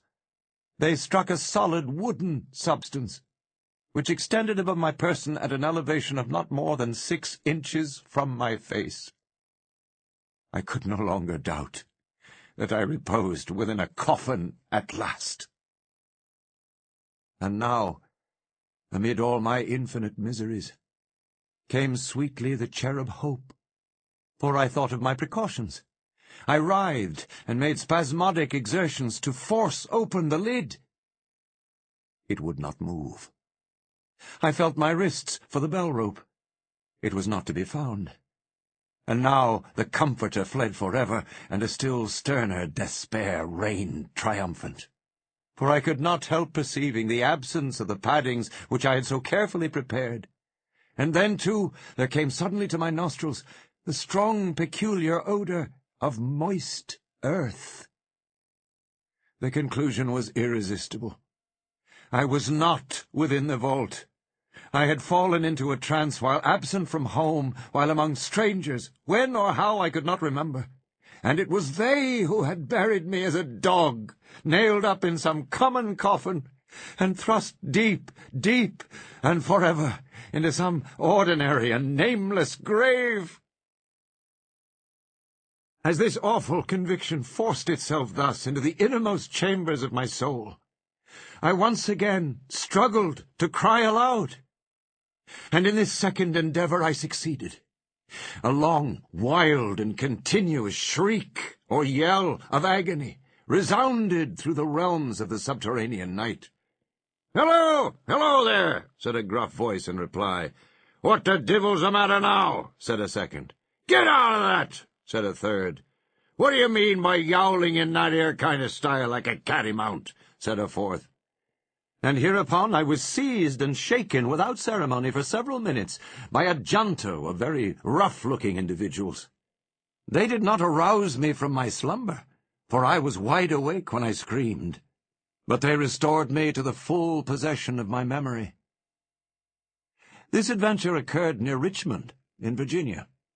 Accompanied by a friend, I had proceeded upon a gunning expedition some miles down the banks of the James River. Night approached, and we were overtaken by a storm. The cabin of a small sloop, lying at anchor in the stream and laden with garden mould, afforded us the only available shelter. We made the best of it, and passed the night on board. I slept in one of the only 2 berths in the vessel, and the berths of a sloop of 60 or 70 tons need scarcely be described. That which I occupied had no bedding of any kind.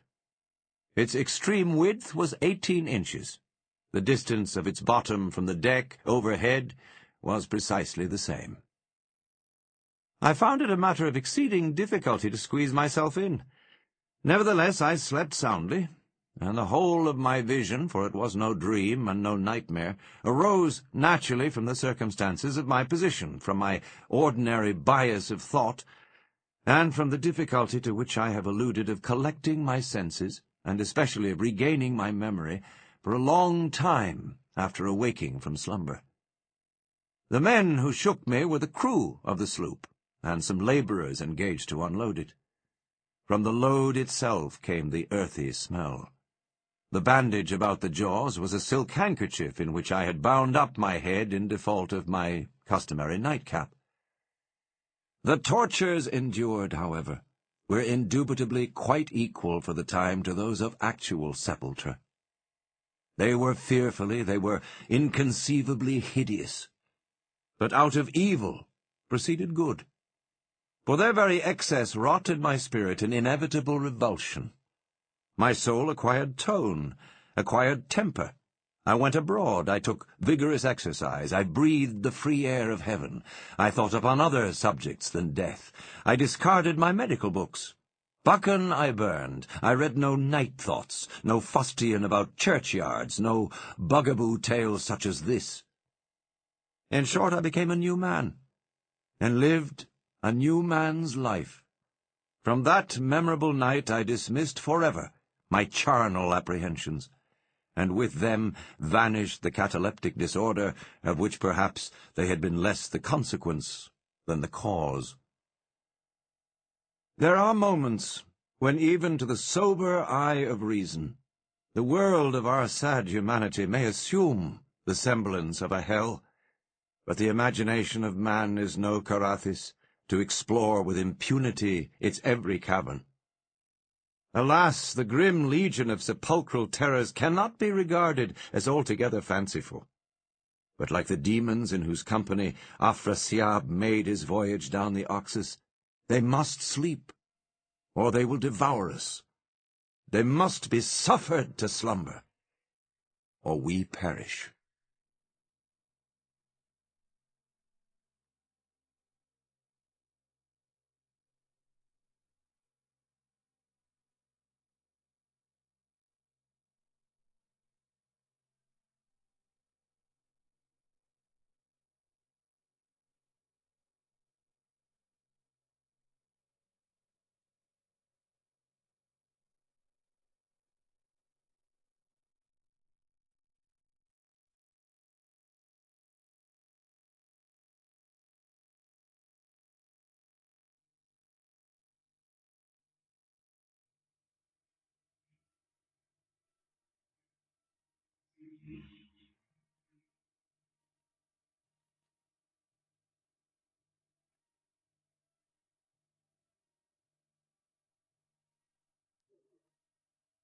The facts in the case of Monsieur Valdemar.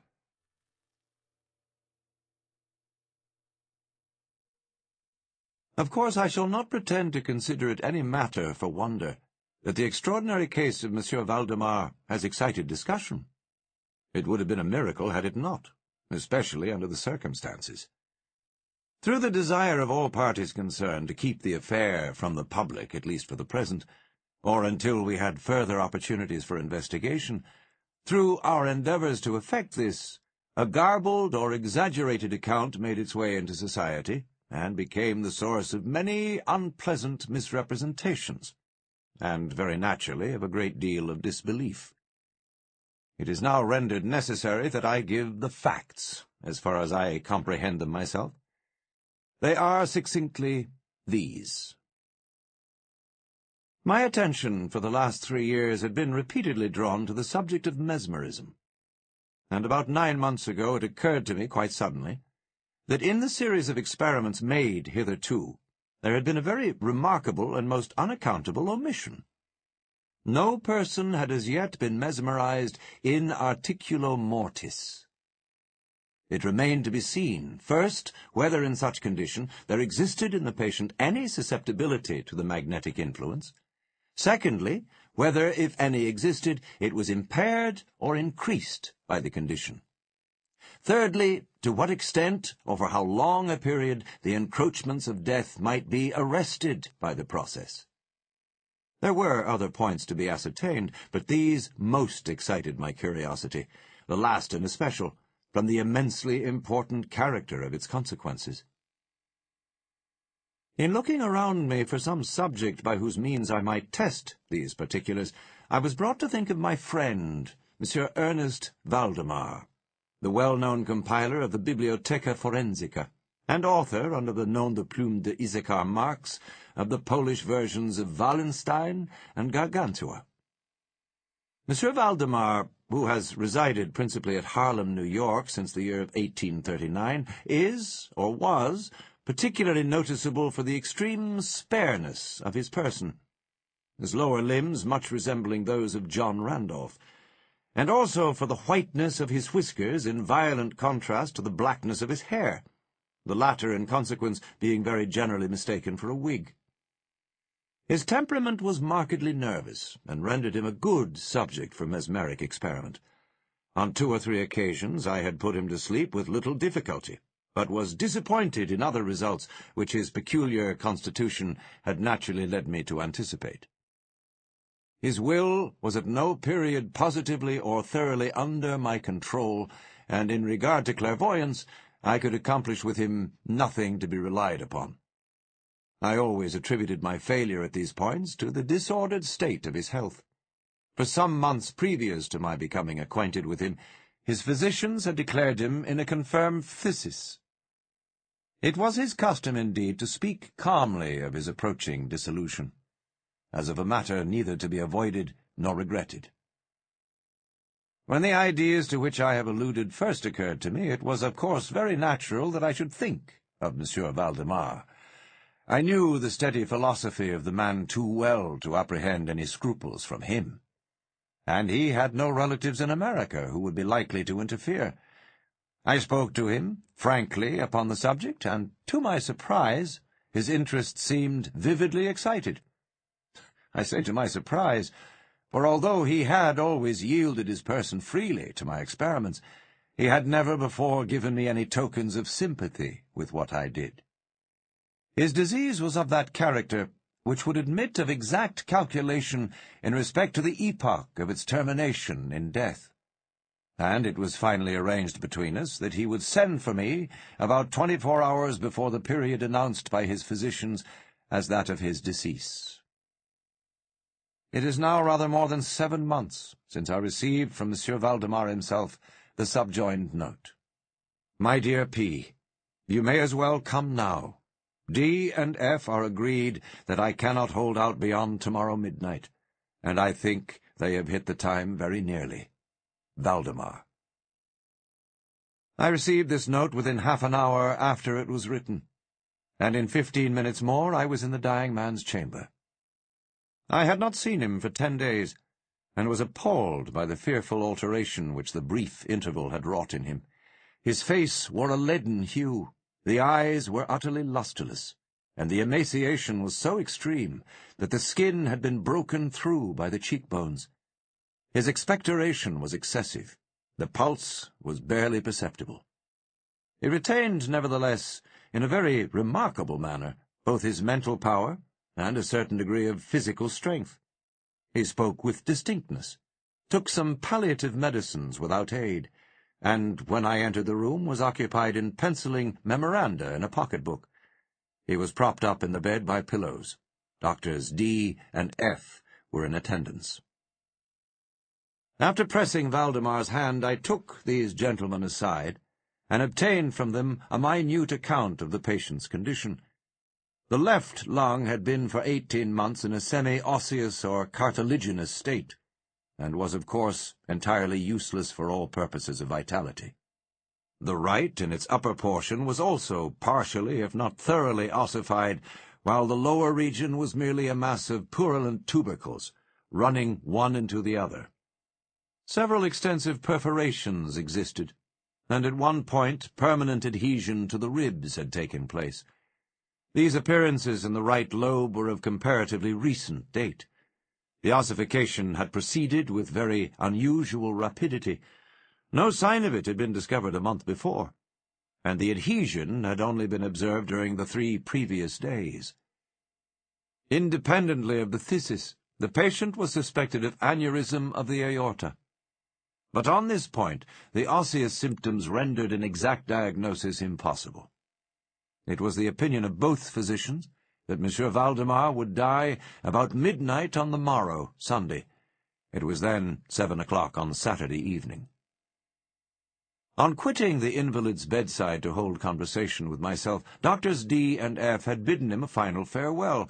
It had not been their intention to return, but at my request they agreed to look in upon the patient about 10 the next night.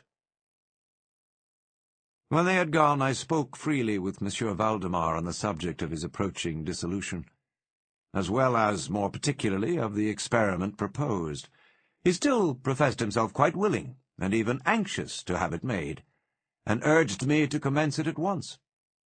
A male and a female nurse were in attendance, but I did not feel myself altogether at liberty to engage in a task of this character with no more reliable witnesses than these people, in case of sudden accident might prove. I therefore postponed operations until about 8 the next night, when the arrival of a medical student with whom I had some acquaintance, Mr. Theodore L., relieved me from further embarrassment. It had been my design originally to wait for the physicians, but I was induced to proceed, first by the urgent entreaties of Monsieur Valdemar, and secondly by my conviction that I had not a moment to lose, as he was evidently sinking fast. Mr. L. was so kind as to accede to my desire that he would take notes of all that occurred, and it is from his memoranda that what I now have to relate is for the most part either condensed or copied verbatim. It wanted about 5 minutes of 8, when, taking the patient's hand, I begged him to state, as distinctly as he could, to Mr. L., whether he, Monsieur Valdemar, was entirely willing that I should make the experiment of mesmerizing him in his then condition. He replied feebly, yet quite audibly, "Yes, I wish to be mesmerized," adding immediately afterward, "I fear you have deferred it too long." While he spoke thus, I commenced the passes which I had already found most effectual in subduing him. He was evidently influenced with a first lateral stroke of my hand across his forehead, but although I exerted all my powers, no further perceptible effect was induced until some minutes after 10 o'clock, when Doctors D and F called according to appointment. I explained to them in a few words what I designed, and as they opposed no objection, saying that the patient was already in the death agony, I proceeded without hesitation, exchanging, however, the lateral passes for downward ones, and directing my gaze entirely into the right eye of the sufferer. By this time his pulse was imperceptible, and his breathing was stertorous, and at intervals of half a minute. This condition was nearly unaltered for a quarter of an hour. At the expiration of this period, however, a natural, although a very deep, sigh escaped from the bosom of the dying man, and the stertorous breathing ceased. That is to say, its stertorousness was no longer apparent. The intervals were undiminished. The patient's extremities were of an icy coldness. At 5 minutes before 11, I perceived unequivocal signs of the mesmeric influence. The glassy roll of the eye was changed for that expression of uneasy inward examination which is never seen except in cases of sleep-waking, and which it is quite impossible to mistake. With a few rapid lateral passes I made the lids quiver, as in incipient sleep, and with a few more I closed them altogether. I was not satisfied, however, with this, but continued the manipulations vigorously, and with the fullest exertion of the will, until I had completely stiffened the limbs of the slumberer after placing them in a seemingly easy position. The legs were at full length, the arms were nearly so, and reposed on the bed at a moderate distance from the loins. The head was very slightly elevated. When I had accomplished this, it was fully midnight, and I requested the gentlemen present to examine Monsieur Valdemar's condition. After a few experiments, they admitted him to be in an unusually perfect state of mesmeric trance. The curiosity of both the physicians was greatly excited. Dr. D resolved at once to remain with the patient all night, while Dr. F took leave with a promise to return at daybreak. Mr. L and the nurses remained. We left Monsieur Valdemar entirely undisturbed until about 3 o'clock in the morning, when I approached him and found him in precisely the same condition as when Dr. F went away. That is to say, he lay in the same position. The pulse was imperceptible, the breathing was gentle, scarcely noticeable, unless through the application of a mirror to the lips. The eyes were closed naturally, and the limbs were as rigid and as cold as marble. Still, the general appearance was certainly not that of death. As I approached Monsieur Valdemar, I made a kind of half-effort to influence his right arm into pursuit of my own, as I passed the latter gently to and fro above his person. In such experiments with his patient, I had never perfectly succeeded before, and assuredly I had little thought of succeeding now. But to my astonishment, his arm very readily, although feebly, followed every direction I assigned it with mine. I determined to hazard a few words of conversation. "Monsieur Valdemar," I said, "are you asleep?" He made no answer, but I perceived a tremor about the lips, and was thus induced to repeat the question again and again. At its third repetition, his whole frame was agitated by a very slight shivering. The eyelids unclosed themselves so far as to display a white line of the ball. The lips moved sluggishly, and from between them, in a barely audible whisper, issued the words, "Yes, asleep now. Do not wake me. Let me die so." I here felt the limbs, and found them as rigid as ever. The right arm, as before, obeyed the direction of my hand. I questioned the sleep-waker again. "Do you still feel pain in the breast, Monsieur Valdemar?" The answer now was immediate, but even less audible than before. "No pain. I am dying." I did not think it advisable to disturb him further just then, and nothing more was said or done until the arrival of Dr. F., who came a little before sunrise, and expressed unbounded astonishment at finding the patient still alive. After feeling the pulse and applying a mirror to the lips, he requested me to speak to the sleep-waker again. I did so, saying, "Monsieur Valdemar, do you still sleep?" As before, some minutes elapsed ere a reply was made, and during the interval the dying man seemed to be collecting his energies to speak. At my fourth repetition of the question, he said, very faintly, almost inaudibly, "Still asleep. Dying." It was now the opinion, or rather the wish of the physicians, that Monsieur Valdemar should be suffered to remain undisturbed in his present apparently tranquil condition until death should supervene, and this, it was generally agreed, must now take place within a few minutes. I concluded, however, to speak to him once more, and merely repeated my previous question. While I spoke, there came a marked change over the countenance of the sleep-waker. The eyes rolled themselves slowly open, the pupils disappearing upwardly. The skin generally assumed a cadaverous hue, resembling not so much parchment as white paper. And the circular hectic spots which hitherto had been strongly defined in the centre of each cheek went out at once. I use this expression because the suddenness of their departure put me in mind of nothing so much as the extinguishment of a candle by a puff of the breath. The upper lip at the same time writhed itself away from the teeth, which it had previously covered completely, while the lower jaw fell with an audible jerk, leaving the mouth widely extended and disclosing in full view the swollen and blackened tongue. I presume that no member of the party then present had been unaccustomed to deathbed horrors, but so hideous beyond conception was the appearance of Monsieur Valdemar at this moment, that there was a general shrinking back from the region of the bed.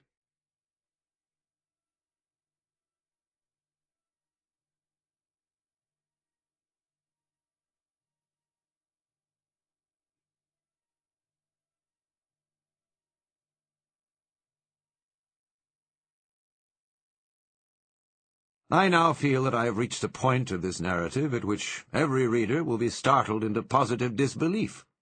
It is my business, however, simply to proceed.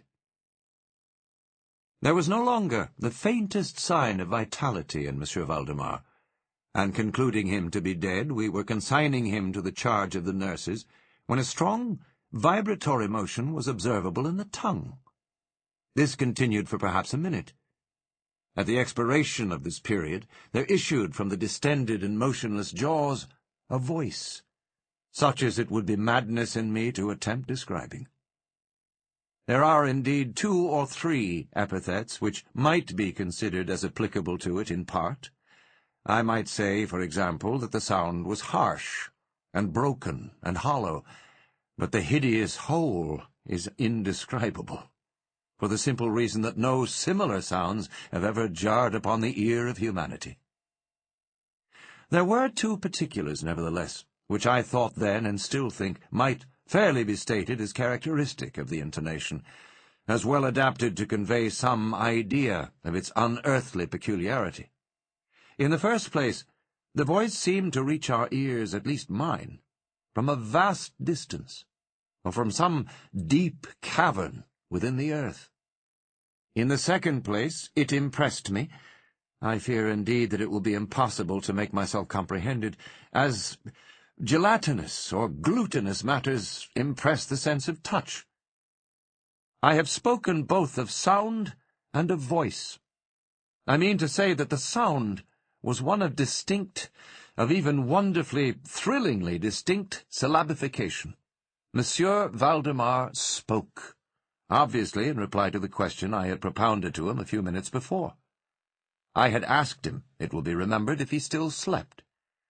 He now said, "No, I have been sleeping, and now I am dead." No person present even affected to deny or attempted to repress the unutterable shuddering horror which these few words thus uttered were so well calculated to convey. Mr. L., the student, swooned. The nurses immediately left the chamber and could not be induced to return.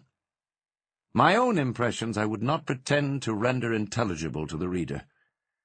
For nearly an hour we busied ourselves silently, without the utterance of a word, in endeavours to revive Mr. L.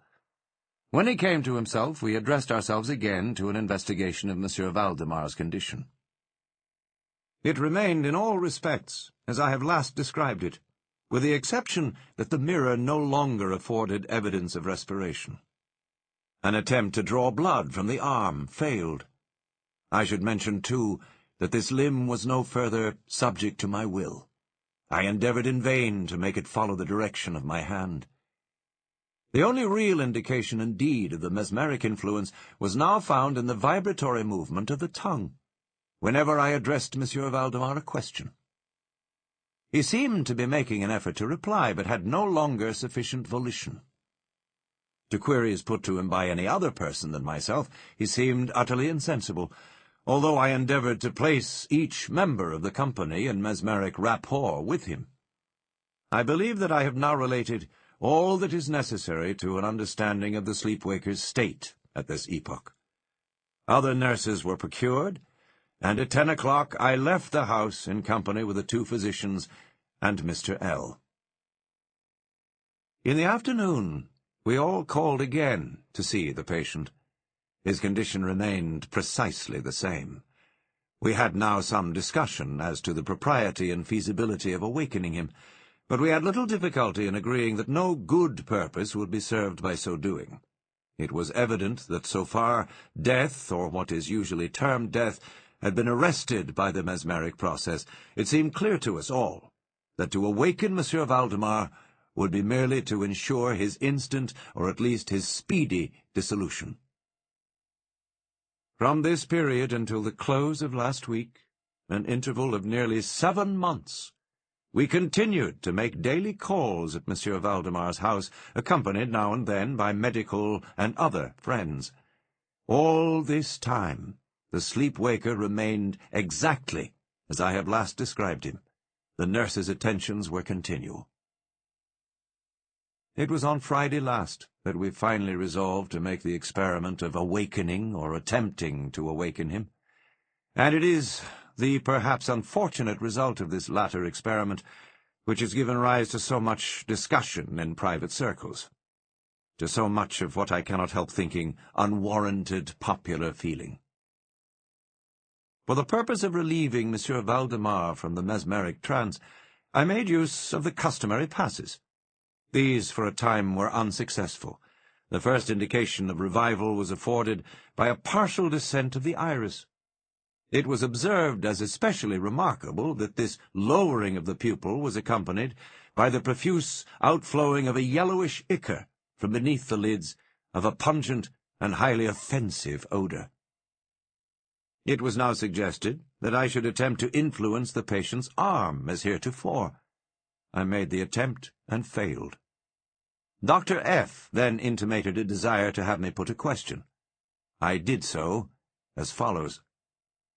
Monsieur Valdemar, can you explain to us what are your feelings or wishes now? There was an instant return of the hectic circles on the cheeks. The tongue quivered, or rather rolled violently in the mouth, although the jaws and lips remained rigid as before. And at length the same hideous voice, which I have already described, broke forth, For God's sake, quick, quick, put me to sleep, or quick, waken me, quick. I say to you that I am dead. I was thoroughly unnerved, and for an instant remained undecided what to do.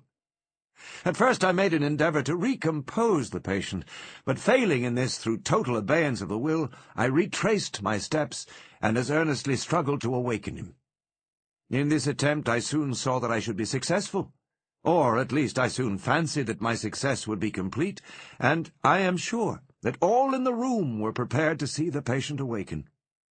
For what really occurred, however, it is quite impossible that any human being could have been prepared.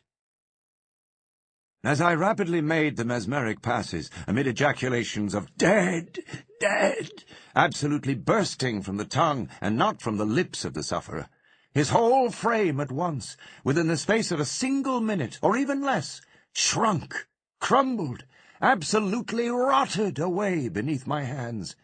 Upon the bed, before that whole company, there lay a nearly liquid mass of loathsome, of detestable putrescence.